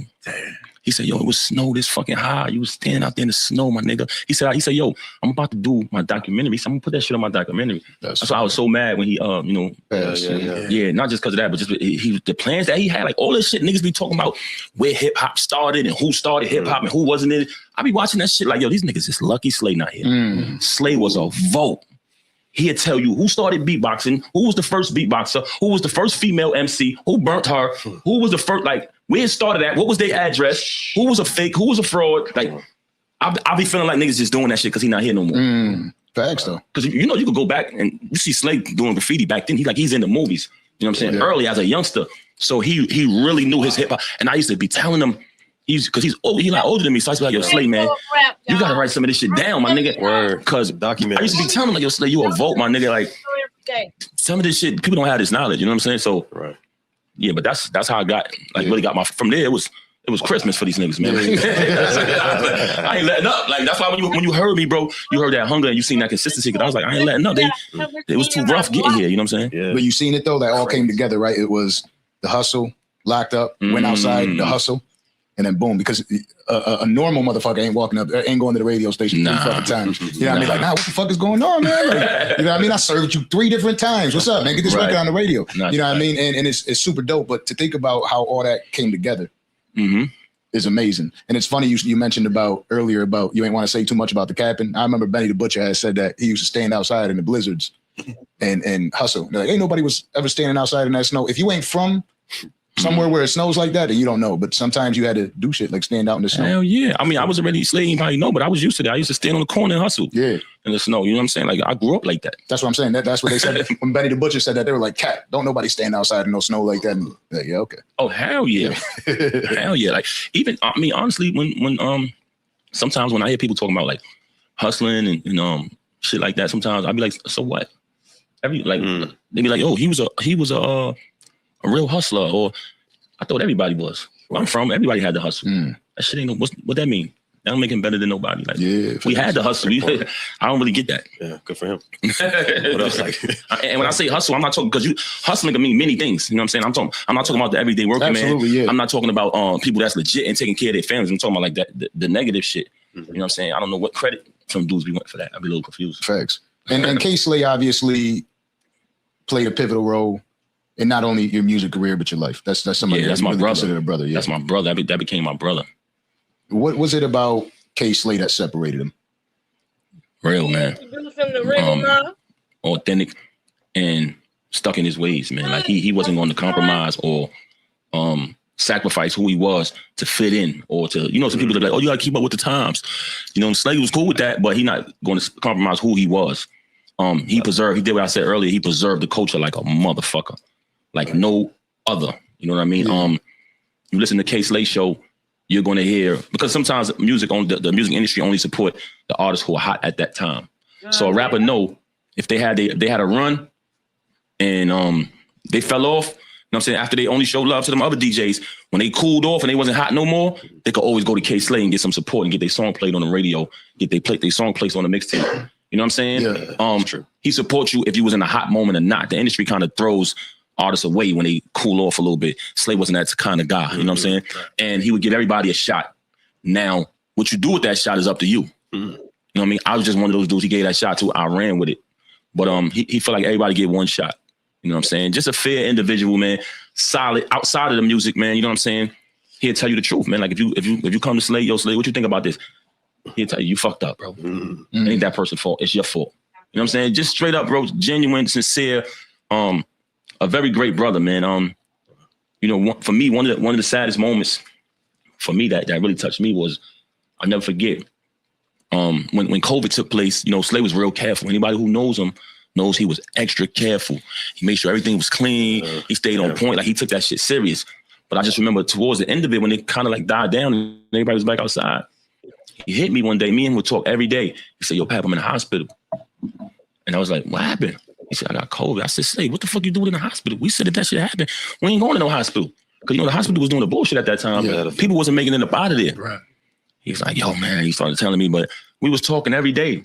I would hit him up. We would laugh, you know what I'm saying? It's just regular Papoose K Slay shit. Build about everything, you know what I mean? Exchange dialogue about different things. And then I never forget, man. And, I always loved him as a brother, but the one thing my love grew for him, man, from here and forever it'll be to the sky, because he hit me one day and he said, "Yo, Pap, I might not make it." And you know, the fact that he was in a position where he knew he was, you know, on his deathbed, he thought about letting me know. You know what I'm saying? Word. That shit really touched me, man. But yeah, that's how that happened. Was there a part of you when he said that to you was like, nah, he's full of shit. You gotta fight through this. Nah, that's not Slay. I went crazy though. I went crazy. Like, yo, Slay, what you bugging? Like, yeah, that's yo, yeah. You know who you are? You a fighter. Like, we don't give up. Everything I could think of, I started saying it, but that's the last time I ever heard from him, bro. He never responded to me after that. Wow, damn. That was the last time I ever heard from him. After that, I learned that, you know, they had put him into a coma. And rest in peace to K. Slay. Yeah, that's a real legend. Real legend. Brother Slay, man. When you think about the artists that ended up signing with DJs, you got Red Cafe, where he signed with DJ MB, and then you infamously think about Pat Poose and K. Slay. Do you think that helped or hurt your chances at becoming a megastar? What you mean? Like, usually it's signing to the big label. You know, as you mentioned prior, like you think about the Rockefeller, the Mercury, right. Nature, and then signing with a DJ. Oh, okay. Well, I'll tell you this, right? It did both. It came with its pros and cons. So DJ Envy, who was one of the biggest DJs on the radio, he recently admitted it. Like a lot of DJs went and played my music because I was signed to K. Slay. And on the Breakfast Club, he said this shit on the radio one day. Yo, I love Pat music, but I couldn't play it because he was Slay artist. Wow. So that was one of the challenges that I had. And you got to realize, I'm fresh off the sidewalk. I'm fresh off the street. So I come into the game. I signed with Slay, and I'm like, it's on now. Like I told you earlier, it's supposed to open doors. It's going down. So every Thursday night, which was incredible that we was able to do what the fuck we did with One Night on the Radio. But I'm gonna get to that later. Boom. I signed with Slay. He playing my music every Thursday. It's an amazing time for me, bro. One of the best times of my life, man. Sure, man. You know what I'm saying? I ain't even gonna hold you. Everywhere I go, niggas is like, yo, Pat, finally, nigga. It's on, nigga. We fucking these niggas up. Y'all, it's a key part in this that I did not want to miss. Thank you, y'all. But that was my son that just called me, and y'all know why. Lord have mercy. They don't understand us as parents. They think that we can do magic tricks, man, and we can't. And I really, oh Lord. Oh, Lord, let me get through this weekend, Lord. All right. We're going to keep going. We're going to keep going. Just so y'all know, let me come on here real quick. Just so y'all know, we're going to keep going. I'm going to eat me some noodles. Try to last me another hour or so. And we're going to keep going when we're not done. We're not done, baby. We're not done. And if y'all want me to fast forward this, or if y'all ready to go to something else, all y'all got to do is put a 2 in the chat. But if y'all liking what we doing and y'all want to continue, put a 1 in the chat and we can keep going, okay?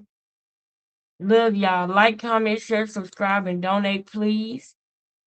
Donate, please. I'm putting it all on the floor tonight, okay? Oh my God, y'all.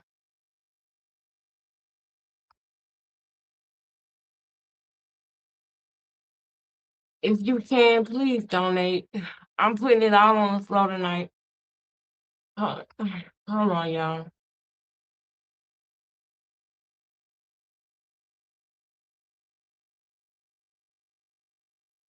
Hello? Yes. I'm saying it's the realest niggas ever around me. You know what I'm saying? These are my friends and my enemies. Some of them. You know, we became friends. Long story short, we rocking out. So, you know me, I'm new to the game. I go to Slay one day. I say, yo, Slay, why the rest of these dudes on the radio not playing my music? He's like, man, you don't need them. I said, what you mean? He said, yo, man, you don't need them. We good. I said, yo, Slay, we need everybody to play the music, not just you. By the way, me and Slay used to go back and forth a lot. He said, yo, Pat, man, listen, man, I don't let nobody control my destiny, man. I don't give nobody that power over me, man. Fuck them niggas like you giving them too much power. I said, nah, man. I said, yo, I'm gonna tell you something. I said, this is how we gonna do it. I'm gonna go approach these niggas. Because at this time, I'm the hottest nigga in the street. I'm like, yo, if I'm on fire the way I am, why the fuck they not playing the hottest shit? At this time, I don't know these niggas is thinking like, oh, he's Slay artist. I'm not gonna support him. You need the rest. You need daytime radio. You need the whole shit. So I said, yo, listen, man, I'm going to approach these niggas. And you cool with any of these niggas? Like, I'm trying to figure this shit out. Like, I work at the same radio station. Like, y'all don't fuck with each other. Y'all like, what's going on here? Like, this shit just don't make sense to me. I'm like, yo, I'm gonna approach these niggas, man. I said, yo, whoever I approach, if you cool with them, I'm gonna call you and put you on the phone. If you don't, I'm gonna introduce myself. So I start running down on these niggas and they acting weird. I'm like, what the fuck is wrong with you? You might have inherited something. I'm like, yo, what the fuck is going on? I'm like, yo, I'm introducing they know who I am. I'm on fire. So to answer your question, I got hate just because I was slave artist. I'll tell you another story. And also in the process of that caused bad shit too. Yeah. Because remember, I'm from the street. All I know is stupid shit like beef, drama. So I'm like, all these niggas hating on me. All right, it's up. Yeah. So I made a bad situation worse. You know what I'm saying? That's why I say never mix the street with the industry. But I'll tell you another story. Along my journey, I get a call. One of my homies like, yo, Jungle was my man. You know what I'm saying? Nas want to meet you. So I go holler at Slay. I say, yo, Slay, I got a call. You know what I'm saying? He said, Nas want to holler at me. Nigga, Slay went off, man. You know what I mean? You rest in peace, man. You know what I'm saying? I would get Slay went off. Yeah. He's like, nah, Pat, man. You know what I'm saying? I said, man, this is Nas, man. You bugging Slay. You know what I mean? He's like, yo, Pat, I'm telling you, man. I said, nah, Slay. I'm taking the meeting, son. I holler at him, yo, let's do it. We met at a pizza shop in Lower Manhattan. I go in there. I sit down with him. We chopping it up. You know what I'm saying? He like, yo, listen, man. You know, I see billboards for your shit in Manhattan. Like, I see your intro to the game, like Snoop Dogg when he came out. Like, I see, I'm about to go to Def Jam with Jay-Z soon. I'm gonna bring you with me. You know what I'm saying? I'm like, oh, this shit sound like music to my ears. Now, my thing is this, right? Some people might say it's a bad idea to sign a deal with certain individuals, but for me, I know what I'm gonna do in that situation. Whatever it is, you know what I'm saying? Slave felt like, yo, Pat, Nas never blew no artist up. Or we ever blew up, you know what I'm saying, besides himself. You know what I'm saying? And shout out to Nas, you know what I'm saying? Rest in peace to my brother Slay. Slay say this shit to his face. That's how Slay was, you know what I mean? For sure. So I'm not saying nothing bad about nobody. I got love for everybody, you know what I mean? This is just Slay perspective, you know what I'm saying? But long story short, I took the meeting. I go back to Slay, yo, Slay, this is, you know what I mean? He wanna do some business. You know what I mean? So now it's like, yo, I'm gonna send the offer over. He sent the offer over. So around this time, I'm in like a bidding war. You know what I'm saying? But he sent it through like early in the bidding war. So that shit, it was like $400,000 contract at the time. So Slay was like, I told you. I was right. That shit is bullshit. You know what I'm saying? Now I'm loyal. You know what I'm saying? This is my brother. He put me in the game at the time. You know what I'm saying? So I'm like, all right, I ain't do it. I ain't take the deal. We kept grinding. You know what I'm saying? I ended up signing for 1.5 million at Job Records, which was a mistake. You know what I'm saying? That's a mistake. But just to further what you were saying earlier, that was one of the, because they had like a little Bad Blood. Yeah. He had a Slay song, and then he didn't do the video or some shit. So Slay was just like, they had a little fallout or whatever. Yeah, Slay wasn't one to hold back words. Slay rode with him with the Eat This Shit with Jay-Z. You know what I'm saying? Yeah. That price. So Slay felt like, damn, my nigga, I stood with you, and then when it was time to do my video, you ain't show up. You know what I'm saying? So they had a little back and forth, man. You know what I'm saying? But Nas wasn't even on it like that. When it was in the meeting, he was like, yo, Pap, tell Slay play something, man. You know what I mean? So me, I kind of wanted to fix that shit. I go back, I'm like, yo, Slay, fuck with you, man. Like, you know what I'm saying? I can make this work. Come on, but trust. That was one of the situations, man. Like me, I would have took that deal back then. I feel like I know what I would have did with that. You know what I'm saying? At the time, you know what I mean? In your opinion, what was your big moment in hip hop? Was it the Busta Rhymes record? What's like the moment for you, the highlight? What you mean, like when you say big moment? Like when we talk about the records for you, what was that one?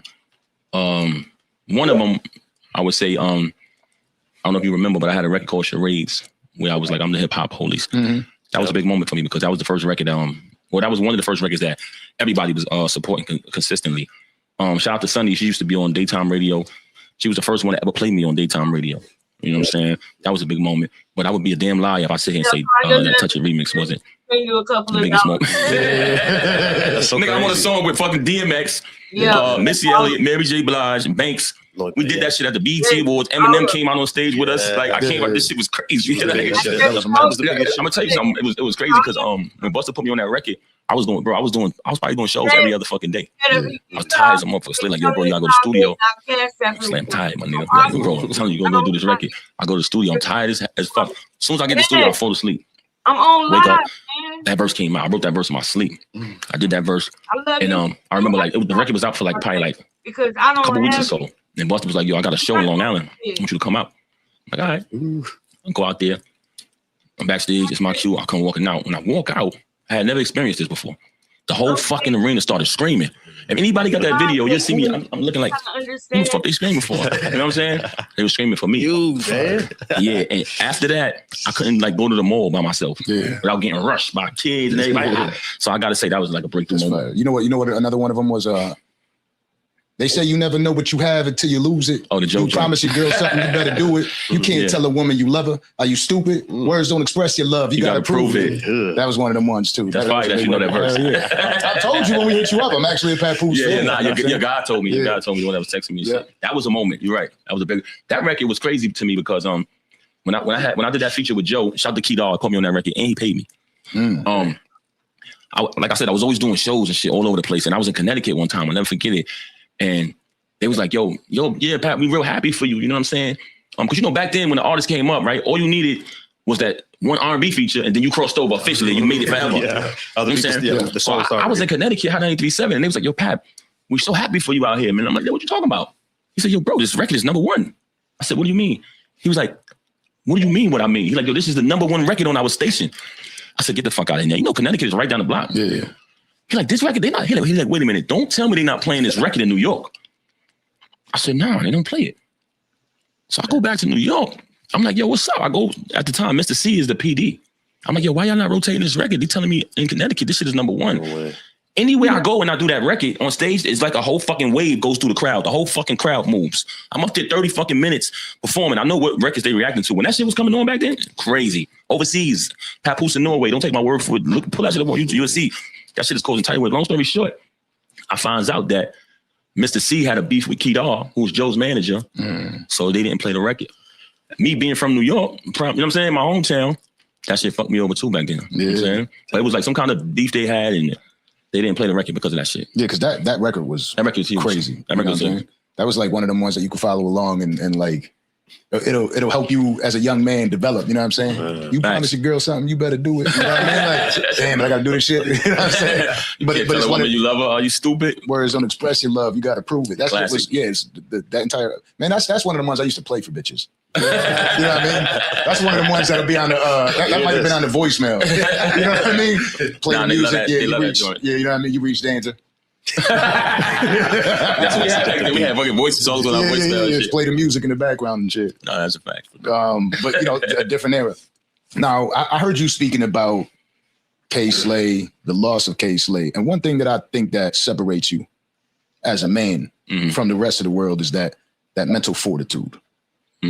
What about your upbringing has allowed you to become such a strong individual mentally? I gotta say, coming from a family that taught me that family was everything. Because within that, you learn sacrifice. Meaning, if one of your family members is going through something, you going through something. So it's like everything is not about a dollar. Like, oh, I'm going over here because such and such might be this and that, but he getting money, so that's okay. Nah, it's not okay. Like morals, values, and principles is what I was raised on. You know what I'm saying? And loyalty. So within all of that, and also strength is in unity. You know what I'm saying? Without unity, you don't have no strength. You know what I'm saying? So y'all, I'm letting y'all know now that I'm sorry. I told y'all how our kids is, man. I don't understand. Cause I can't go pull it off of a tree. I really can't. You know what I'm saying? Why do sometimes your kids think that you saying no because you just want to? I don't understand that.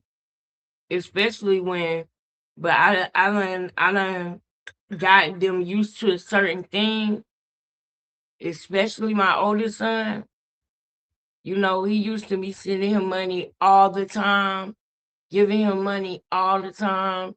He used to being able to come to me and tell me he need this for this or this for that, and I won't ask no questions and just give it to him all the time. And I don't think that he realizes that when I lose my job, like there's no money right now. I got to get back right. I'm trying to get back right.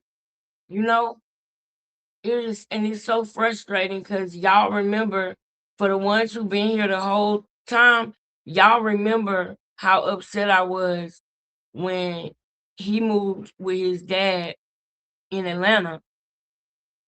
So it's just like crazy because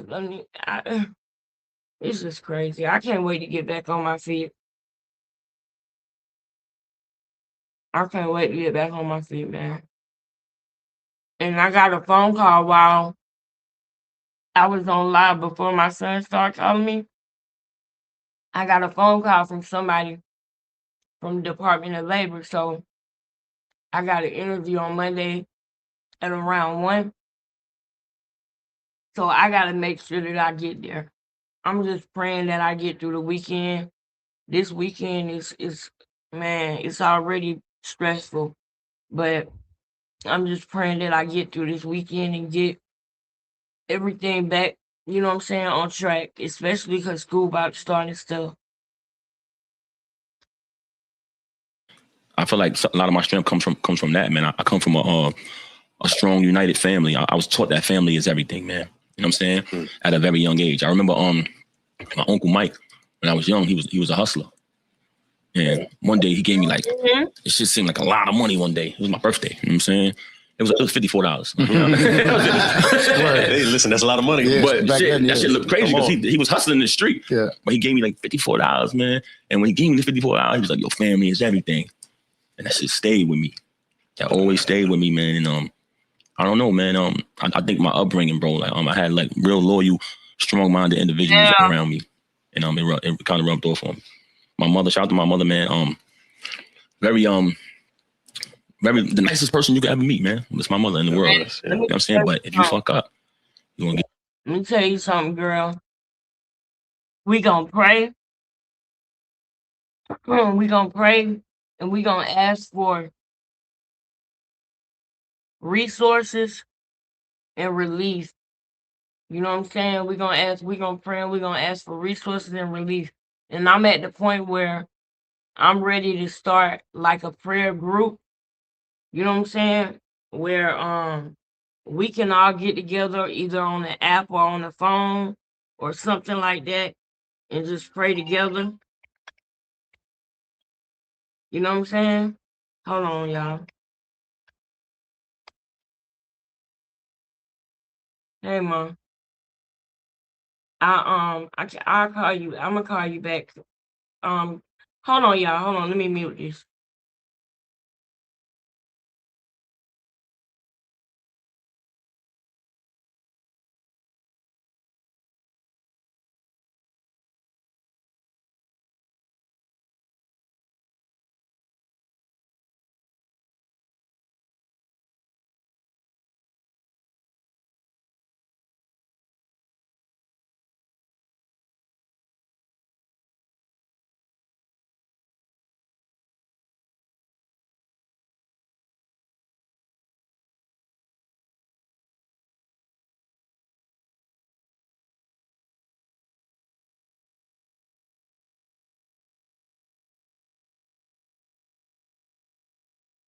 The flip side of that coin, you know what I'm saying? Get that ass whooping. I got, you know what I'm saying? My mom's raised me, my pops always gave me tough love. Always, you know what I'm saying? So I just feel like a strong upbringing, man. I remember being a kid, you know what I'm saying? I seen a picture of my parents on the wall, right? And it was their wedding picture. My pops had the Jerry curl, you know what I'm saying? My mom's had the white dress on. And I remember being a kid saying like, yo, one day I want to get married. Yeah. You know what I'm saying? Yeah. So that should tell all parents out there, you know, what you surround your kids with is what they foresee for themselves. For sure. So just to answer your question, I really think my upbringing, you know what I mean? I just come from that. I come from that, bro. I was taught morals, values, principles. And I get into that because, and I want to be respectful about how I approach this as we do with all our guests. You were known as a symbol for Black love for a long time. And everything kind of hits the fan, falls apart. This is where you see a man, a woman meltdown. You're not somebody that it's like, okay, well, Pap is going through this and on to the next subject. It's Pap is going through this. I'm going to make 50 tabloids about it. There's going to be 17,000 comments about it. Where's the meltdown? There is no meltdown. Family is being pulled apart at this time. And you're still here. You're still present. You're still working. I know there's probably moments that are tougher than others when you think about some of the things involved in it. But how is it that you've been able to keep it together throughout all this? I mean, I'm not really gonna get into that. You know what I'm saying? All I can say is you always got to keep it together, and regardless to whom or what. You know what I mean?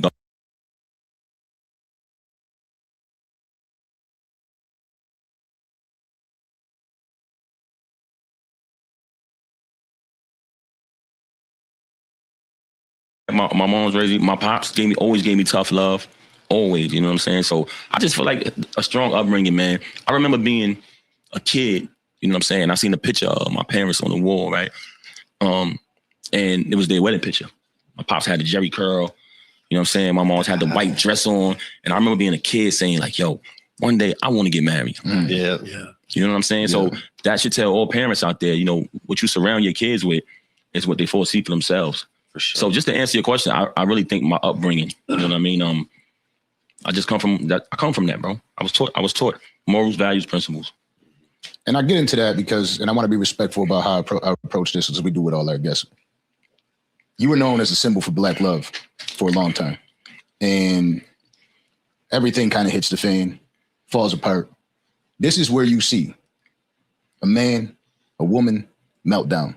You're not somebody that it's like, okay, well, Pap is going through this and on to the next subject.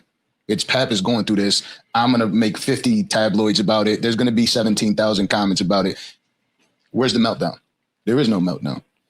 Family is being pulled apart at this time. And you're still here. You're still present. You're still working. I know there's probably moments that are tougher than others when you think about some of the things involved in it. But how is it that you've been able to keep it together throughout all this? I mean, I'm not really going to get into that. You know what I'm saying? All I can say is you always got to keep it together. And regardless to whom or what, you know what I mean? Regardless of what happens, you always got to keep it together as a man. You know what I'm saying? Like I told you, my pops was a strong man. So that was always my influence as a youngster. Even though he gave me tough love, he still led by example. You know what I'm saying? Which is, you always got to keep it together.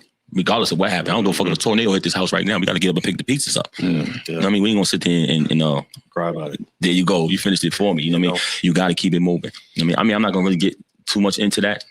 It's about, yeah, exactly. But what I can say is you always got to keep going. You know what I'm saying? That's what life is about. You know what I'm saying? That's what I can really say, man. The sun, after a tornado, the sun comes out the next day. Hell yeah. You know what I'm saying? What? The thing is now I recently spoke on this and I've been speaking about it, but there's a statistic out there, right, that says that every 11 minutes, a man takes his own life for mental health issues. Really? Yeah. And like when you hear a number like that, it's like striking. It's like there's so many men out here that are trying to navigate through life, and then when those moments get tough, with family or finances, it's just like they're giving up. And it's refreshing to see that somebody, when all the pressure on the world will fall on your shoulders. And it's like, okay, the whole world is attacking him, but he ain't giving up. You know what I mean? He's still up there. He's still happy. You know what I mean? He's still making moves every day. And that doesn't mean that, again, that you can have your own moments, because we all do. Right. But it's refreshing to see you navigate through this. Yeah, we human. That's a crazy statistic. Yeah. It's every 11 minutes, somebody, I mean. A man. Yeah. I mean, you know what? Self-love, man. You got to love yourself. You can't love anyone else if you don't love yourself. You know what I mean? You should never be in a predicament when you want to harm yourself. You know, we all go through things. I can't sit here and tell you I haven't. You know what I mean? I haven't had my moments. Of course you did. I'm human. But that's not enough to break you. Nothing should be enough to break you, man. You always got to keep going. And like I said, man, you got to love yourself first. When you look in the mirror, what you see in that mirror, bro, before you can love anybody, you got to love yourself. Hold on, let me say this. You know what I mean? Never take your own life. Yeah, and I'm sorry, I had literally got a phone call while I was trying to tell you that I want to draw us closer, you know what I'm saying? So I'm glad that you're here. And believe it or not only is it gonna take your mind off of it, but as I continue to go into what we are looking at when it comes to Hannah Gabriel's, your presence here is also helping for a bigger purpose. You understand what I'm saying? Your presence here and y'all being in this chat and especially being active in the chat, making a video pop is really helping for a bigger purpose, because Clarissa Shields, if she know what's good for her, she gonna fight Hannah Gabriels again. And I heard that she said she want to go back up to 175. And yeah, you might want to do that because I'm not gonna stop talking about it because I feel like Clarissa gonna try to wait it out till she's 45 or something. Just try to fight her. And I'm not gonna have it. If she know what's good for her, she'll go ahead and fight Hannah Gabriels. Not only because we won't stop until she do that, but also because if you want to pack out the Staples Center, if you want to pack out an arena for real, your best bet is with a fighter who's going to give you a real fight.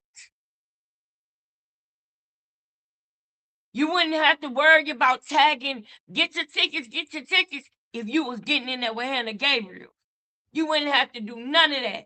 All of the major TV stations, all the major platforms will be wanting to get around you. They will be wanting to see what your mind is like. They will be wanting to watch you do your workout.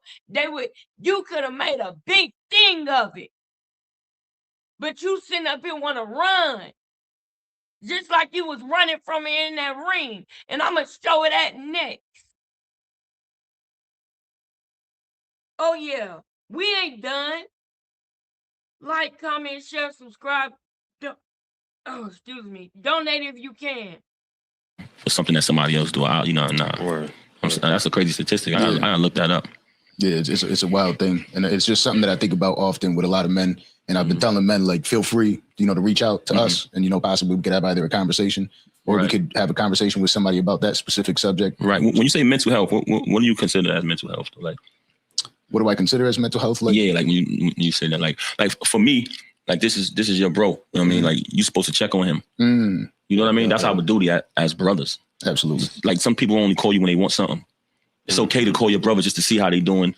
I feel like for me, that's mental health because we all human. We all, like you said earlier, we all go through things. So you never know what a person is going through. You know what I'm saying? They might come out and put on a face every day, but behind closed doors, you never know. So I just feel like as brothers, it's our duty to check on one another. You know what I'm saying? That's one of the cures for mental health. Just for me, yo, how you doing, bro? What's going on? How's that job going? I mean, how's that idea going? You good? Word. You know what I mean? Like whatever it is you told me about last time. Like you still working on that? Right. Like don't just call people when you need them. Like you know what I'm saying? Thanks. And I think that plays a major part because people feel alone. Sometimes you feel alone. Like you need to tell that to my child. Say that to my son. Child, say that to my son. You need to tell my son that, Pep. You need to tell my son that, Pep. Shout out to my kids, man. I love my kids. Don't got nobody, and that's when walls start closing in. My whole thing is ask twice. Because everybody asks you, how you doing? How's your day? Right. Yeah, happy Friday. Hey. But for real, how you doing, my brother? No, I know, but how you doing? Right. And then I'll get a second answer when I ask it that way. Oh, well, man, shit could be better. But I ain't gonna complain today. And if you bat me away twice, no problem. I'll give it to you. But I'm checking on you, dog. Nah, definitely. And sometimes I might do an accountability check too. Like I've got people now that we have this new visibility doing what we doing, and I'm sure this happens with you as well. In your position, you're in a position where you can help people in numerous ways. So people would constantly call me, and I forgot where I was going with this. You were talking about accountability. So they'll reach out to me and say, I'm thinking about starting this blog. I'm thinking about starting this podcast, this business, this company, this. And I'll call them back and be like, hey, bro, accountability check. I ain't calling you for nothing else. I just want to know, did you make that video? Did you get that recording? Did you submit that resume? Did you take an action towards what it is that you actually spent time telling me you wanted to do? If not, call me back. But if you did, tell me about it. How'd it go? Right. Let's do another one. Like accountability check. That's all it is. I don't want nothing else from you. I don't care about nothing else. Are you working towards what you told me you wanted to work towards? It was that important for you to bring it up.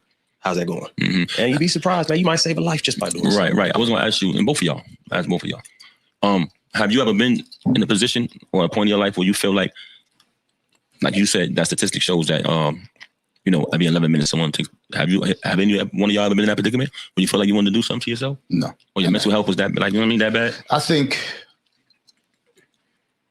5 siblings. My mother raised us. She raised us very strong. Anytime I've even felt down in the slightest, it's just one of the phone calls to one of the siblings, and You tell them not to say anything, but the other 3 will be calling me in about 10 minutes from then. Okay. You know what I mean? Just having that around, no matter how rough times got, they were able to pull me out of it. And the same thing, vice versa. You know, my little sister went through something a few years back, and you know, she lives out near the Tampa area, and I was like, all right, say less. You know, I packed the whip up, took my dog with me, took a ride, and just went to the door, just gave her a hug. You know what I'm saying? Like it's whether or not you not only have those people in your life, but whether or not you're allowing them in your life. Right. You know what I mean? Because if you feel alone in those times, then you ain't got nobody saying, hey, you don't need to do that. You know, because you'll see the cry for help. Right. You know, but sometimes you see the cry for help on an internet post and people think it's bullshit. You know what I mean? But if you have somebody to cry to immediately, somebody to reach out to and say, hey, and they could just be that voice for you, you don't feel alone in that moment. Because the toughest times through financial stress, through breakups, through loss of life is when you're alone in that room. You know what I mean? No matter what room it is, when you're alone in that room, you ain't got nobody else but you and your thoughts. Sometimes that's the scariest place to be. What about you, bro? Yeah. I've been through some things. I've been through some things, and I've been alone long enough to think about it to where I was like, I wonder if anybody would notice, you know? But then all I can think about is the people that support me and that have helped me get to this point. I was raised in a Catholic household, raised in the church, and I just couldn't bear the thought of doing it to them. You know, I kind of took myself out of the equation. And then I did what I suspect most real niggas do. I said, I ain't no bitch. Suck it up. Come on. Like, just show up. And you know, I'll tell myself, you know what, let's just show up to work for another day. Let's get to the gym for another session, or let's show up and do another episode and see how I feel about that. It's like a tattoo. You'll never regret waiting. Right. Okay. This is permanent. And I just couldn't bear the thought of how it would affect the people that I still genuinely care about. So how I feel about myself is irrelevant to how much I care for them and what it would do to them. I've seen their faces on the other side of the glass invisible. Okay.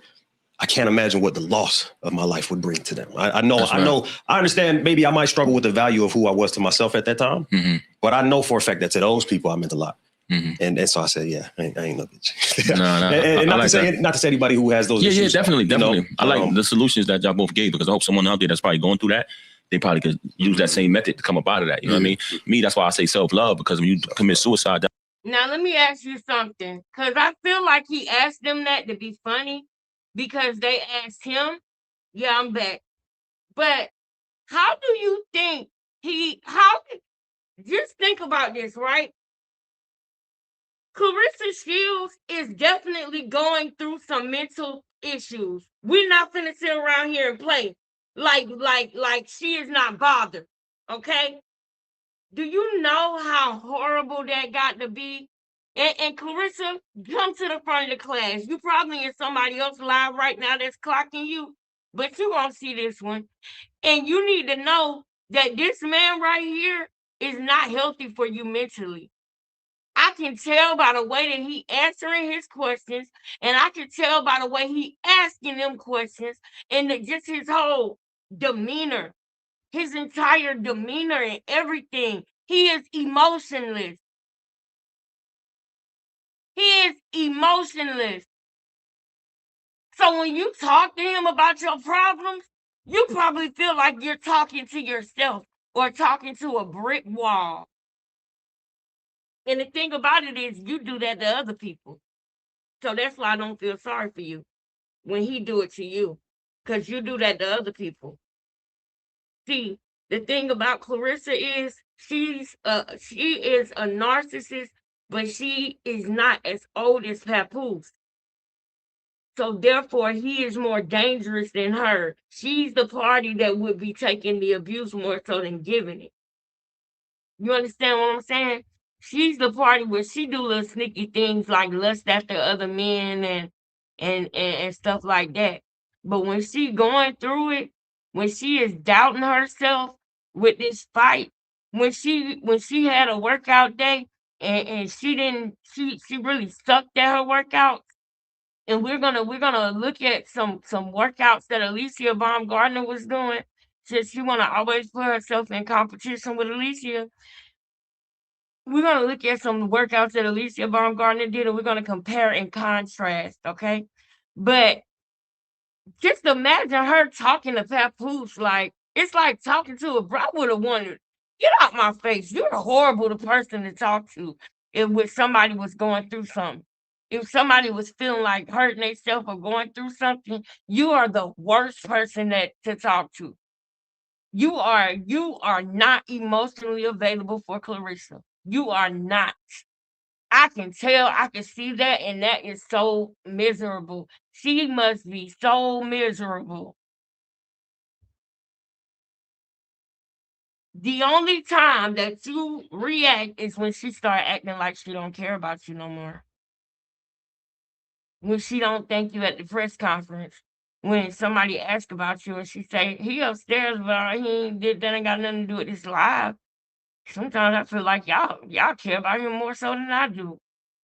When she start getting like that, that's when you start doing stuff and moving and shaking. But other than that, you want her to plead for you like you pled for Remy. And when she do, you are blank faced, just like you are right now in this interview, and you are not emotionally available, and you like sitting back and watching her cry and beg for you, beg for your attention. You like that shit because your victim mind makes you feel like that's what you had to do with Remy. Because you a victim. You will cheat on a woman and wonder why she don't want to be with you no more. Catch that dirt. You will cheat on a woman and then wonder why she's done with the relationship. You'll wonder why she's separated from you all of a sudden. You'll wonder why y'all not sleeping in the same bed together. And really don't have to tell you, nigga, I seen what you got in your phone. I don't gotta tell you what you did. You know what you've been doing. You are the worst person to talk to. Like, I cannot imagine. You are not emotionally available for Clarissa at all, clearly. Yep. She's in a crisis. Yep. She is in a crisis. I believe that's what I believe. I believe that she is manic right now. I believe that she's in crisis mode right now. I do believe that, y'all. And I believe that she brought it on herself. I believe that as well. I believe she brought it on herself. Everything, y'all.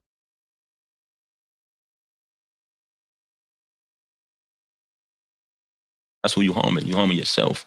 Yeah. So that's why I say before, and then most of the time it's because of the love of someone else. So that's why I say before you love anybody, first love yourself. When you look in that mirror, man, make sure I'm that nigga, I'm that bitch. Pardon my language. Term it and damn it, by the way. You got to, man. Regardless of what you're going through, especially if it involves materialism or a relationship. Nothing is worth you taking your own life. The sun's gonna come up the next day. Everything gonna be all right. Yeah. Regardless of what you go through. I would be honest though. Sometimes I get tired of taking the high road and giving people the benefit and doing right by this person and being right by that person. That comes with maturity, man. I had to learn that. You know what I'm saying? I had to get through it. That comes with maturity. Yeah, it comes with maturity. The older you get, the more wise. We don't get older, we get wiser. There you go. You know what I mean? And narcissists, when they get older, they get more evil. Look it up. When they get older, they get more evil. The younger version of me, I probably wouldn't be that guy. You know what I'm saying? But now I look at it like, man, ain't worth it, bro. One of the things that somebody had said to me, because when I made that post, immediately a bunch of people started messaging me. I'm so happy that you're speaking about this. And then now immediately I gotta be there to, especially for the first few people that reach out to try to like really be active and help them out. And you realize that you open the door for people to really spill. And one of the dudes had said that he's struggling financially. Mm-hmm. His wife is leaving him and taking the kids, and he's got like 3 daughters. And he mentioned kind of like that pain that you heard it in there. And I'm like, hey, like just so you know, like with those children, it'll be fine. You know what I mean? You're still daddy. You know what I mean? And take that time and have those conversations to those kids. What advice would you give to a man dealing with that and how to speak to their child to let them know things are okay? It's tough, man, because kids are innocent. You know what I mean? And if you're a real father, there's nothing in the world more important to you than your kids. Oh, yeah. That's a real tough challenge. But my advice would be take it one day at a time, because when you look at it, it's disappointing. It's depressing. It's all the ingredients for disaster, because you get depressed, you're disappointed, you're angry, you know what I mean? Because when you have a child, you have an idea, you have it all laid out of how you want to raise that child. You know what I mean? Me, I had children when I was young. So when you have a child when you're young, you think you're the best parent. You buy them all the new sneakers, you buy them anything they need. That's your motivation, that's your drive. It's I gotta do this for my kids. Right. You make sure they're good, you know what I'm saying? And you're there. But as you get older and you mature, you realize that you have more to offer for a child. You know what I mean? You're just on another level mentally. You know what I mean? I kind of grew up with my kids because I had them young, especially my oldest. But, you know, as you get older and you have a child, now you're planning ahead. Yo, I want the best for them. You want the best for all. I love all my kids the same. But like I said, so just to get to the point of when that happens, something transpires where you come across a situation like that, it's depressing because, damn, I had this planned out. This is how I wanted to raise. You know what I'm saying? Yeah. So when that happens, it's like I can see why a person would be so upset. But that's why I said you got to take it one day at a time. And depending on the age of your child, at some point you're going to... Question. What if they're the reason? What if they're the reason why they can't be around the child? What if they are the reason? What if they are the problem? How the fuck are you going to tell them to take one day at a time? They obviously don't want it if they ruined it. I don't like that. Don't ruin your family and then feel bad that your daughter got to be without you because you wasn't thinking like that when you did what you did. During COVID, they were still in love, y'all. Remy was still all in with him during COVID. Something changed when people started going back outside around 2022. Somebody want to get back for getting fired as the manager. Somebody wanted to feel like a man again. Because after she got off of parole, let's just keep it G. She got off of parole 2019, 2020. By 2022, they were not sleeping in the same bed no more together because she didn't have no leash on her. She didn't have no leash on her. He couldn't tell her to go here, go there, do this, do that. He couldn't do that no more. She was done with all of that. I'm done with all of this ish. I'm tired of you telling me no. He ain't no hustler. That's why she told him he couldn't be her manager. She wasn't doing good until she got a different manager, y'all. Then she started really popping and flourishing and doing better.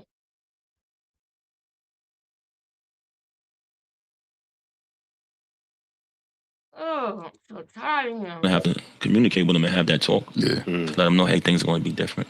And I think the scariest part for us as men, especially, because usually you see in most households, the child goes with their mom. And the scary part is you don't ever want to be, I'm talking to one of my good friends about this right now. It's like, it's okay. Like you might be the person that gets blamed right now when the child looks at it like, oh, it's daddy didn't want to be here. It might be the case. But just, again, one day at a time is probably the best way to put it, right? Like, it's okay. Take it one day at a time, have those conversations. A lot of times, we got too many examples now of seeing children saying, oh, okay, well, you know, my mom didn't let me know who my dad was or who he really was, but I see it now, you know what I mean? And I'm, you know, like, I didn't get to know you due to everything that was in the way, the courts and everything, but I know it wasn't you, daddy, you know what I mean? Like, or just like, it's not anybody's fault sometimes, you know what I mean? Shit happens, it hits the fan, but the most important part is try to keep that relationship with your children. Don't just run away because times got tough.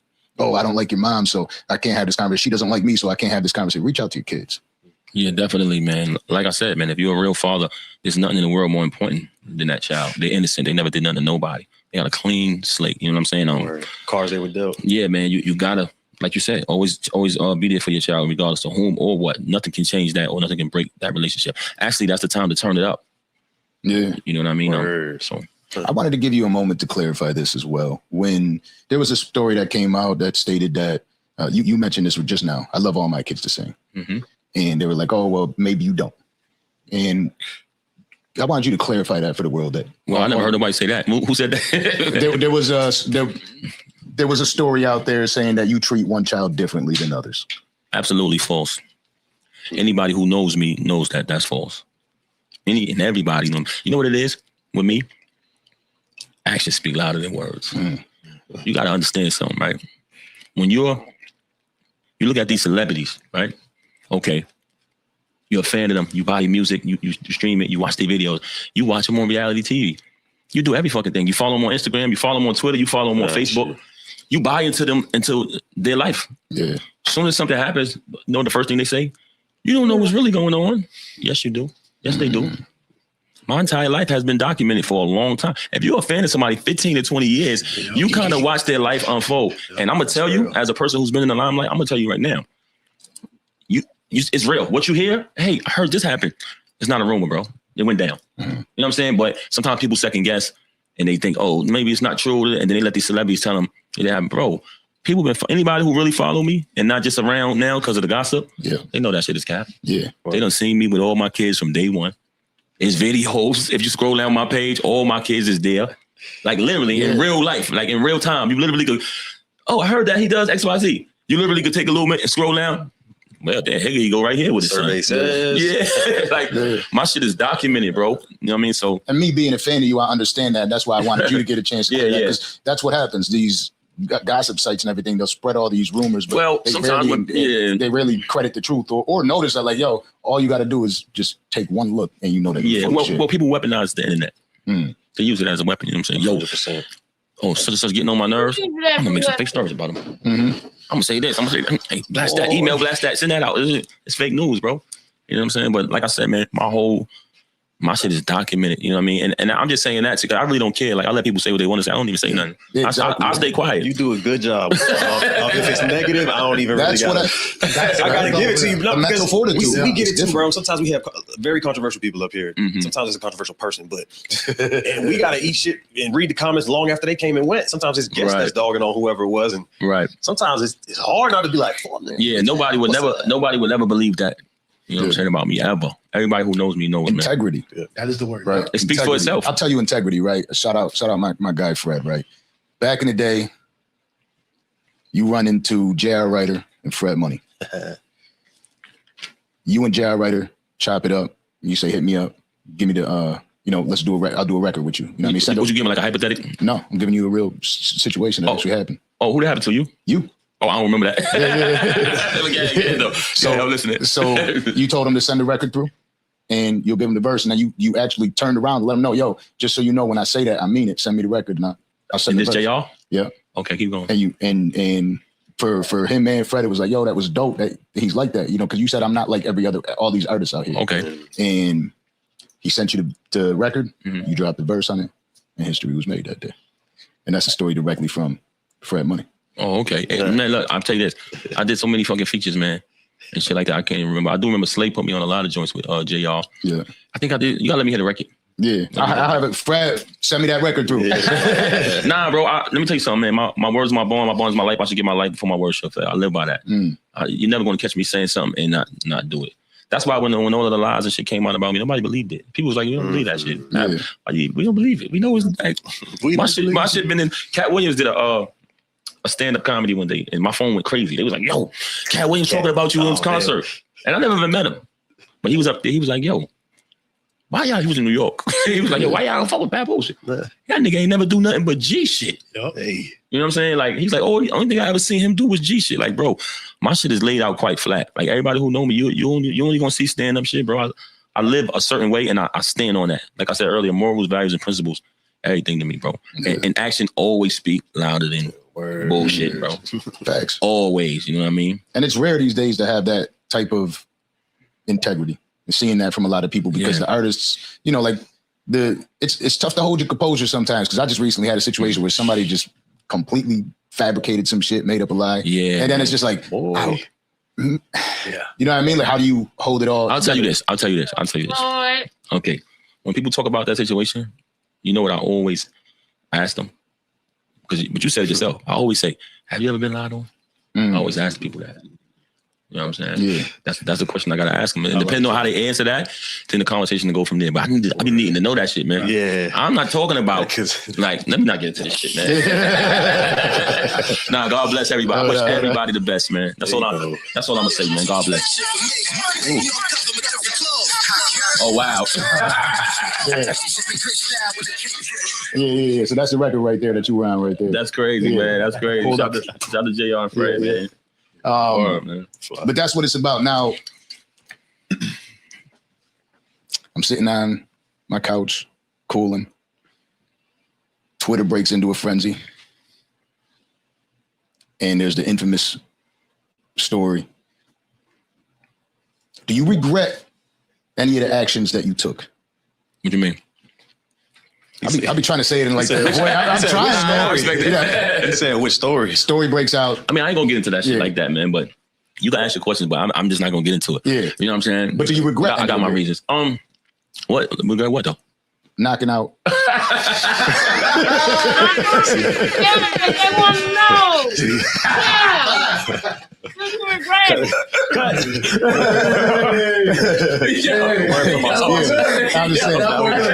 I'm just saying. Yeah. I swear, man, that's just funny, man. Oh man, yo, I ain't gonna lie, man. No comment, man. Yeah. No so you're comment, a fan of boxing? Yeah, I'm a big fan. Nah, man. Yeah, I'm a big fan. You know what I mean? Matter of fact, what you think about Canelo versus Bud this week, man? Let me ask that question. Let me zoom out. Well, I'll say this. I don't think anybody's gonna get knocked out. Really? I don't think anybody's gonna get knocked out. I think Bud is a very talented fighter. I think it'll be tough for Bud to be able to knock out Canelo based on the weight difference, right? He's actually technically jumping up 3 weight classes because I think he only had 1 fight when he jumped up. And I don't think Crawford lacks skill in any area to get knocked out, to get caught with that punch. I think it'll be very tough for him to get caught. I think it'll be a 12-round fight. I'm leaning towards Bud. Oh wow! I didn't think he was going. I didn't think that was going to end like that. Yeah. I didn't think that was going to end like that. The way he tells stories, yo, the way he was telling that, I was like, this nigga's a Canelo fan. My son looks like Canelo. I did not expect that ending. Wow. Yeah. All right. What about you, bro? I just heard what you said. Crazy. Without getting too in depth, I think it's Canelo's fight to win. In all honesty, I think that's where he's used to being. I think he's making him jump up for a reason. That's why he took it. I think Bud's going to be way heavier than he's been to go 12 rounds with an OG like Canelo. It's going to be a long night. I don't know that he'll put him away. Bud is a tough dude. Like you said, he don't lack any skill sets, but I think Canelo eases it out. All right, well, let me say this is what I think. One thing you said, I disagree. You said it's going to go 12 rounds. A fight going to break out early in that fight, bro. Because 2 reasons. 1, Canelo got a hand problem. And 2, Bud don't like to get hit. Once he get hit, that nigga got to retaliate. Like, you know what I'm saying? So I think when they go in there, Canelo going to do something stupid or something crazy, like land a good shot, and it's going to go crazy. I'm just going to go out on a limb and say it. I think it's going to go like the Spence fight. I think it's going to be like that. Because Bud is real awkward, bro. He's real awkward. Is he tripping? Bud is real awkward. He is. Bud is real fucking awkward. Is he tripping? I think... He's saying beat him up like Spence. We're gonna leave her out of it. We'll bring her in. We'll bring her in. Yeah, tripping. You know what? You have to catch me. I'm gonna do my list of YouTube. I'm getting there you go. Actually, yeah, you're right. You're right. People pay for your opinion. You're right. I think. That's tough. I'm telling you. I'll tell you this. I said this a million times. I will not be surprised. I won't be surprised. There's nothing that this fight can. If Bud ended up losing in the 3rd round, no way. If Canelo ended up getting knocked out, nothing will surprise me because it's something that it's such a different fight. You know, we interview a lot of boxers and a lot of the narrative has been like, damn, 3 weight classes, why do you have to do all that? We never see success there. You never rarely if anybody could do it, is Bud. If anybody could do it, it's Bud. And he like, I feel like with him, when he does something, like it's with his soul. Like he really genuinely feels and knows that he could whoop his ass. You know what I mean? Like he knows this. He downloads. And I can't deny somebody like that. Like when you see something like that, it's like you can't really. That's why I said I'm just leaning towards him with the win because I just believe him. Right. You know what I mean? I interviewed Lamont Roach. Prior to interviewing Lamont Roach, I interviewed Bill Haney. Bill Haney's like, yeah, because you know he's Devin. He wants to fight. He wants Devin to fight everybody. So he's like, he's scared to fight my son. Shout out to him. Shout out to Bill Haney, man. Yeah, he's scared to fight my son. That's why he's fighting who? And I was like, we're talking about Lamont Roach at this time, and I'm like, yeah, I never heard of him until but he's cherry picks his fights and stuff like that. And I was like, I never heard of him. So then I get the opportunity to interview Lamont. And when I talked to Lamont, like the conviction. He kept looking at me prior to the interview, during the interview, after the interview, belt to ass. He knows it too. Hold up, wait 1 second. Now, y'all, answer me this. Was that Clarissa? Was that Clarissa right there? That we just heard, y'all? Yes, girl. What's up, Vince? It's good to see you, Vince. We know somebody here that's gonna chit chat with us. That's gonna chit chat with me, Pretty Dime, Recessionista. Okay.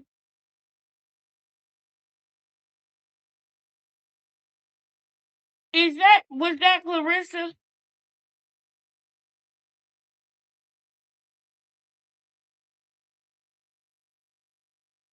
Morals and values, principles. Nothing Clarissa stands on. That's right, baby. That's right.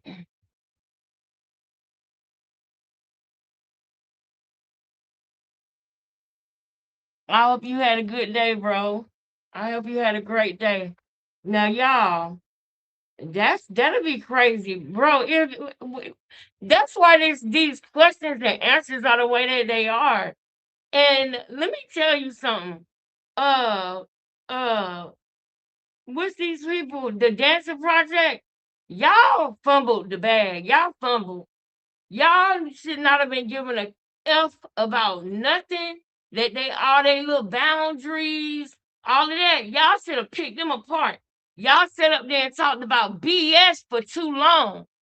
Now y'all exhausted too, and y'all ain't get no viral moments like you should have got. Now I'm gonna keep going because maybe I'm speaking too soon. But to me, this interview was a dub, especially if Clarissa is sitting right in there, the one that's supposed to to make the video go viral.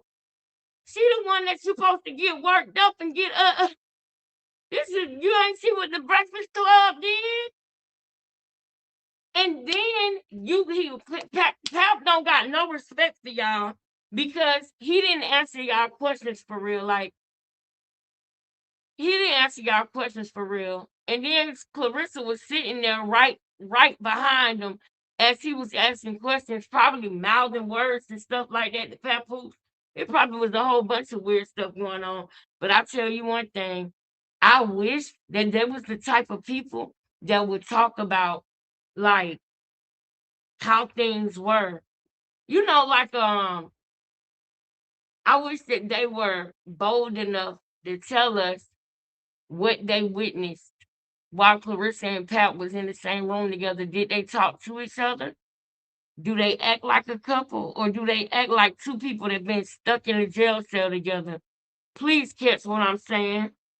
Do they act like a couple? Or do they act like two people that was forced to sit in a jail cell together? Do they act like two people who did a crime and now they got to serve life together like Eddie Murphy and Martin Lawrence? Do they act like two people that was lusting after each other, but that are both narcissists and that both don't really like each other, but they're forced to stick together because of what they did and because Remy Ma made the biggest chess move of 2024 and exposed it. Cat Williams said it, and it happened. Two people tied up in a business arrangement, exactly, and doing a prison bid together. They just stuck together, y'all. They stuck together. But do they want to be together? Do they act like they love each other and they can't wait to see each other? And when he be just sitting there while she be hitting the bag, like Okay, knows it. Belt to ass. Yo, you sound just like that. Yeah. You know what I mean? And I'm looking at him and I'm like, I'm putting all my money on him now because you could just see it. Like he was not joking the whole time. He's like, yo, belt to ass. Yeah. All right, so let me ask you this: when Bud fought Spence, what was your prediction? Be honest, 'cause a lot of people be on Monday morning quarterback. Word. Yeah. I didn't even see it. I wasn't even. Okay. Oh my God, he beat the shit out of him. I picked not only did I pick the stoppage, I bet on the correct round. Damn. Picked the round. That's why I'll tell you what though. I saw that fight. And that fight is what leads me to believe I'm just going to go towards Bud with this fight. But when I saw that fight, I swear, I kept saying that. I was watching that with my girl, and I'm like, no, they need to stop this. They need to stop this. I think it lasted a round or two more than it needed to. Yeah. But out of the respect for somebody, and like, somebody like Spence, I don't think his team would like give up. Yeah. But come on, you can't. Like some of this boxing shit is just. Nah, I was scared, bro. I was like, I had a good seat too. I was like, oh shit. Yeah. I didn't think it was gonna be that bad. I knew what round he was gonna get him in. Yeah, that shit was Rocky Balboa. If he dies, he dies type shit. Shout out to Spence though, man. I still think Spence is a dope ass fighter. Let me ask you this: do you think that the accident caused Spence to not give the fight that people expected to see? I hope not, man. Maybe because he had a detached retina. Maybe, man. Maybe Spence. Let me tell you something, man. Spence is dope. That's the dope ass fighter, man. You know what I'm saying? I like the way he break dudes down, the whole shit. I just think Bud was on another level, bro. Yeah. And a lot of people didn't know that. So it was a good money night. Now, Bud took a fight. I forget the guy's name when he jumped up in weight. I was there for that too. You know what you're talking about. And that power didn't translate the same. Well, that dude was real awkward, man. He was like doing a lot of this shit. Yeah. You know what I'm saying? I think he would have gave anybody a rough night. And I think Bud handled it pretty well. And that's what a lot of people say. Yeah, a lot of people do say that about him, that he is underrated as a fighter. Dude, right? I forgot. Yeah, he was real awkward, bro. Yeah. And they said he gives people a difficult time. Yeah, Shakur's really good friends with Bud. Shakur was like, I got all my money on Bud. I know what's going down. You got to, man. I think Canelo fucked up, bro. I don't know why he took this fight. Well, I think he made a mistake. Yeah. The money. You think so?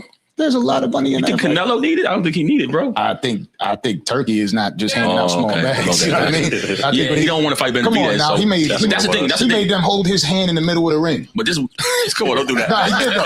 You know how much money that motherfucker giving him? He's like, let's hold hands. We all would let me tell you this, right? The reason why I say that is because he ducked Benavidez, but then he came over here and fought Terrence Crawford. Nigga, you supposed to duck him too. Like, I'm happy the fight is happening. I'm just saying, you think something sweet over here, nigga? It's the same. You gonna get the same. Yeah. Like Benavidez. I think I would have rather took that fight than Bud. Nah, that one's tougher. You think so? Yes. We're gonna see Saturday. I've been watching a lot of and don't get me wrong, again, it's one of those things where we don't really know because Canelo's gonna be way more skilled than Benavidez. Mm-hmm. But you watch some Benavidez fights. Yeah, there's one of them fights I think might have been around like COVID time where there was no crowd or something. Yeah, and it's just like, God. Nah, it's crazy. You know what my respect grew for him? I just seen his last fight, and the nigga got hit. Most niggas they get hit with a good shot, and they like cower. That motherfucker still was swinging, like he was hurt, and still was throwing. Like, I said, this nigga's different. And that's what I saw with Berlanga and Canelo. There were some good shots in that fight, and they both kind of stepped through it. I thought Berlanga did good in that fight. I think so too. I thought he did good. A lot of people, here's what it is, man. Well, that's what happens with my love for Shakur as a fighter, right? Like everybody's like, oh man, that fight was boring, that fight was whack. I'm like, I don't know. I think like what's wrong with not? Oh yeah, hit? I'm the same way. People, that's the casuals though. All they want to see is a knockout. Yeah, get the fuck out of here, my nigga. Like, you know what I'm saying? It's boxing. Like, I respect the science a bit. Like, I like when Shakur go in there and work the ring, land his shots, don't get hit, swing without getting wet. Like, I respect that too. So, you ask Bud Canelo, I'll ask Shakur Tank.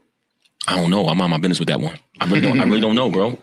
I really don't know. Like, that's a fight that I got to see what's going to happen. Yeah. I don't know. I'm really curious about that shit. That would be an interesting fight. I think Shakur wins. You think so? Yeah. I think that science. Did you say that before the Roach fight? Yeah. Oh, okay. I've always been a huge fan of Shakur. I used to be a huge fan of Tank. I just don't like the fights that he kept picking. Like dehydrated fighters. And I was kind of like, Like, I like the people. Even, surprisingly, I feel like Devin Haney is one of those guys. He doesn't. Yo, you took the words right out of my mouth, man. Pause. I was just about to say, Haney, I don't know what's wrong with niggas. Like, for some reason, ever since that Ryan shit, they think something sweet about Haney. Yeah. Why? The nigga cheated. You know what I'm saying? Haney is still a problem, bro. And I feel like he's going to show that. He's going to prove that. He's going to prove niggas wrong. Yeah. For some reason, niggas be talking about him like he ain't shit now. Haney this, Haney. I be like, yo, all right. He takes all the biggest challenges. Nigga, Haney is the truth still to me, bro. Until somebody like really do him dirty, I'm not going to say that, bro. And then the thing about that fight is, I think there was a lot of emotion that caused him to take that fight a different way than Haney's normal fighting style when he fought Garcia, whether he was on steroids or not, right? Like Haney, bro. No, I know, like Haney doesn't even fight like that normally. He's more like, you know, patient. Yo, he was trying to knock him out. As soon as he got caught, it was all about the payback. I'm gonna keep it real with you, bro. I bet on Haney. I was at that fight. Me too. Every time Ryan hit Haney, bro, he went flying across the fucking ring. I was so confused, my nigga. Like, what's going on? Fuck the steroid shit, which came out later. Yeah. That night, like sitting in the audience, I was looking at that shit like, you still losing money gambling? You still losing money gambling, nigga? You bet on Haney and he lost? You still messing up the church's money, gambling. How much money did you have to borrow from Clarissa for that? What day was that fight? No. Y'all hold up. Hold up. What day was that fight that he talking about? Damn, see? This is why I need a Vince. Vince, you the only man in here right now, I think. If it's another man in here, please step forward. Where's my alpha males at? Where my Lion Kings at? Where my Lion Kings at up in here? Where my Lion Kings at up in here? What day was that fight? Because he's still losing money. He's still losing money gambling, y'all. He's still messing up the money, baby. He's still messing up the money. Do you know what day that fight was, Vince? Let me let this play. Who was he talking about? Who? Devin Haney? Okay. I've always been a huge fan of Shakur. I used to be a huge fan of Tank. I just don't like the fights that he kept picking. Like dehydrated fighters. And I was kind of like, I like the people. Even, you know, surprisingly, I feel like Devin Haney is one of those guys. He doesn't. Yo, you took the words right out of my mouth, man. Pause. I was just about to say, Haney, I don't know what's wrong with niggas. Like, for some reason, ever since that Ryan shit, they think something sweet about Haney. Yeah. Why? The nigga cheated. You know what I'm saying? Haney is still a problem, bro. And I feel like he's going to show that. He's going to prove that. He's going to prove niggas wrong. Yeah. For some reason, niggas be talking about him like he ain't shit now. Haney this, Haney. I be like, yo, all right. He takes all the biggest challenges. Nigga, Haney is the truth still to me, bro. Until somebody like really do him dirty, I'm not going to say that, bro. And then the thing about that fight is, I think there was a lot of emotion that caused him to take that fight a different way than Haney's normal fighting style when he fought Garcia, whether he was on steroids or not, right? Like Haney, bro. No, I know, like Haney doesn't even fight like that normally. He's more like, you know, patient. Yo, he was trying to knock him out. As soon as he got caught, it was all about the payback. I'm gonna keep it real with you, bro. I bet on Haney. I was at that fight. Me too. Every time Ryan hit Haney, bro, he went flying across the fucking ring. I was so confused, my nigga. Like, what's going on? Fuck the steroid shit, which came out later. Yeah. That night, like sitting in the audience, I was looking at that shit like, yo, what the fuck is going on? Me too. Yeah, I was so confused, my nigga. I'm like, yo, what the is that Ryan Garcia there? Rocking, yeah. Bro, when that shit came out, I said, I knew it. Made perfect sense, bro. You know, shout out and rest in peace to Wayne. Spin a bit. Oh yeah. We had him up here. He just passed away this past about a week ago. Condolences to his family. It was me and him. We argued about that fight. He was like, "I'm telling you, Garcia gonna win." I'm like, "No way." Oh my god, you said that? Yeah. And I'm Haney all the way. And I DM'd him immediately, or he DM'd me immediately. I told you. You know. That was April 20th. April the 20th. Come over here with me, y'all. Let's come over here real quick. The IG. Come over here real quick. April the 20th. Let me see. You sucking in and everything. This is not how her arms was looking. Wait a minute. I'm sorry, I'm getting sidetracked, but do y'all see the way them arms was looking? She was not working out like this. Oh my God, Vince. Y'all, hold up. Hold up. We all watched her sorry ass workout. This is not the way she was working out. She wasn't working out like this. Oh my God, you doing it for the gram. And then not only that, but hold up. You doing the Bow Wow challenge now? Girl, you doing a Bow Wow challenge? I am done. Girl, let me go to April 20th real quick. Hold up. I want to go to April 20th. How many weeks ago was April 20th? How many weeks ago was April 20th from today? It's 38 weeks. 38 weeks. All right, so 38, 39 weeks. Let's see how many weeks ago this was. This was 13 weeks. Wait, no. How many weeks ago was this post? April 22nd. This was April 22nd right here. So he lost the money on the April the 20th. Hold on, let me come to the chat. Vince said that it was April the 20th, 2024. Oh, so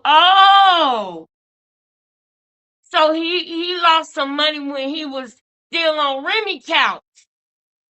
You was still on Remy couch when you lost that money. Yeah, you got a real bad gambling problem. And you sitting up there laughing, talking about, oh yeah, I fell victim to the gambling, but it never affected her. And oh, I ain't doing it no more. You was still gambling on April the 20th of 2024. What you mean you ain't doing it no more, boy? You ain't never stopped gambling. And Clarissa probably lost that money right there that she doing all this too. I bet you she lost some of it.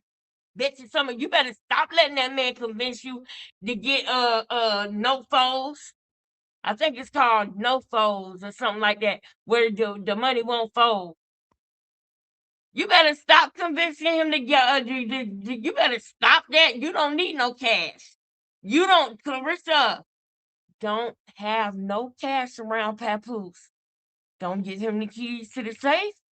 Don't give him the code to the safe. Okay? Everything gonna come up missing. Think about how much shit came up missing since you met Papoose. You ain't never seen the lady on Who the Fuck Did I Marry? That's the type of dude Papoose is. He might not be as extreme as that dude, but then again, he might just be extreme as that dude. Because he definitely acting like it. He definitely acting like a Who the F Did I Marry type of nigga. Because he was not like this with Remy. It is weird how he is. You think that somebody came and cloned his ass. I mean, it is so crazy how he acting. Real weird. Real weird. I often wonder, am I looking at an AI version of him? Like, is it a hologram or something? Like, woo, it's weird. It's different. He's just different. He is just different. Annie vs. Garcia in Brooklyn. He updated it. They was in Brooklyn, New York. Oh. And you heard of her 99 Cent album? Girl. I hate when you run your mouth. I hate when you run your mouth. Notice no originality. I hate you so much right now. I hate you so much right now. No originality. No originality at all. None. No originality. No originality at all. She sucks. Boo. Boo, you suck. Boo. Now, y'all, now that y'all here, now that Vince is home, okay? Now that Vince is home, ABJ home. Come on, baby. Come on, baby. My baby ABJ home, okay? Vince home, okay? We still up in here. Recessionista, we still up in here. Smelling like a pot of collard greens on the stove or something. One of my neighbors cooking. One of my neighbors is cooking something. I smell some collard greens on the stove. They better have some cornbread with it. But no, now that the family is here, let me tell y'all something. I feel like really clocking like really heavy today. I really do. I want to go into something really deep. I really, really do. I wonder if I'm hoping that this is the end of Alicia responded.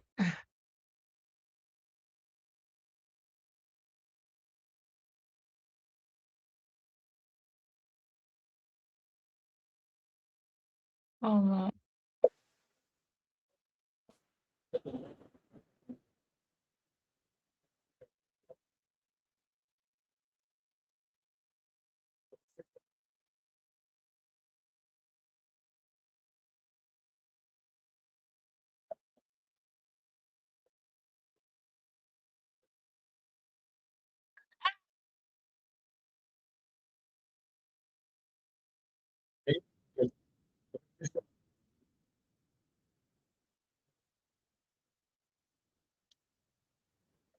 You're gonna have to figure out how to get to a weight class that makes sense for the bomb. Cause she's the face of boxing. I'm not overthinking. I know me. Okay, I told y'all that one. This is when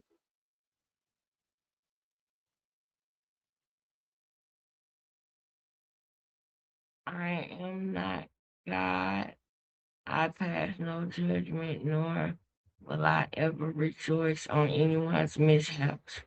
I pray the Lord gives the issue clarity so the young lady can continue her quest to be the best. And that was from Amanda Serrano. So I wonder who was rejoicing. I wonder if it got back to Alicia that uh Clarissa Shields and Michaela Mayer were rejoicing. I wonder if that got back to her. I wonder if that got back to Alicia because after Alicia, is there anything? Hold on, let me ask y'all this real quick. Is there anything in that Papoose interview that I missed? Are y'all here? Can y'all hear me? Put a 1 in the chat if you can hear me.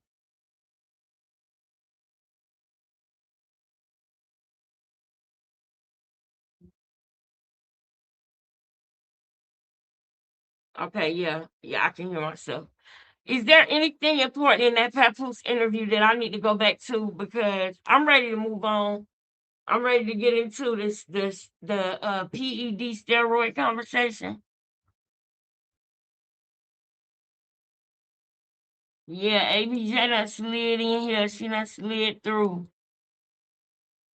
The sad part is when I heard Pap say she is the best thing that happened to him. What a fool. Your legal wife and the birth of your children should be the best thing, your family. Yeah, yeah. The person that can still decide whether you live or die. If you ever get into a situation where you're on life support, the person that decides whether to tell them to pull the plug or fight another day that gave birth to your beautiful daughter or the rest of your kids, because you got some other ones too. You got some other kids too. None of them wasn't the best thing that ever happened to you. None of them. No, you know what? They're not stupid and naive and gullible and loaded with money that you can get whenever you want because y'all probably got a joint account somewhere by now. You know you done laid it on thick for that sucker. You done dipped that sucker in some Kool-Aid sugar. Why I keep saying that? Pap only saying that because of the money. He only saying it because of the money. That's right, girl. He only saying it because of the money. Now, but I really want y'all to see a clip of something that I want y'all to see something.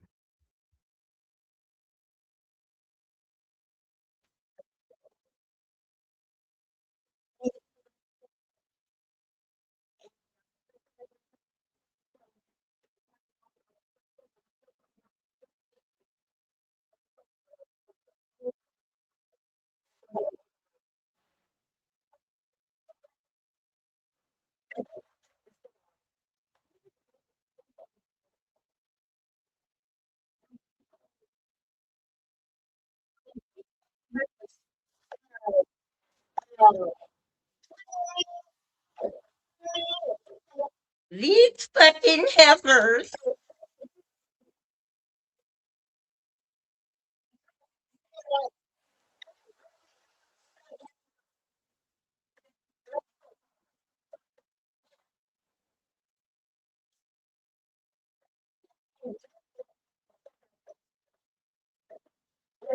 Yes, you do. Yes, you do.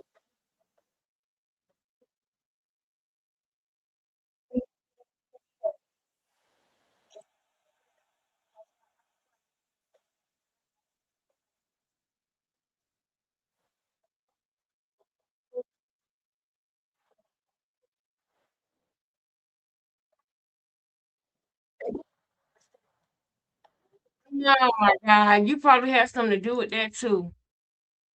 You probably had something to do with that too, because boxing had a vested interest in Clarissa Shields, y'all. That's the thing. The investment, the investment. Once again, the investment. Okay, they have invested in her. Hold on. They have invested in her, and they don't and I think that Clarissa has done what they wanted her to do when it comes to female boxing, and maybe that's the reason why they invested in her. Maybe they invested in her because they want. Wait, is this the dish?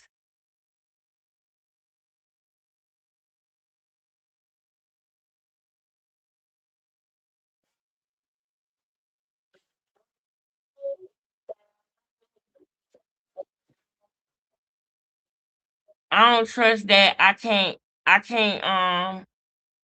can't play that because I don't know if that is okay or not. I don't know if that's okay or not.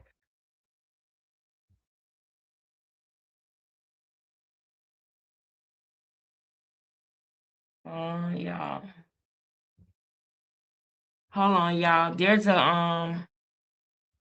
a video of her saying something that I really want to play and address before I go to the Hannah Gabriel's part of it. And I actually saw it on here before I had what is going on with my mouse? Okay. Great news. Clarissa Shields confronts Alicia Baumgartner and demands a fight.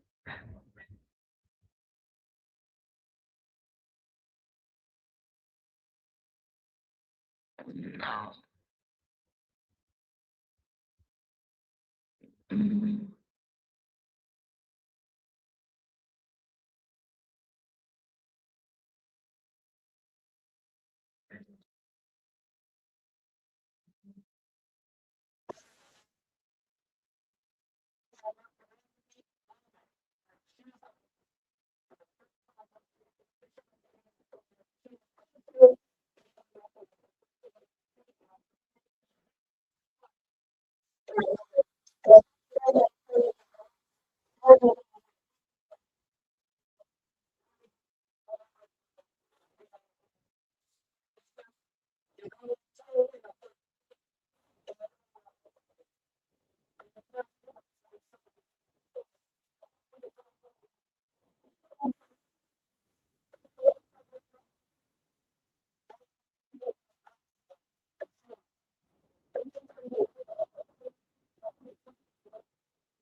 my God, this is love food. Ooh, food for less.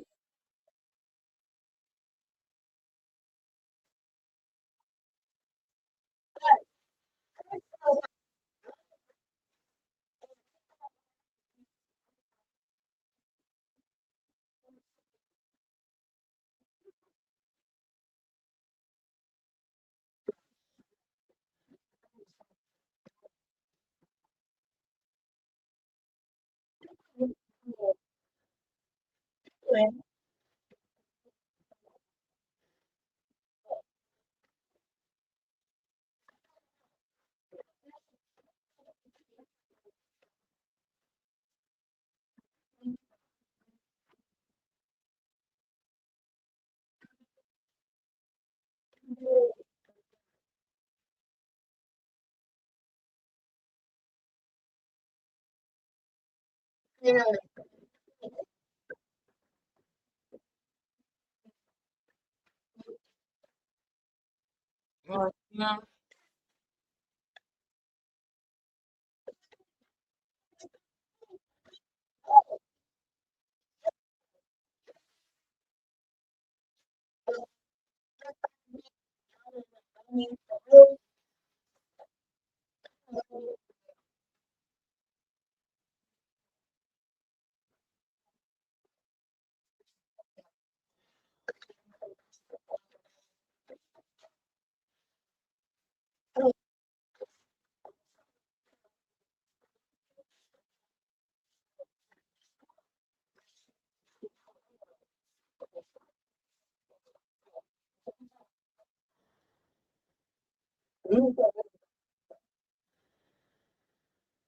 Kayla Harris.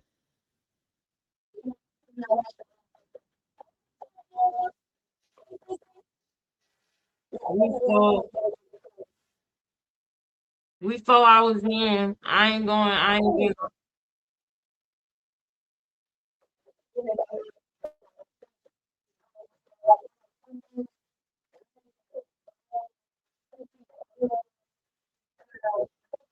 Remember when she said to Alicia, so we're not friends, we're not sisters? Remember that, okay?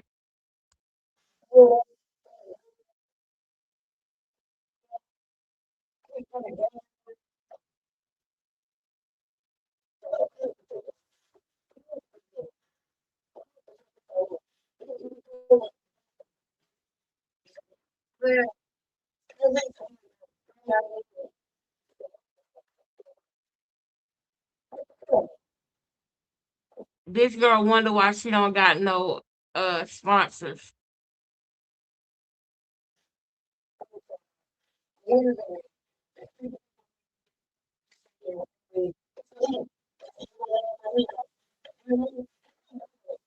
So a win is a win 2 years ago, but now the one thing that she's always saying to Alicia is, by split decision, by split decision, not only getting unanimous decision, you gotta win by split decision. But you already, and mind you, this is 2 years ago. So she talking big after she feel like she got Hannah Gabriel's out the way.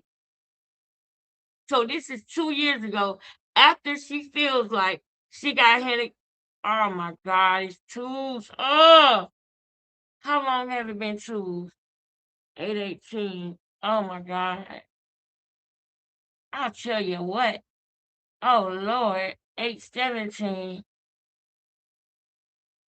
Oh, that's so irritating, y'all. That's so irritating. That's just so irritating, girl. That's so irritating, y'all. Oh, I don't like when that happens. I'm still not getting off yet, though. I'm still not getting off yet. Uh, let me bring it back up. Hold on.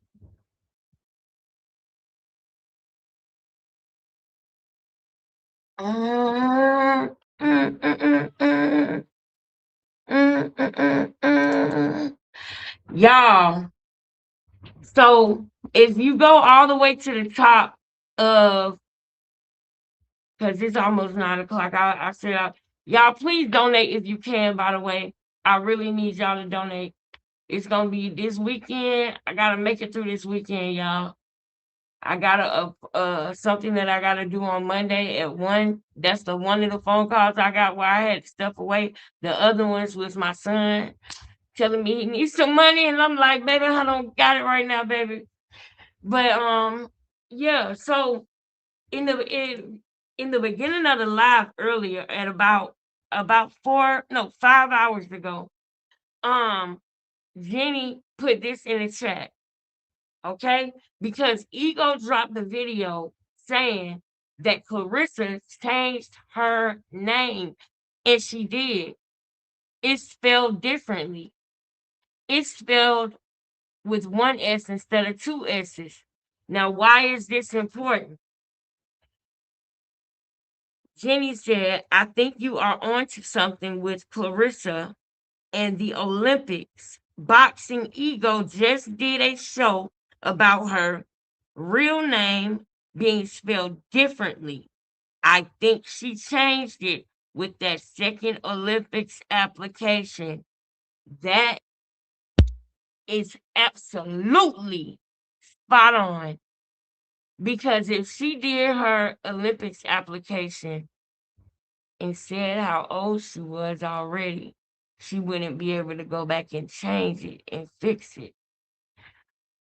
But if she had a meeting with Evander Holyfield and he told her, just go back and refill out the application under a different name, change your name to Clarissa instead of Clarissa, put 2 S's.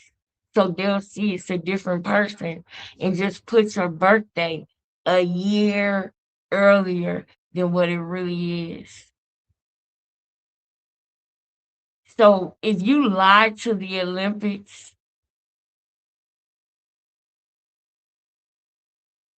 wouldn't that mean that your gold medal is null and void?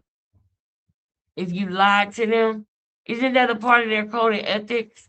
That if you lie to them, then your gold medal is null and void? That's what it should be. If it's not, that's what it should be. I really don't. I really think that it's a reason that you got 2 gold medals and you was told that you was gonna win the second one before you even got it, and you know that. That's why you wasn't acting the same when you got the second one as you did when you got the first one. I know that, and I believe that Jenny is right about that. Absolutely right. How I win there? I'm happy that I win.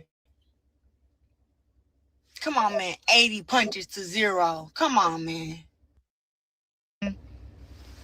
He said he ready to upgrade it already, so. But we not married yet. We will be married within a year or 2. Wow. Let's do a lot better on time. Sounds like what she says about the baby. Next year, a year or 2 next year. We having a baby next year. We having a baby next year. We having a baby next year. We having a baby next year. All right.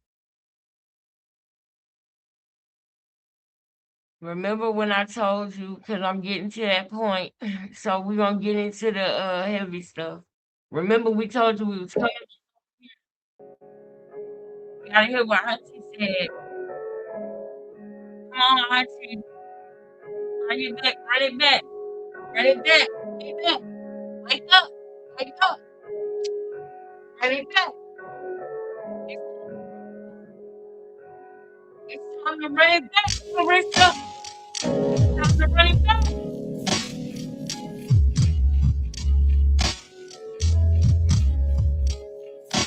Oh my goodness.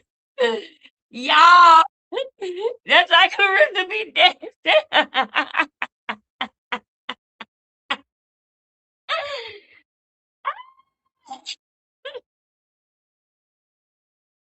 Man, y'all, I love y'all so much, man.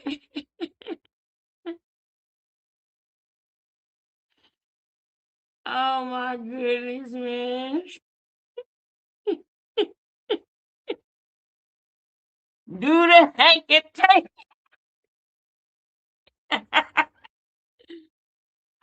Lord. You're gonna come back and fight or what? Everybody's talking about it, or in the boxing circle.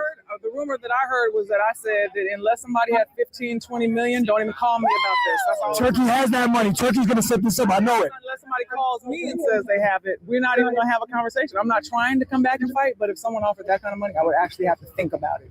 I'll talk to Turkey tonight. Do I look like I can fight again? Yes, you do. I think so too. And you're beautiful too. Thank you. Thank you. Well, for me, all fighters do that. That's because that's doing it with their mouth. You can say all kind of shit with your mouth, right? But it's when you get in that ring is what happens. That's why you never hear me call out a fighter. You never hear me say I'm gonna fight this or fight that or fight that, because that's just my mouth. My mouth ain't shit. But when you get to eating that leather, then that's what matters. So I hate when people do that shit. You don't call, I'm calling out this. Fuck calling out somebody. What you gonna do when you done called them out and it's time for you to get your ass in and get whooped? They get to call them out because of the money. They get to call them out because that's their only way to get where they want to be at. I want to fight the hard fighters. I want to take James, let him fight to where he gets comfortable and he's hard enough to fight, and then I don't gotta call out nobody. They gonna come call us out. People that's desperate call people out. You don't hear Floyd Mayweather calling out no goddamn body, do you? No. I so don't. I so don't. So that means that all of this right here, all of this is a bunch of bull. My brother cooking for me today. He's making me some lamb chops and some fried rice. All of this is a bunch of bull. That's what that is. That's what that is. It's a bunch of BS. That's what it is. A bunch of bulls. And don't nobody got time for it. Don't nobody want to hear all of that. Nobody. Trust me, nobody wants to hear it. Now, some things about the beautiful Hannah Gabriels that I want y'all to know. And they always seem to happen.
Hit the like button, y'all.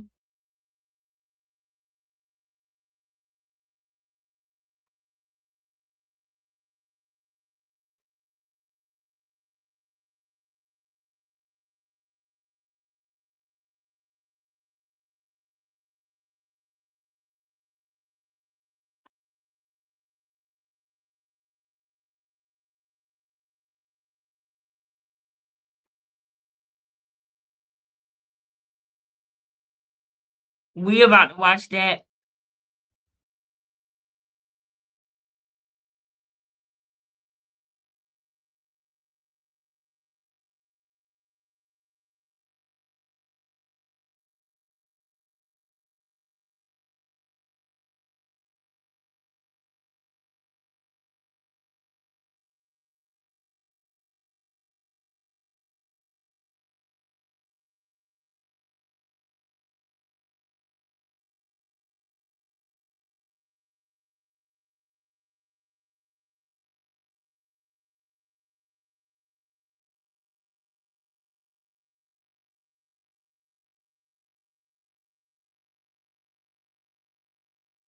Hold on, y'all. Is that? Oh no, that's Daniel Perkins.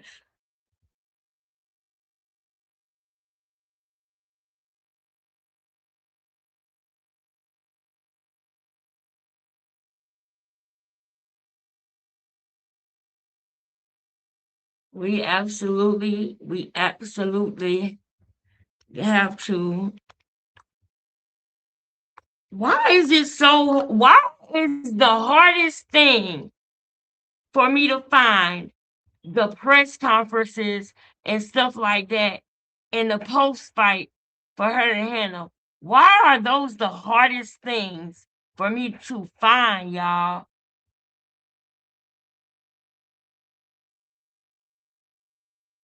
Why? Why are those the hardest things for me to find?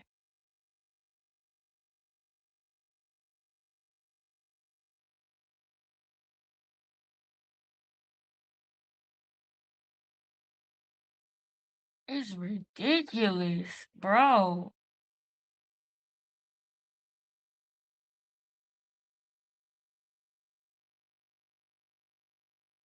Y'all just give me a second. Okay.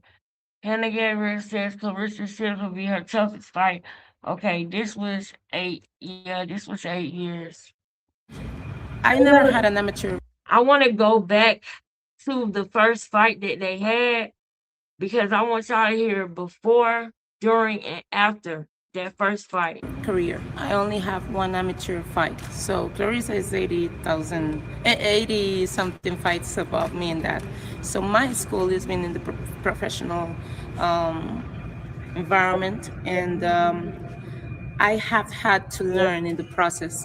So every fight has been a hard fight because I have to solve problems right in there, and I think she's definitely the toughest. Just because of the difference, she's so tall, she's so fast, and she's a bigger girl. She must walk normally 190, 185 pounds, and I'm not as big. So we were a little worried at the beginning that how we will reach her body, and but we finally were able to do that in training. So I'm pretty confident that my game is gonna surprise her a lot. All right.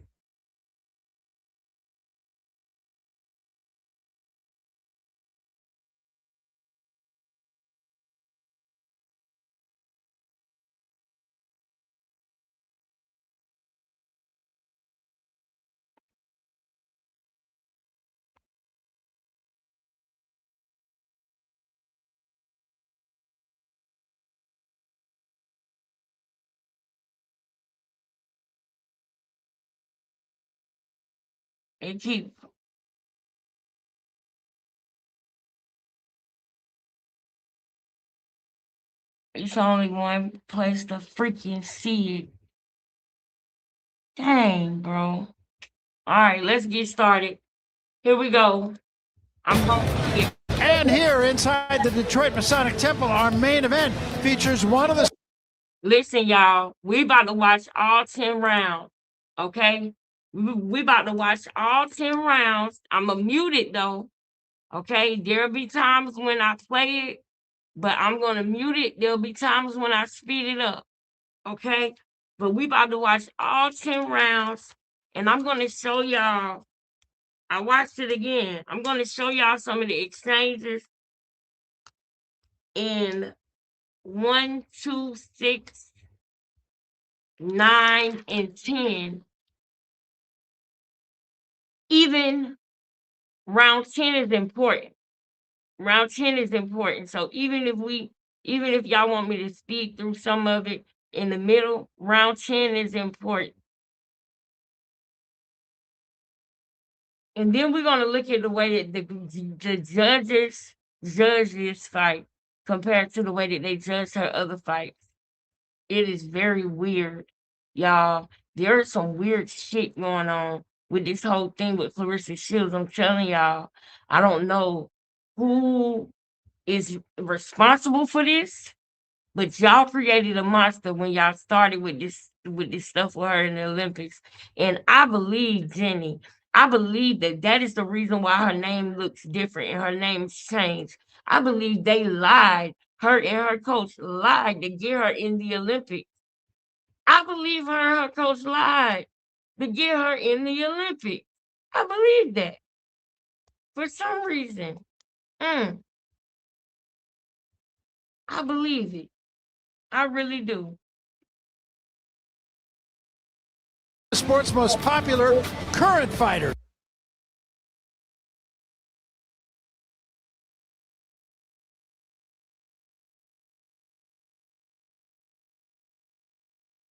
All right, boom. Look at our girl Hannah.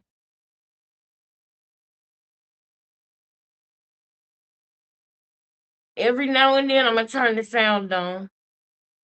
But right now they playing music.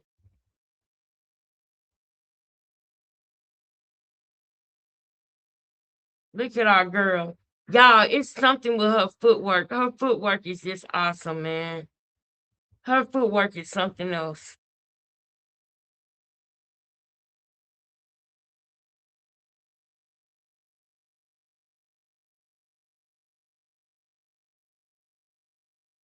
Okay. By the jab. She has to improve that part of her defense and counter. Look at her hair. Of landing her own power shots. Yeah. Yeah. There she go. There she go. And you hear the crowd begin to there she go. And then I'm gonna show y'all another fight, y'all. I want to show y'all another fight with Hannah Gabriel too. Dang.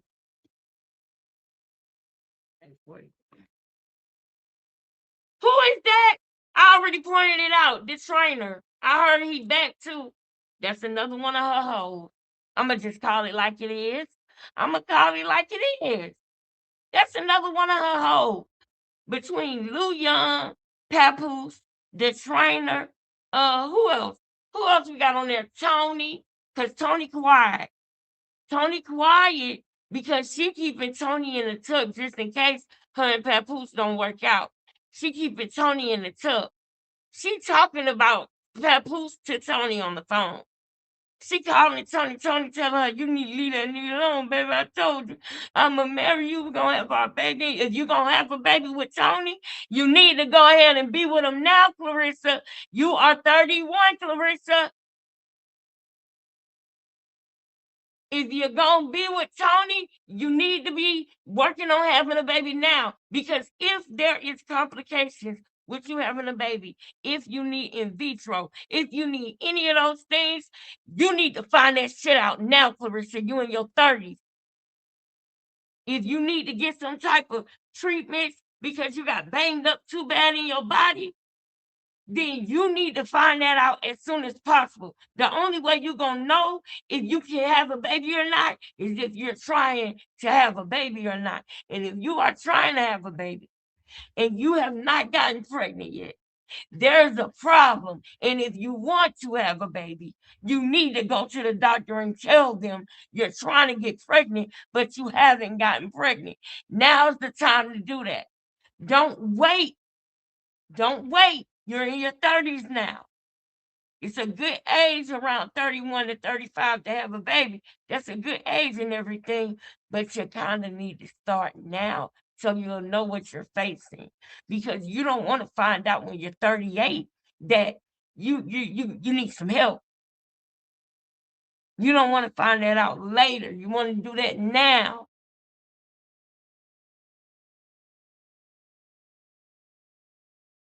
You want to do it now.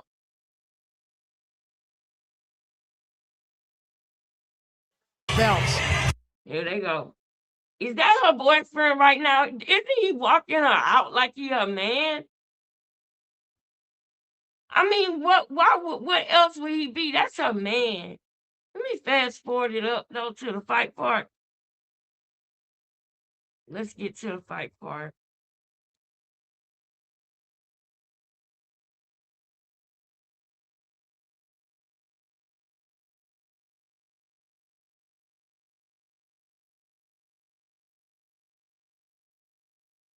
All right.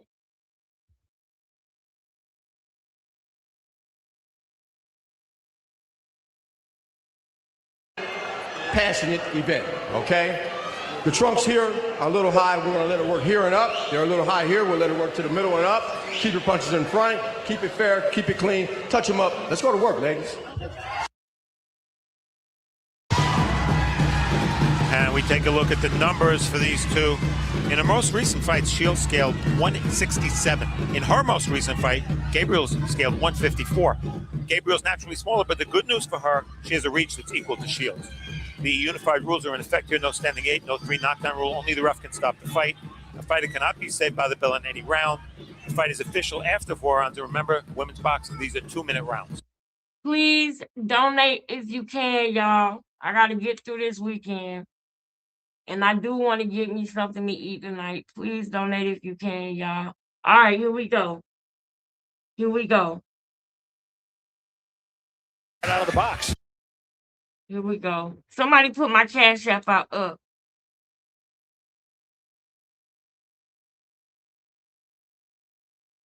All right, here we go.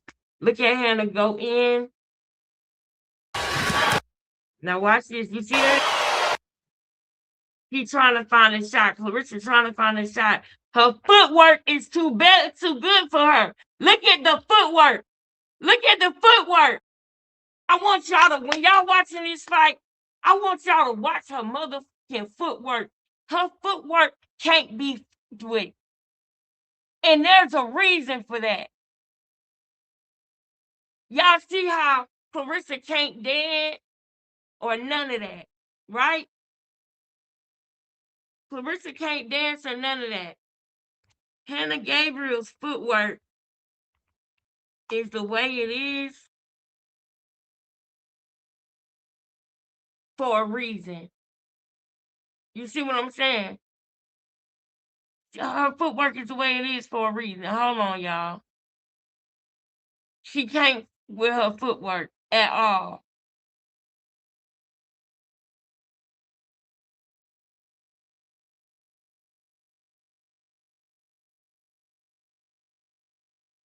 Where is it? Is this the one?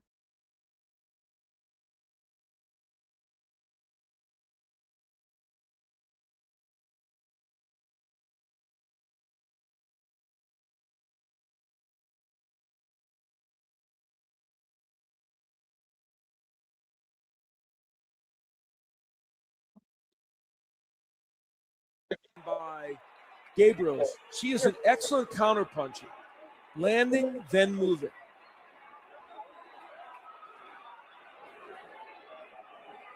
A former good right hand by Stone. So Dakota Stone landing a nice right, but still not getting enough done in these rounds to win it.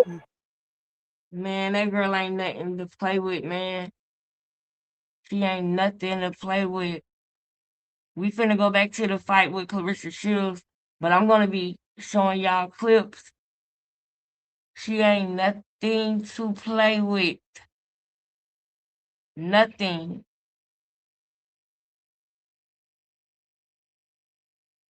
This girl ain't nothing to play with.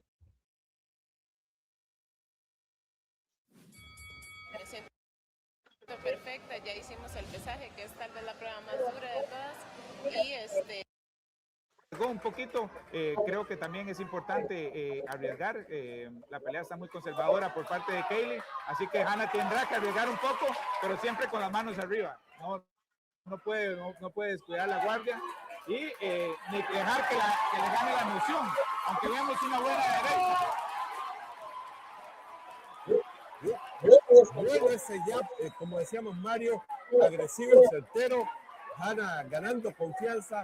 La campeona está de vuelta y con buen resultado, Mario. Creo que le ha sentado muy bien la maternidad a Lázaro. De verdad que Hannah se ve muy madura como boxeadora, se ve diferente completamente. Obviamente el trabajo de Marco Delgado ha sido importante. A veces hay que aceptarlo, no todo hay que corregir. Hay muchos momentos de la pelea en que tal vez brinca un poquito. This was 10 years ago. Pero de momentos camina muy bien el ring con este momento que está This caminando was el ring, 10 está years dominando ago. la distancia. Ahí vemos que sale de Look distancia, how little toca abajo y she sale de is. distancia para que Cali no la pueda contragolpear. But her Está arm. ganando los rounds y cuando está cerrando creo que tiene que tirar un poquito más de golpes para ganar los rounds. Es interesante.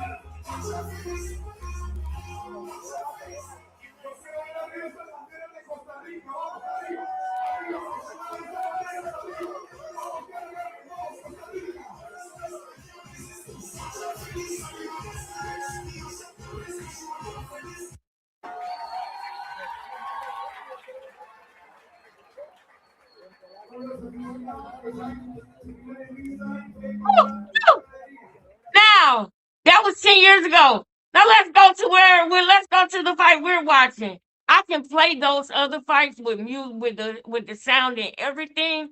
So I might play those in and out. But y'all, it's because I gotta do it like this, y'all. I know it's kind of like, wait, we going here, we going there. I gotta do it like this because you know how they do. So I gotta protect this. Very calm, very composed after a butt. We in round one.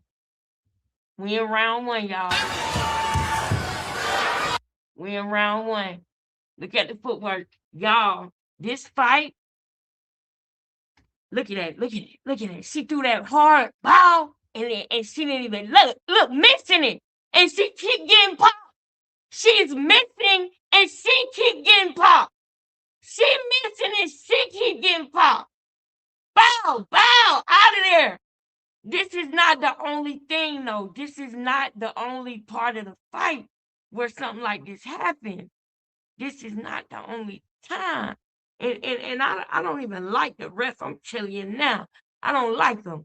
I don't like them, baby. Now she look at her. She can't handle footwork, y'all. Bow. She light on her feet. She light on her feet. Look at Hannah. Man.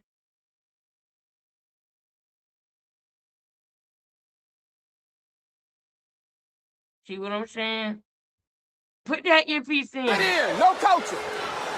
Pop it in. Pop it in, mouthpiece. Now he ain't supposed to say nothing to her. The mouthpiece is in He just said something else. the ring. The referee does not see it. Pop! Get that mouthpiece. Well, that made it, giving him Shields a couple of minutes couple of seconds to clear her head. Where's the face? Pow! Hit it!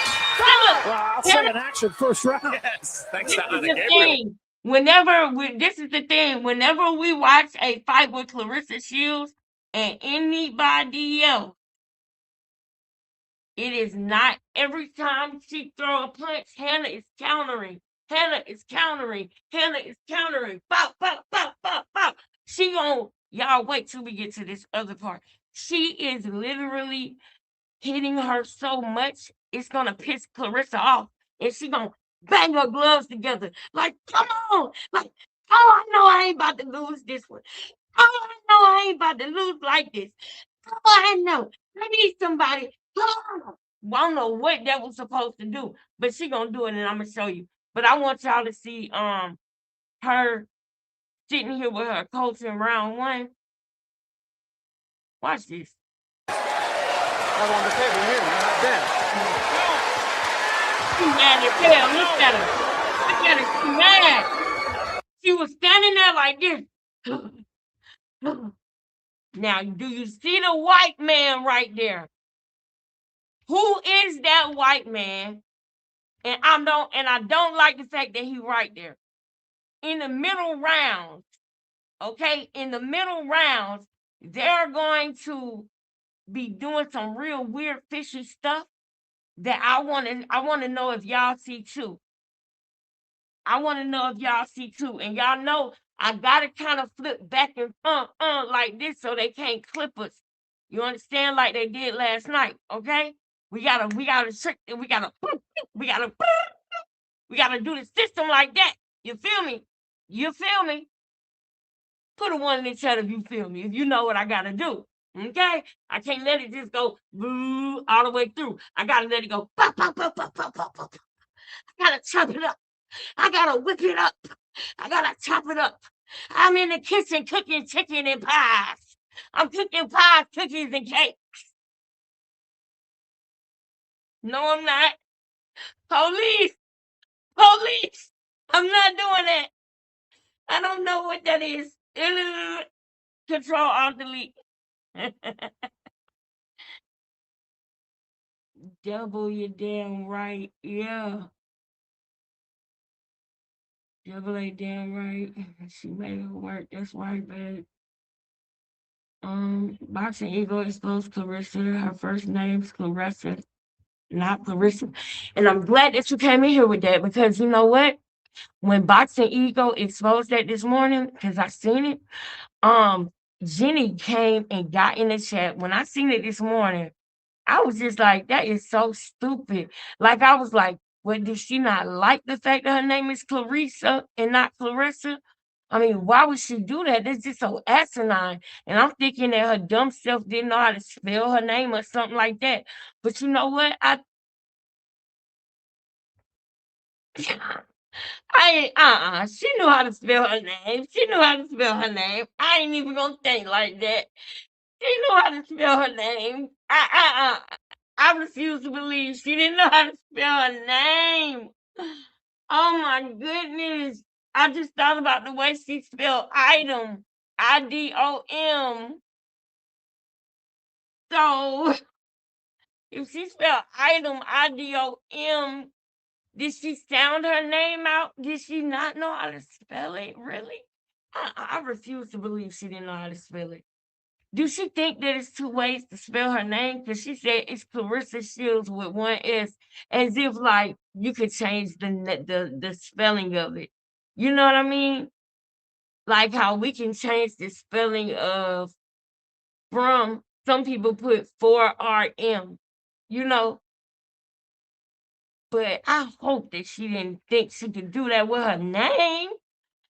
So the only logical excuse that I can think of is what Jenny said, which was she probably spelled her name different for that Olympics so she could put a different birthday beside it. Because they probably had Clarissa Shields and her real birthday, but they didn't have Clarissa Shields with a fake birthday that qualifies her. That is how she got in the Olympics.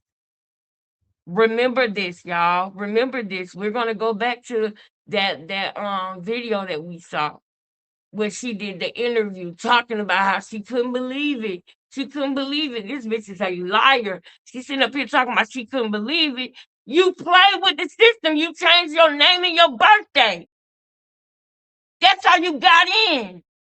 Because they don't ask for no birth certificate, apparently. Olympics, y'all should have been asking for IDs, birth certificates, and all type of shit. Why y'all didn't ask her for proof of her birthday? Because Evander Holyfield told you don't worry about it. Just pass her by. I already checked her out. She good. Don't worry about her. I mean, what? Anyway, y'all look at this. The white man right there look concerned. Listen, take your time and relax, okay? Let me get it. Now look. Why would he have that Q-tip with that Neosporin on it? You see that Q-tip right there behind her head with that Neosporin on it? That's what they use to treat cuts when somebody has a cut. So I just don't understand why he got it right now. I don't understand that. Is she cut on the other side of her face? What's good? You're too anxious. Take your time. Work the jab, cut the ring up, and go to the body. Use those things, okay? She's trying to sucker you in. She's here, bounce. Get the jab downstairs, then upstairs. Don't look for that long right hand. Step in with that short right hand talked about. Step in. First knockdown of Clarissa Shields career was a right uppercut. The left hook was dressing. It may have knocked her out over, but the right uppercut clearly was the punch with the left hook that. And the commentators, I think they in on the scheme too. Hurt Shields, and there she watches as she goes down. She watches her mouthpiece come out of her mouth and go across the ring. I would say that's quite an unexpected moment. Yeah, I would say. Yeah, I think she was very shocked. She was very surprised, but I think she took it pretty well, got back up, and didn't swing wild, took her time. I was going to say, I don't think she was really hurt by it. She was certainly stunned. But for the first time in her career, Clarissa Shields, as a pro at least, is behind 10-8 on the card. Exactly.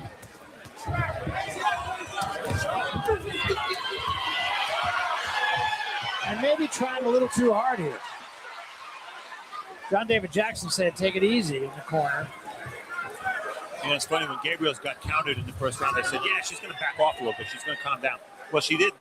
And her game plan is exactly what she told me in the... Come on, let's go. Let's get it. Let's get it. Let's get it. Let's go. dressing room before. Aggressiveness. Let's get it.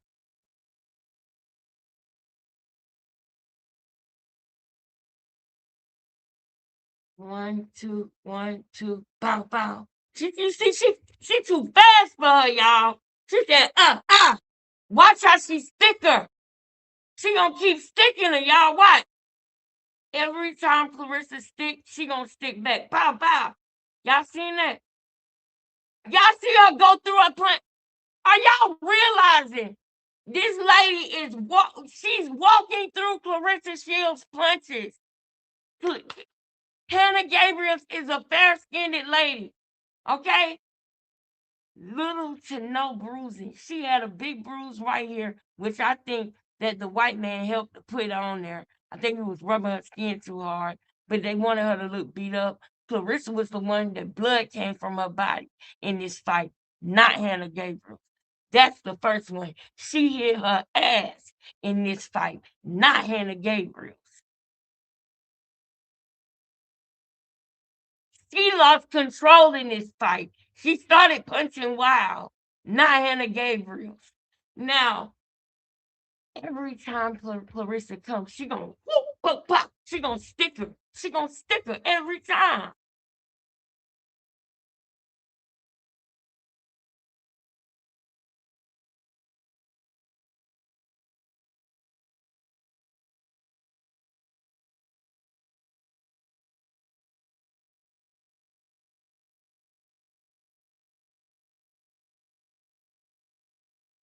Hold up.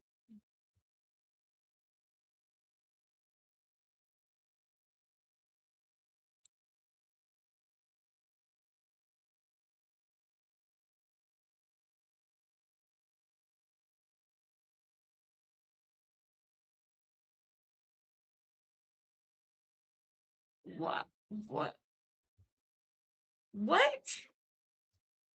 Missed all of it? Look at how Clarissa's stance is versus look at her stance. This is why she donkey kicked her ass in the pool. Like Auntie Rodriguez said. Remember, I told y'all we gotta break it up. By somebody who's a champion and fighting like a woman who's determined and thinks she can win. And to some extent, it's kind of matching with her speed, you know, because she's able to hit her. Again, action second round.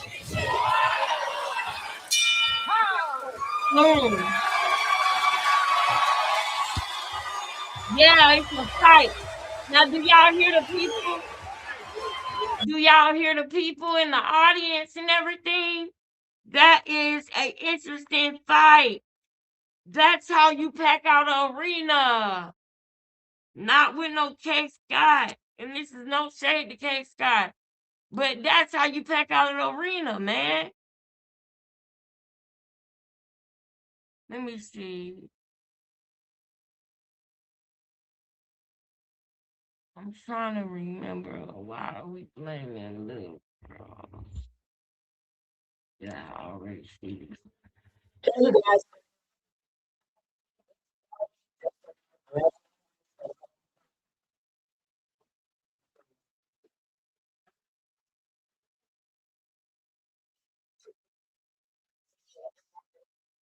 To get right into it. That is not Remy Ma on the bottom of the barrel video, music video, or AI thing that's going on. That is not Remy Ma. If you don't believe me, tag her, ask her. It's not Remy Ma. Did y'all hear this one?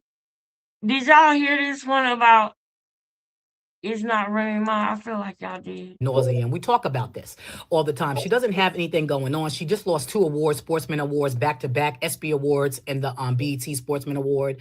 You know, her and Pap are not the it couple. Everybody's talking about Simone Biles and Jonathan Owens and how they showed up. You know, we have so many other sportswomen that we can look at, and we can just, you know, that's just how it goes. But so of course I've seen it because, you know, some of you did screenshot it and you let me know what's going on, or you tagged me on a video that somebody else posted.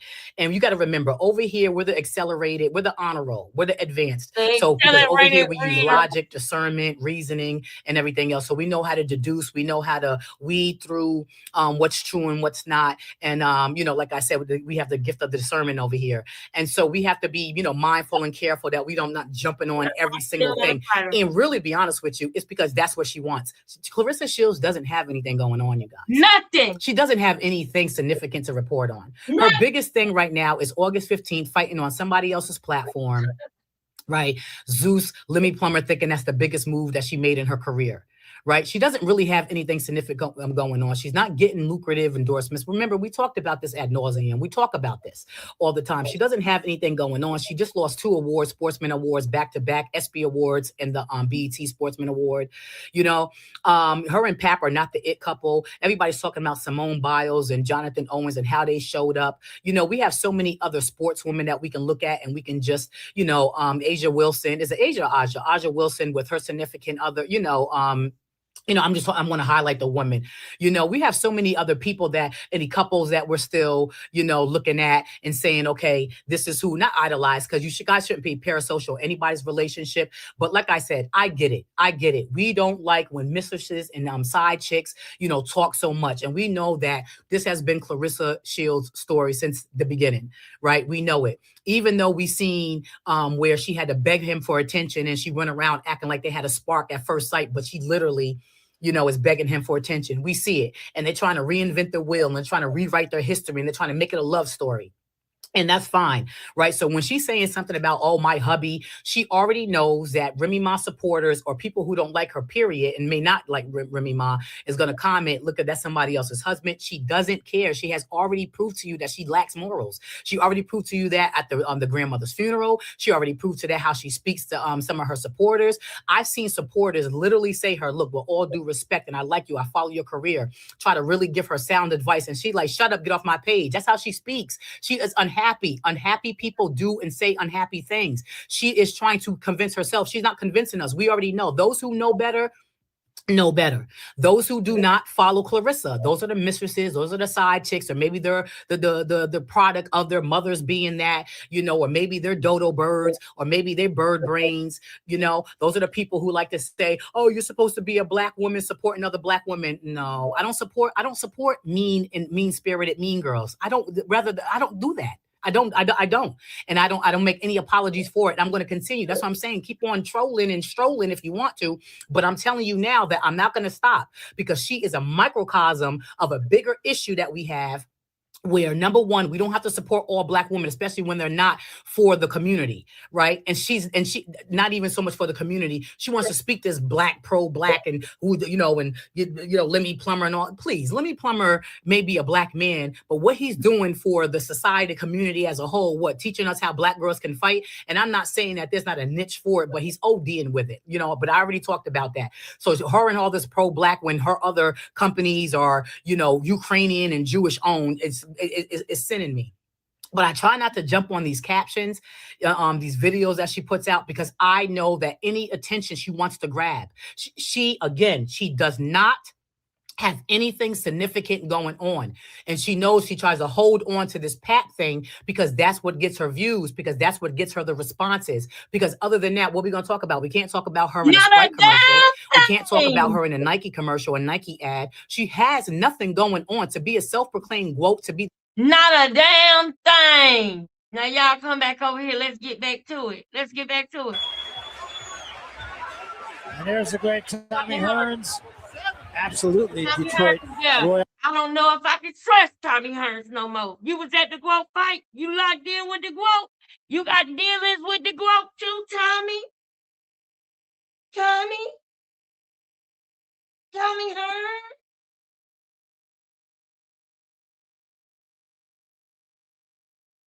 You got dealings with her too? LT. Now promoted. Yes. There's a show here with Jackie Callan tomorrow night. And Thomas Hearns wasn't necessarily the best fighter of the 80s, Barry, but he was the most exciting fighter of the 80s. He was about the most exciting round of boxing I've ever seen. And I had the pleasure of calling. Abajo y se mueve, abajo y se mueve, abajo y se mueve. Tranquila, no te chocar. Punches down and move. Claressa Shields can throw a lot of punches at one time, and here she goes. The left hook drives back Gabriels, and then Shields keeps firing, both hands. But after those first two, missed with a lot. Yeah, and she has to be careful that, now that she's fighting an opponent who can hit her and hurt her, apparently, she has to be careful not to leave herself open in those exchanges.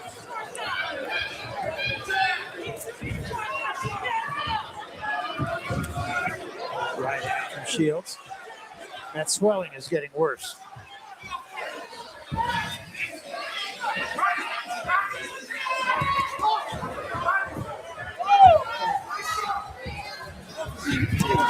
Good body shot. Y'all gotta catch that. Hold up. Claressa Shields can throw a lot of punches at one time, and here she goes. The left hook drives back Gabriels, and then Shields keeps firing, both hands. But after those first two, missed with a lot. Yeah, and she has to be careful that, now that she's fighting an opponent who can hit her and hurt her, apparently, she has to be careful not to leave herself open in those exchanges.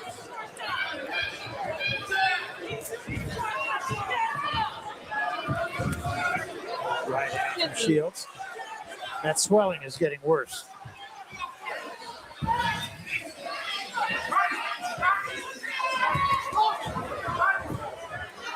Y'all seen that? This is crazy. They talking about this lady lost. Look at the way.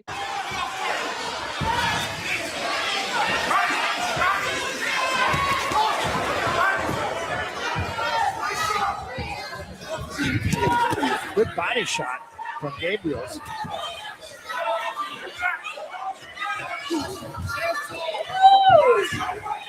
Man, that was beautiful, man. Claressa can't do that. She can't do that. Body shot from Gabriels.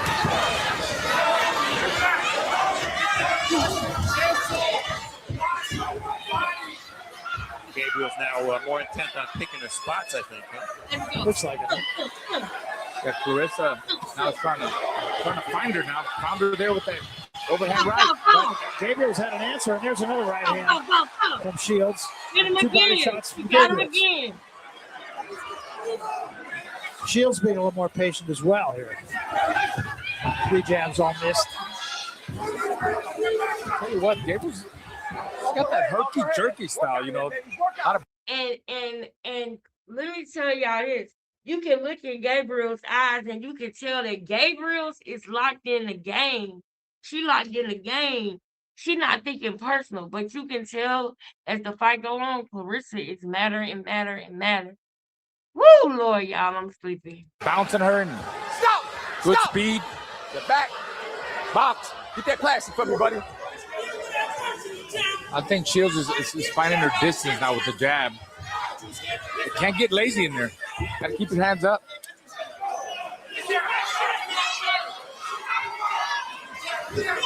Well, we talked about Claressa Shields needing to cut the ring off. I don't think really that's relevant right now because Gabriels is not showing that much lateral movement, more forward movement. Shields trying to suck her in here. Gabriel's misses. And a good job by Gabriel's. Got in with the left hand, got out. Exactly. That's a veteran move.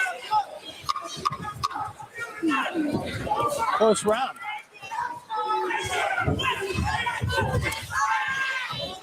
Still feel like Shields is trying to load up with every shot.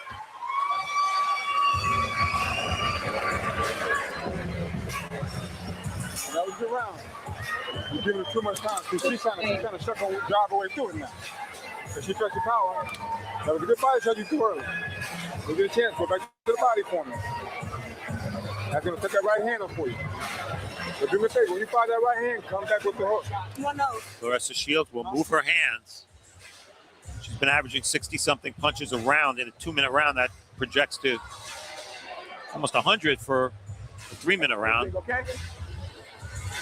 This is the same replay, and you see that Gabriel sort of rode with that right hand a little bit, but it still landed flush, and I gave Shields the round.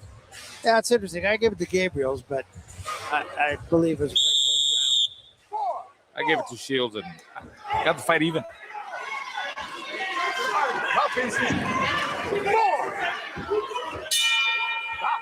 Round 4.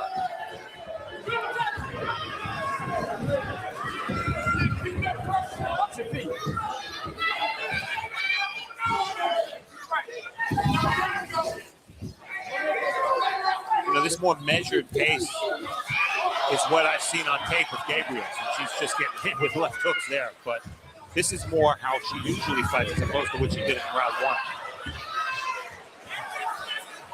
1. Right hand from Shields there over the top. Bring that one up. I agree with you, Raul. I think as we look at your scorecard here, you've got an even fight right now with a 10-8 first round. I'm going to say, Raul, I agree with you that Shields still has a tendency to load up with every shot. Yeah, she's she gets over anxious, so they got to go back to the corner, and John David Jackson kind of settles her down to take your time. Take your time. Pop that jab out there. Find the right distance. Don't load up with every shot. Gabriel's is still there. It still has some pop. Step back. Step back. But guys, you know that anytime you score a knockdown, especially an unexpected knockdown in round 1, that can have a negative effect as well. Because you start looking for the one shot, maybe the same shot, and it takes you out of your game plan. I'm not suggesting that's necessarily the case, but mentally it might be. I agree. It had to ruin her mentally because she came in here, with a big crowd, very confident. She thinks she's going to dominate. I know she didn't expect to get dropped in the first round. She's got to mess with her head. Yeah, a first round knockdown like that can mess with both their heads. That wasn't in plans. That wasn't in the game plan. I mean, that wasn't her plan to get dropped. I agree with what you're saying about Gabriel's too, though, Steve. Well, Gabriel's work rate right now, way down. Way down.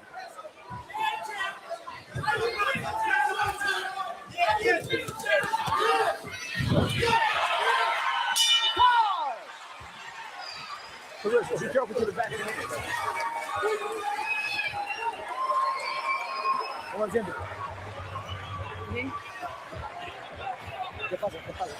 What happened? What happened? Breathe. I got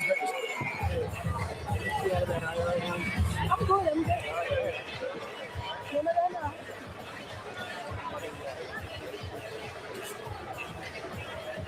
Ya. Tranquilo. Hablando un poquito la bota. Open your mouth a little bit. Tranquila. Está bien, manteniendo. Abajo primero. La recta. Go to the body first, the lead. Sube, sus caminos. No me suelta abajo. No va a hacer intercambio. You can do it. Come on, you can do it.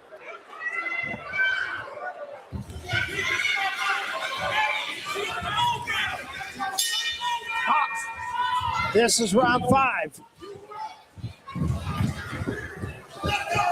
They want Gabriel's to work the body first. Barry, I talked about star power for these women we're seeing tonight. Costa Rica's never had a male world champion. Gabriel's the only female world champion they've ever had. This fight is on live in Costa Rica right now. And you can imagine the whole country's watching. Absolutely. Not just the World Cup, And the soccer team lost. So.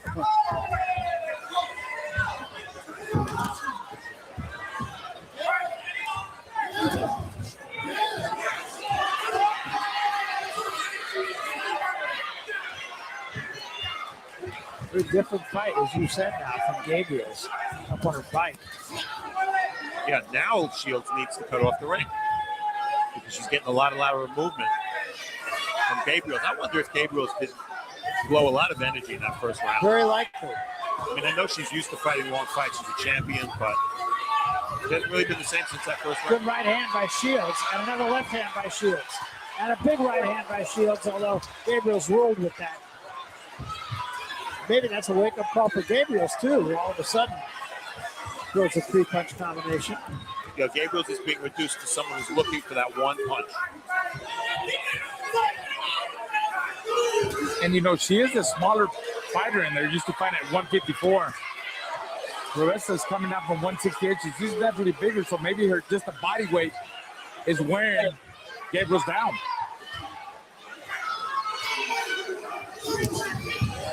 Gabriel's breathing through the mouth now as well. Clarissa Shields historically fights with her mouth open. Yeah, Shields now, you can sense starting to take control. Gabriel's holding.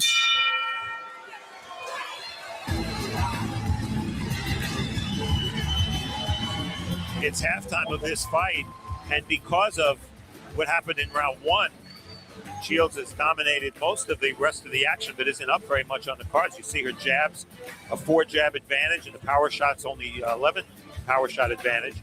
So not a big edge, but here's the story of the fight, early at least. Watch the right hand, right uppercut, right there hurt Shields, and follow-up left hook put her down. That puts Shields 2 points down on the cards. Now she's made that up, at least on my card, with furious combination punching just like this. And as the rounds have mounted, we've seen Shields continuing with the flurries and Gabriel's only doing it in spots. And now Shields is the aggressor. Gabriel's buying time with lateral movement.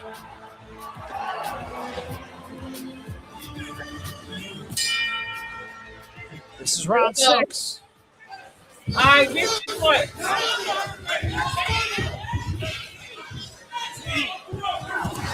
Gabriel's had her lowest punch output in round 5.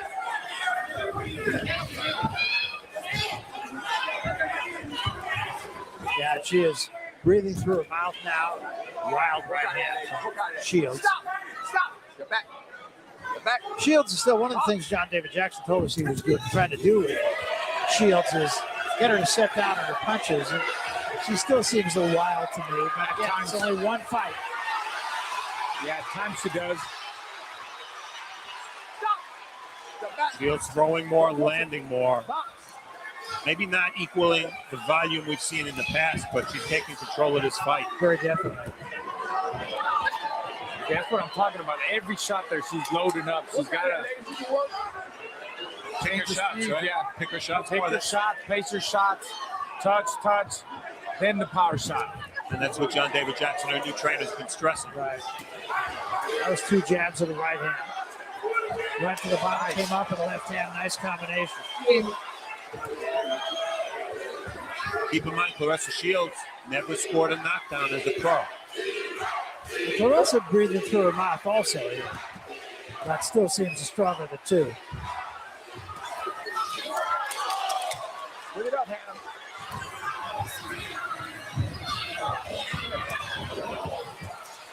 There's really no reason for Shields to be fighting off the ropes.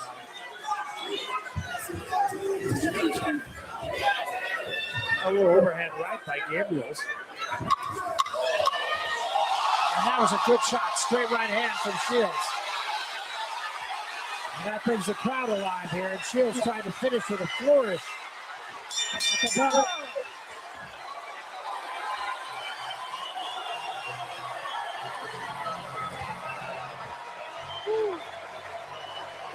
Good round.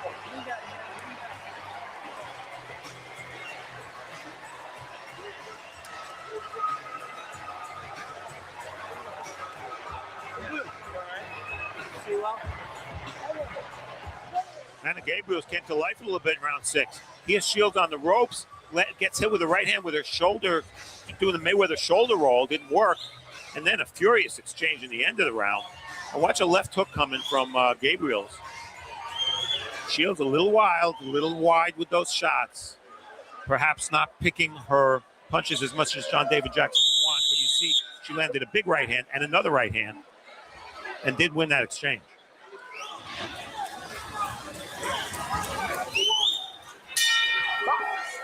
We come to round 7. Claressa Shields was dropped in the first round, but has, at least through our eyes, has taken control of this fight. Oh yeah, she's back in control, and you see Gabriel's, is making a mistake and backing up straight. In the last round, Shields almost had her out. She backed up straight. Gabriel's backed up straight, and she was really getting hit with big power shots. I just noticed Christina Hammer over there watching the fight. Wonder what she's thinking. I wondered. And another exchange here, both getting their good right hand from Shields. Gabriel's fighting like if she's going to go out, she's going to go out of the shield. Good right hand again by Shields. Gabriel still right there. Gabriel's only chance is to land a big power shot, and I wonder if these exchanges, while dominated by Shields, if she shouldn't back off a little bit and box a little bit more. Good left hand slipped in by Shields in that last exchange. She's got her mouth open. I wonder which one they're both swinging. One of them is going to punch herself out. Yeah, I think they're both yes, honestly. But Shields has something to give her energy that Gabriel's doesn't, and that's the crowd. Yes. They're chanting T-Rex. Right hand, but a little more slapping involved in that from Gabriel. Well, I think not just the crowd, Steve, but I think, Shields feels that, she's got a lot of pride and she feels like she carries women's boxing.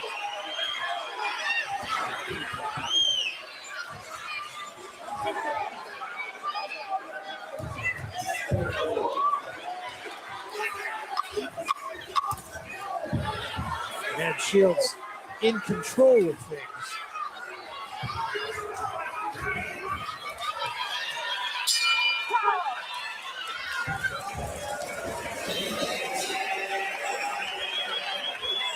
Interested spectator with her trainer. And Christina Hammer's probably saying to herself, yeah, this is a pretty entertaining action fight, but I don't fight like Hannah Gabriel does. I fight a whole different style. So whatever Claressa Shields is doing isn't going to work against me. Look at these exchanges toward the end of the round here. Again, Shields a little more pinpoint with her shots. But again, fighting off the ropes. And I just don't think with a presumed lead on points, I don't know that she needs these big exchanges. Left hook there by Gabriel. Does she have one more punch in her to make this interesting? I don't know. We'll see. I think they're both tired. Okay, it's working good.